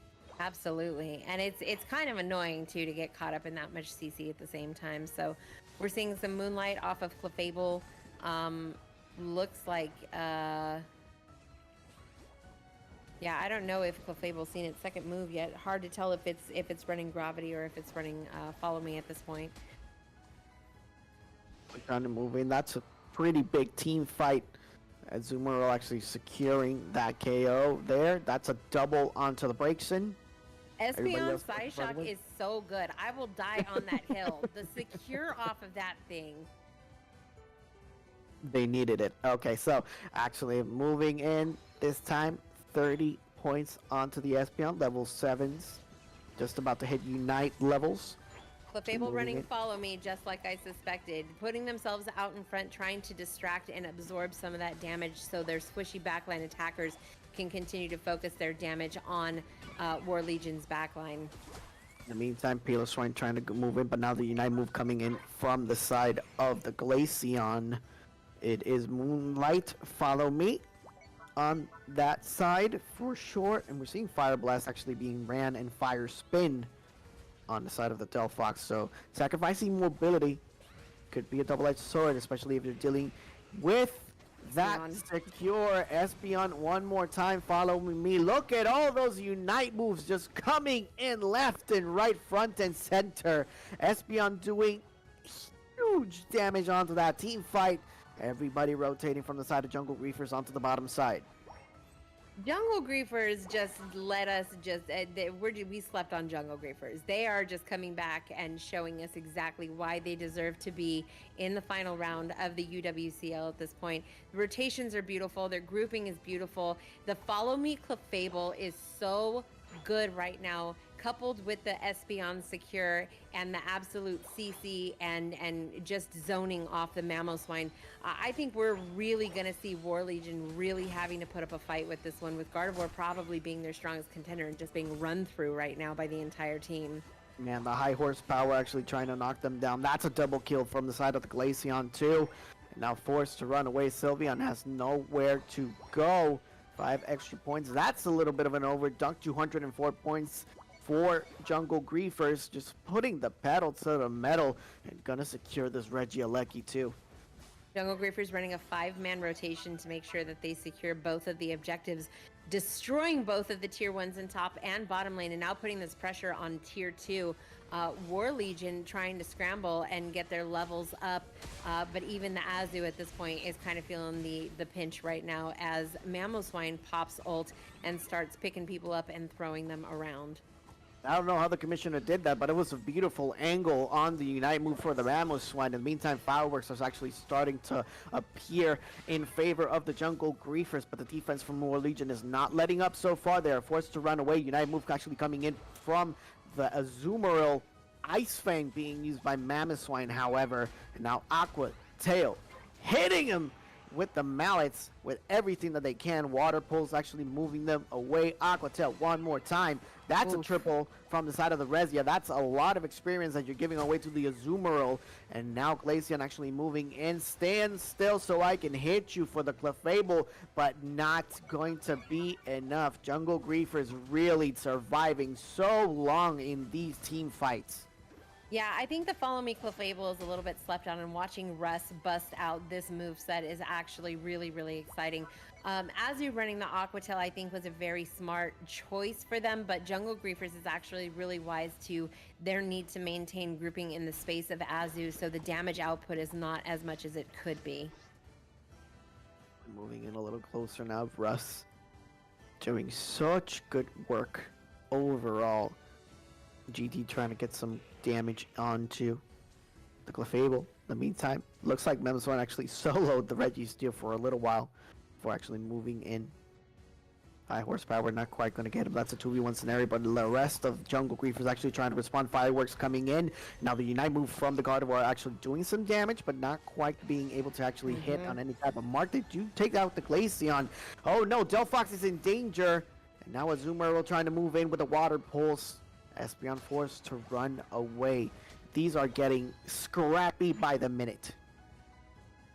Yeah, I'm really enjoying watching the rotations from both of these teams, the positioning of the Mons based on their strengths right now. And I think what we're seeing is just really classic Jungle Griefers gameplay in terms of their grouping and their rotations right now. They realize that they need to keep the pressure on. It becomes anybody's game once Rayquaza becomes involved. So the Fire Spin doing what it needs to do and getting the Azu off the teammates that it's directing itself at, which is really, really good to see. But they're going to have to really prioritize that Gardevoir when it comes down to the Ray fight. 26 points onto the Gardevoir. Level 12s across the board for War Legion.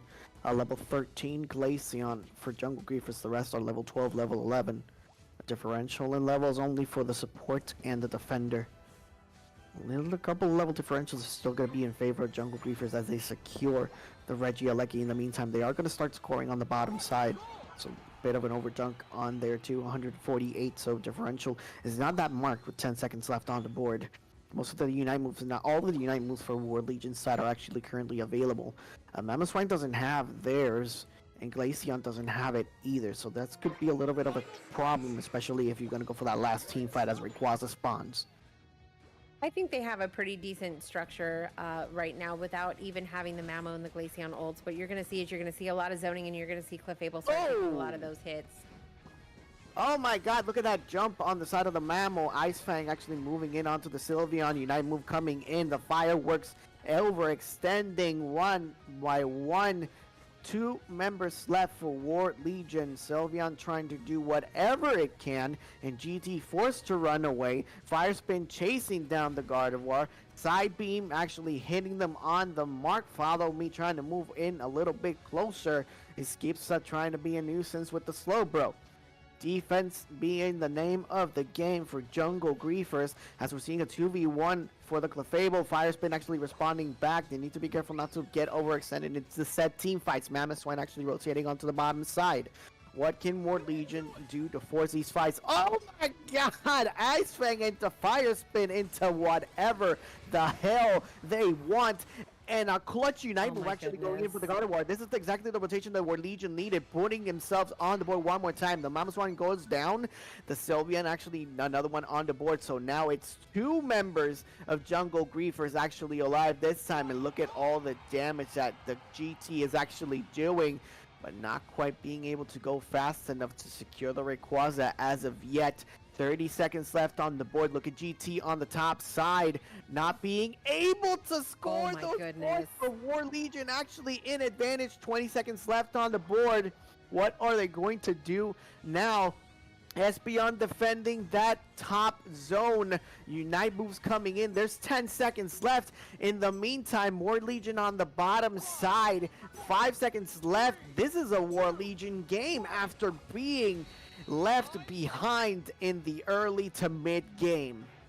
I cannot believe what we just witnessed right now. I literally cannot believe that it came down to a mere number of points in the last seconds of this game. These teams wanted this so badly. They left everything on the battlefield. Look at that.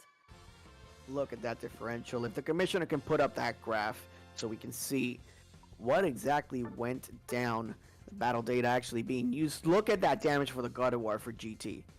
It took them a while to actually come online, but in the end, clutched it out, racked up the damage with a beautiful Unite move on that bottom brush close to the Rayquaza and hitting just enough members of Jungle Griefers to put them in an uncomfortable spot. Yeah, what's interesting is the amount of hits that they allowed Sylveon to poke at that Rayquaza while everybody else was trying to regroup after that fight. I think Sylveon was trying to serve as a bit of a distraction while they set up to back cap, which was almost successful. But I think Jungle Griefers probably just lost a little bit of their grouping, and the back caps caused them to scatter a little bit. Realistically, I think what they were doing was trying to stall, which was the smartest idea. And then, I don't know. Anything goes in this game at this point. Ray flip or not, it comes down to the final seconds of this game. Every game is winnable, and this game literally just proved that. After such domination from the beginning of Jungle Griefers, it really proves the resolves of both teams. Like you mentioned beforehand, they want this badly, and they are willing to go the extra mile in that extra play to try to eliminate the competition as fast as possible. Dispenza was not left far behind though, 91,000 damage solo with 78. Mixed Mats going that 69, Chunti 55, Rezia actually going for 54. So I feel like Jungle Griefers really had a grasp of what their composition really wanted to go for, but with the banning of the Blastoise, it feels like the defender pool really did not help them in the draft phase. Yeah, it's still some really good plays by the Mamo on this one. I don't think that Blastoise being banned was too big of a detriment to them because, like we said, the Mamo and Espeon combo is pretty gnarly on its own. Had they had access to the Blastoise to add and create a double defender with a little bit of an all-rounder basis to it, they might have been able to output a little bit more damage, cause a little bit more interrupt. I thought that they had a really strong composition even going into this, and we saw some beautiful early gameplay and those rotations to the objectives. They were just securing things like bread and butter. It was just very smooth. It was very easy for them. Russ taking, doing 112k healing after taking 71k damage. That follow me really doing what it was intended to do. Just in the last few seconds of the game, it came down to points. There was no lack of performance from either of these teams. Both comps were extremely strong and very calculated. It just came down to points in the final seconds, and this was a good game from both teams. What type of adaptations are you starting to see for Jungle Griefers? Are you trying to see maybe a respect ban for the Gardevoir on the side of War Legion, or do you want to pick it for yourself? I feel like Delphox was doing its job, but maybe they can have an opportunity to actually take that away from them.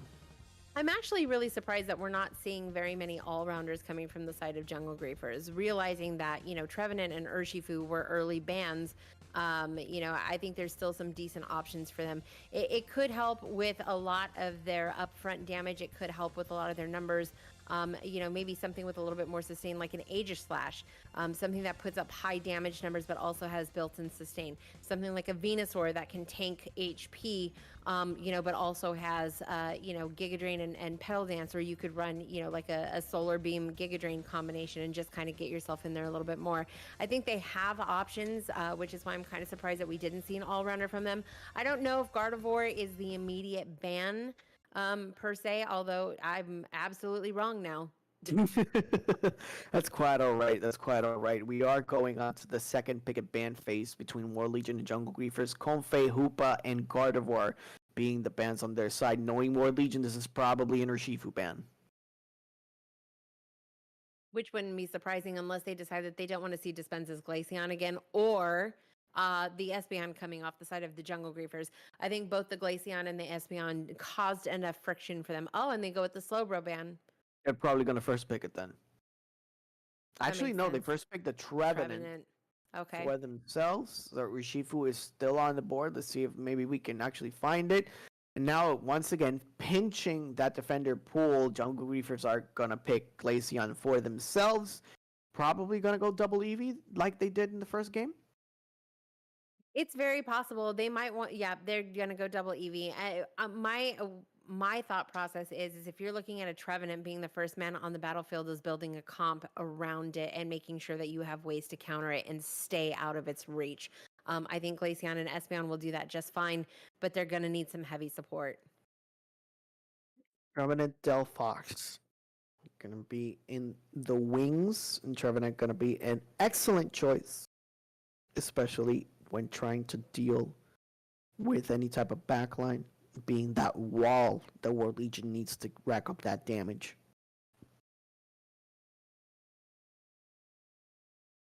You keep in mind, we do have 1 minute for every single pick.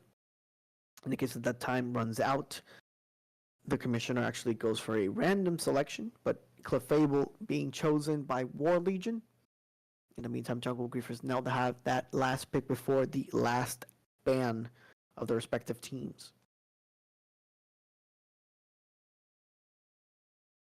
Yeah, I think securing Clefable on behalf of War Legion was probably a smart move, considering how disruptive it was. Follow Me and Moonlight just taking all the hits but dealing all the healing. It was almost like this cycle of just absorbing damage and living off of it. Doing a really good job overall from both sides, actually. If I were Jungle Griefers, I think I would like to secure my defender now, or be forced to actually pick a support, but actually going Buzzwole. There's the all-rounder. There you go. Just as Crunches actually predicted, actually trying to go for those all-rounder picks. Jungle Griefers rocking the Buzzwole. Yeah, again, something heavy damage and high sustain. You could go Scyther, you could go Aegislash, you could go Buzzwole, and they opt to ban the Decidueye. So they're looking to protect their back line and use something to get up in their faces at this point. So they've secured their damage and they've made sure that they have banned the mons that they do not want attacking their back line. And I think we'll see the support and the defender come out in these next 2 picks. Eldegoss is still available for them. Mr. Mime is still available. And then the rest pretty much else non-existent unless you really want to run that Wigglytuff, but not quite likely. Defenders, we still have plenty to choose from. Snorlax is still there. Mamoswine is still there. Blastoise is still there too.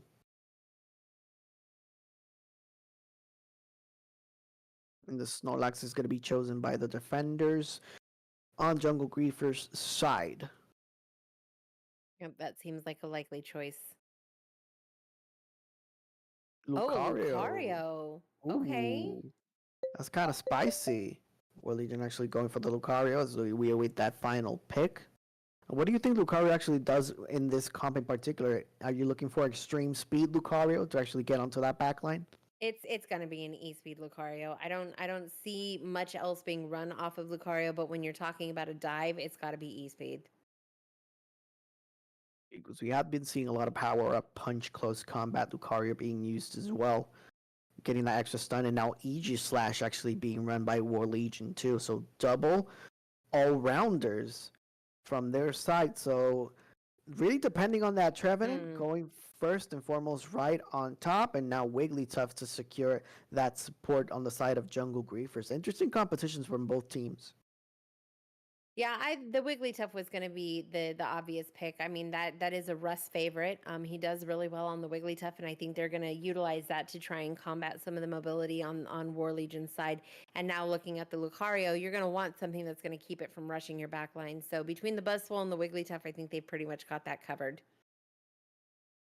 Early game is going to be super important for War Legion, especially if you're going to get those stacks in 3 of the 4, actually 4 out of the 5 mons that they have on their side actually all stack. Lucario gonna have attack weights, Aegislash attack weights, Trevenant attack weights, and Aeos cookies most probably, and you have the special attack specs from Fable. Usually what they like to go for, right? So it's going to be pivotal for them to actually have a solid early game before moving in onto the next stages of the draft. Now, do you keep in mind Jungle Griefers started flooring it from the beginning and they kind of ran out of gas in that last Rayquaza fight? Clutch plays from GT actually saving War Legion's bacon, but still, you got to make sure that the Lucario and the Aegislash do not come online.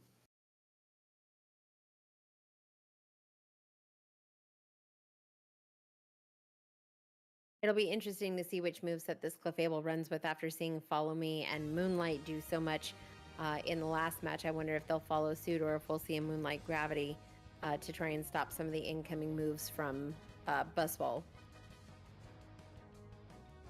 Itemization process for both teams. Jones are going to be rocking the attacks weights. Roy McBeef attack weights only. Oh, okay, so that's an interesting build for Rezia in particular. We're seeing Focus Band, Scope Lens, and Weakness Policy, so no stacking on the side of the Aegislash.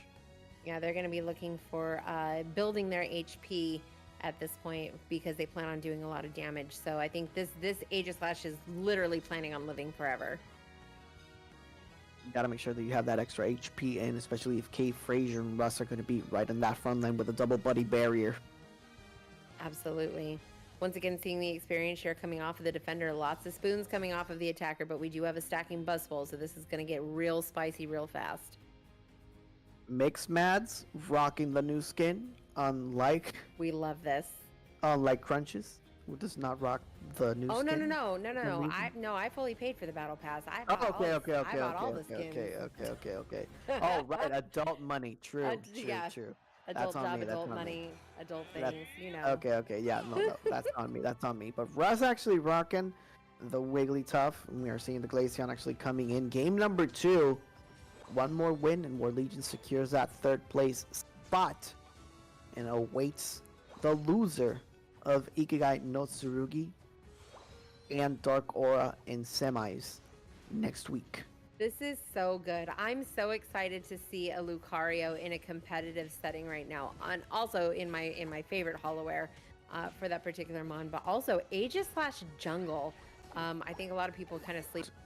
Fennekin trying to get that damage in onto the Buzzwole. Yeah, so this is going to be cool because what's going to happen is Wiggly is going to put an incoming mon to sleep for Buzzwole to just creep up behind, pick it up, and just throw it into the dirt. Oh. And it seems like the Commissioner's controller actually paused this time around. They are ready. We continue to move on. They continue to play, so no worries there. In the meantime, Lucario does go down. So 9-8. Only advantage of the energy. Yep, Clefable or Clefairy looking to level up here, but Snorlax getting in his way. Well, this is looking a little difficult for War Legion's side. Duo Blade does manage to take on the Buzzwole, but that's a double for the Wigglytuff. Okay, now we're seeing what you were mentioning about Russ feeling super comfortable on the Wiggly. Yeah, I don't know if you've had the opportunity to play against Russ's Wiggly, but I hate it. Okay, so double slap trying to move in that time.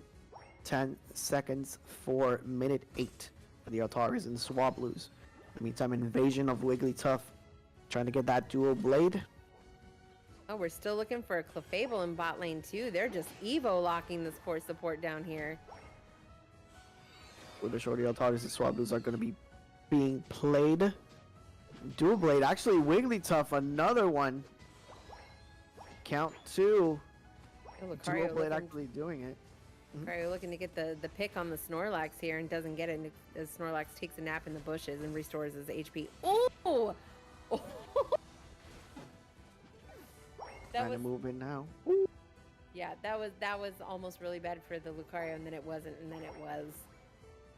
It was a 3v1 scenario, not really much you can do there. 16 points as well. Jungle Griefers putting their foot on War Legion's throats in this early game.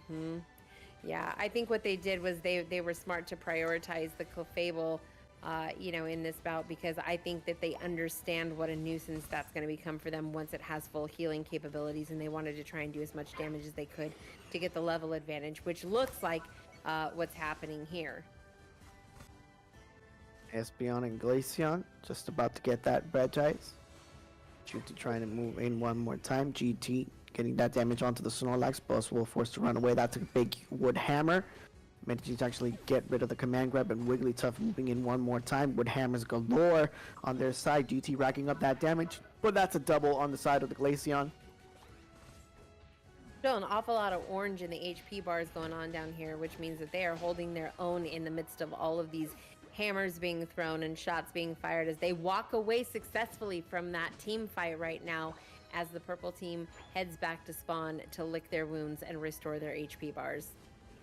Reset, rinse, and repeat. Oh, it's a rollout Wiggly. Rollout Wiggly, okay. Oh, okay. Okay, Russ. Okay. Feeling cheeky for sure. Walking off with somebody's buffs like that, how dare you? Yeah, that Lucario's definitely not doing it for me. Well, they need to be careful, however. It's War Legion is still going to be a dangerous team, especially in the last stages of the game. Actually trying to get some damage in. Yeah. To manage to secure a double kill on the side of the Glaceon that time. So, survivability being the name of the game for Rezia. Rollouts away. And now, yeah, you want to see big numbers from the Lucario in the early game, because the ults is basically worthless, but it doesn't look like we are getting anywhere right now. Jungle Griefer's doing a fantastic job of keeping War Legion members from leveling up. Trying to move in as much as possible. Mystical Fires hitting them. And now GT trying to get rid of that Buzzwole as fast as possible. Not being able to do so. Espeon taking care of the Clefable on the other side. That Buzzwole's about to be a problem for that Delphox. They're struggling to keep up. Don't give up. Ooh. Oh, wood hammer going in. Oh, need to be careful. Espeon coming in clutch? No. Trying to move themselves away. GT actually with a couple of points right now. Oh, look at the jukes from the side of the Espeon too. But now, Espeon not letting them have it either. Flame Charge being used to great efficiency. In the meantime, Lucario actually trying to do something. But Snorlax surviving for so long. And actually, Delphox going down to the Espeon. Rip. Now Buzzwole actually taking care of him, however. Now, moving in, Wood Hammer, Horn Leech. This is going to be pretty difficult for the tree. Laying the smacker down. Yeah, and here comes Now the rest of the stuns. team. Yep, 3v1 scenario. Not quite what you want if you are War Legion. Everybody else is forced to move in, and look at all that Oh, damage the from Delphox Glaceon. goes down. Yep. Yeah, Yeah, this seems to be where Jungle Griefers kind of really shines is they really pull it together and they create stronger rotations. Like I'm watching the three-piece of the Snorlax, the Wiggly, and the Glaceon making rotations between lanes, and it's really just causing a lot of issues that War Legion can't seem to break through. Buzzwole doing the zoning on this one to allow the two Evolutions to rip Regieleki as they move down after Aegislash. The only opportunity that they're going to be able to try to have is for the Aegislash to continue to try to put on some carry pants and continue to move going. GT is doing a really good job of actually getting that damage in onto the special attackers, but if you get grabbed, you're gonna get burned. And now we're seeing Buzzwole actually being so effective versus that Delphox. Yep. And that's the unfortunate thing is, you know, Delphox does a lot of damage from a distance, and when you put that move set on it, it's got a lot of mobility. But if Buzzwole gets close enough to you, that's it. It's a wrap. Meantime, we are seeing a 1v3 scenario, so just as you mentioned the 3-man rotation on the side of Jungle Griefers, now War Legion is actually starting to adapt and getting for those 3v1 scenarios and looking at a lot more effectively from their side. It's 2 minutes and a half that time. GT trying to get with the Mystical Fire onto the Snorlax Horn Leech is barely going to miss, as Heavy Slam is going to force them to run away. Regice is about a good Reggie as any in regards to experience, but not quite what you want if you're War Legion. Yeah, Regice didn't seem like the move right here for the Jungle Griefers. Smart positioning on their part was getting ready for the Ray fight early so that they had the advantage in terms of forward positioning. Oh boy. They need to be careful. That Buzzwole's hunting. He's hunting. He's looking for that Delphox is what he's doing. 4, 3, 2, 1, and they're rotating upwards, so they're going to back cap. As soon as they back cap, however, they have to realize that this is a 4v5 scenario. Absolutely. So they're already trying to move on to the rip. Even the back cap, not enough to put War Legion ahead at this point, but Jungle Griefers is still going to need to make sure that they prevent War Legion from seeing any additional back caps or securing Ray if they want to pull this one all the way through. Unite move's going to come in one more time. Extreme speed from the Lucario, actually going for the 2v1 scenario versus the two Eevees. Look at all that damage from the side of DT! No! Holy moly! So Lucario actually playing it smart, taking care of the two Eevees. The opposing team surrenders as they get wiped out. War Legion secures the victory versus Jungle Griefers and advance on to third place with a 2-0. Okay, y'all, that false sense of security that War Legion just gave Jungle Griefers right now to just pull all of that out simultaneously at the very end. It was a no contest team wipe. It was an absolute no contest team wipe. And once again, we saw War Legion allow Jungle Griefers to take a very aggressive, comfortable lead in the early minutes of the game, just to come into the Ray pit, throw every single ult that they had at it, and pull out their A game in an effort to secure this. And they take it 2-1. Pretty much domination in the early game for Jungle Griefers. But at the end of the day, the team fight on that last one really being the difference between the two. And if you have both special attackers, or if you have the attackers on the side of Jungle Griefers occupied trying to get rid of the Lucario as fast as possible, and Rezia actually doing a really good job of maintaining those levels, because look, already on level 14, most of the damage was already there on the side of War Legion. Actually managing to wipe out the entirety of the team. Clean ace, and it forces a surrender on the Jungle Griefers side. Good gaming by both of the teams. It was really entertaining to watch this rollout Wiggly in action, as well as Solo's Buzzwole. Kay Frazier on the Snorlax, I'm always going to be a fan And Espeon holding a special place in my heart. That whole composition on behalf of the Jungle Griefers just really built to do amazing things.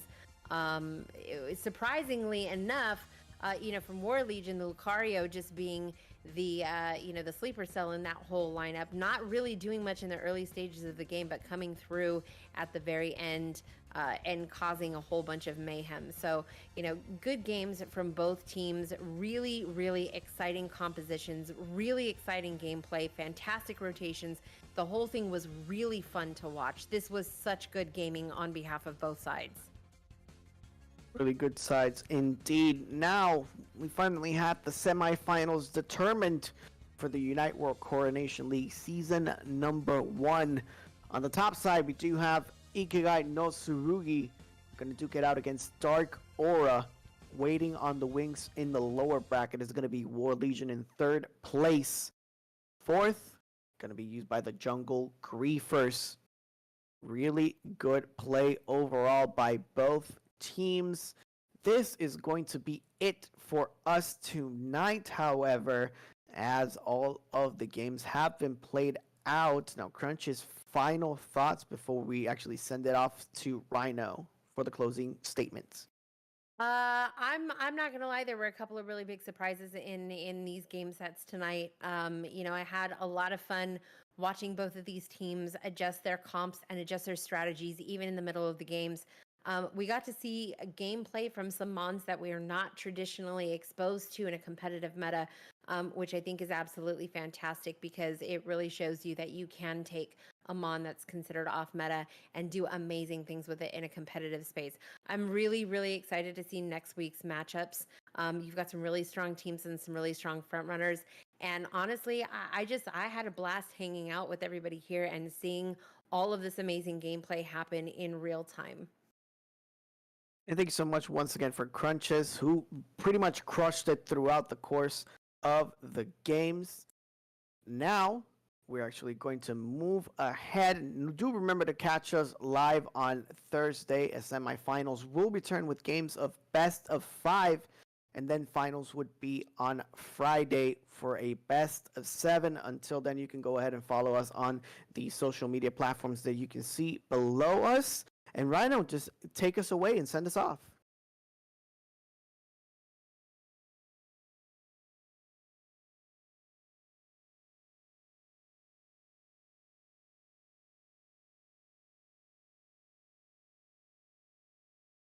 Okay, but before we leave, then we have Chunti here. So Chunti, talk us through that last team fight, just to start off. First off, thank you for inviting me to this interview. Nice to meet you, Crunches. I follow you on Twitter. I know you, Chopper. Thanks for those casting. I appreciate you both. Thanks, Rhino, for this. It was a couple of miscommunications. I say sorry for that. And yeah, about that last team fight, yeah. The thing was like, okay, we got some experience when it was the Wiggly and the Bustle Suicide. When we killed them and before that last Reggie, I got a lot of experience thanks to that. So I got level 13. Like Luca needs that level, right? And I'm like, okay, I got Trevor backcapping. We're looking for them. They are looking for us. When we saw where were the Aspen and the Glacier, I'm like, okay, Roy, get with me, like the tree, right? And when he engaged, I'm like trying to zone the EVs, at least the Espion, so my teammates can do their job, right? When I see that I have the two EVs with me outside, I'm like, guys, you should win that. I got the two main damages with me. I'm dead. Like, and when I see like they destroyed the team fight, they did the job. Junti, Really impressed. I Yeah, think go you ahead. guys did a fantastic job. Honestly, like it was such an honor to watch your team play tonight. I don't very often see a Lucario in standard gameplay, let alone in competitive gameplay. So I have to tell you that was probably my favorite part of this last match. How did you guys strategize your team comp for these matches going into it? Well, for example, we saw the first game, they choose double EVs, right? And I'm like, okay, they have double EVs, but I already have my Pokemon. I don't remember which one that I picked. Oh, I have Sylveon, right? So I'm like, business. This was a good game for Luca because I see two EVs. They're not that mobile. I can fight them or at least zone them, right? So and the next game, I'm like, if they pick again the double EVs, I'm going Luca. Well, the early game didn't went as planned. I was hinting the early game, but I got able to recover from that, and at least at the end, I did my job. That it was zoning them so my team do whatever they wanted. Okay, But so yeah, it was yeah, like we after we knew the first game they picked double EVs, like we were like probably gonna pick it, and if they do it, I'm planning on play that Luca. so right at the beginning of the season, we actually saw a different angle for War Legion. Most of the team fights that they were actually going for in the early games were pretty much class. When it came to actually determining the leads from the beginning, and then at the Rayquaza, you kind of fumbled. You still managed to secure a lot of victories throughout the way, but the Rayquaza fights still seemed to be something that you would struggle with. This time around, in playoffs in particular, we saw the opposite. Most of the teams are actually taking a lot of advantages for you in the early game, and then when it comes to the Rayquaza team fights, they're just blasting everybody and just making sure that the team fights were actually going into 45 scenarios or actually putting the rotations necessary to actually get those advantages and secure that last objective. So what changed? Well, honestly, I don't know. Like, it's funny because I'm like, okay, I know Chubber is all through all season talking about like World Legion early game is super strong, but they managed to throw the games in the right classify, and we know we always do it even in screens, right? And we get tilted because we're like, how are we doing super good in early and we throw in Ray. And then in these games, we're like how are we super losing now? And then boom, Rayquaza, we get a pick, we get to zone them. I don't know. But maybe we were too focused on winning because we fucked up, Oh, but yeah. okay. Any other question crunches? What's next for you guys? Like, I understand like you guys are moving on to the semifinals for this, but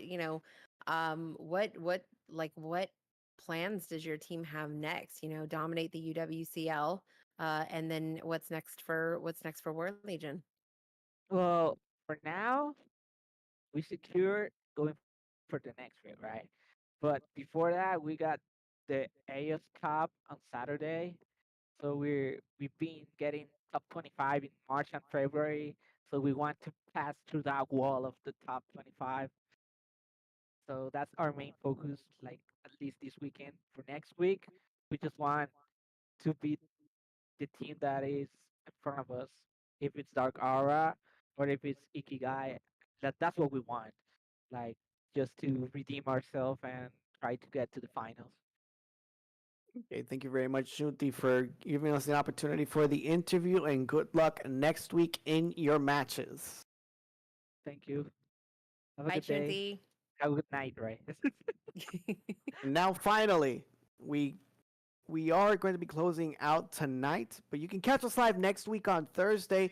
Semifinals kicking in with the return of games with best of fives this time around, and then finals will be held on Friday in a best of seven. We are seeing our top three teams right now. It's going to be Ikigai no Tsurugi and Dark Aura. The loser of that faces War Legion to determine the finals on Friday. Crunches, final thoughts. I had a good time. Listen, it wasn't me getting stomped this time, so I very much prefer being in my nice cushy caster seat where these tournaments are concerned. But let me tell you, I learned something new every time, and honestly, like watching these teams fight for it to the very last minute, I think is so inspirational. So Yeah, I just thank you guys for having me here tonight. This was absolutely a blast. I loved the experience. And, GG's to all the gamers tonight. Thank you so much for Crunches. You can catch her on twitch.tv/crunches, as well as the Twitter handle that you can see on the bottom of your screen. You can catch me, twitch.tv/chopper_PR, as well as the Twitter handle on the bottom side. Rhino, send us off. Thank you guys very much for hanging out. I do appreciate each and every one of you. Zakari, I believe is the name, won the giveaway for today. They've already contacted me, so they automatically get it. But I definitely want to say thank you guys very much for tuning in. I am Rhino Gaming. That was Crunches, and that was Chopper. And man, we had some wonderful games. Luckily, we got all the games going through today, and I couldn't be happier enough. Next Thursday, we will have the semifinals along with the finals on Friday. So make sure you guys stay tuned. As Chopper has already said, best of 5 on Thursday, best of 7 on Friday. So we got a lot of games of Unite and a lot of competitive games of Unite, as you already guys can see. These are some amazing, amazing players. So without further ado, I will see you guys later. I'm Rhino Gaming. Deuces.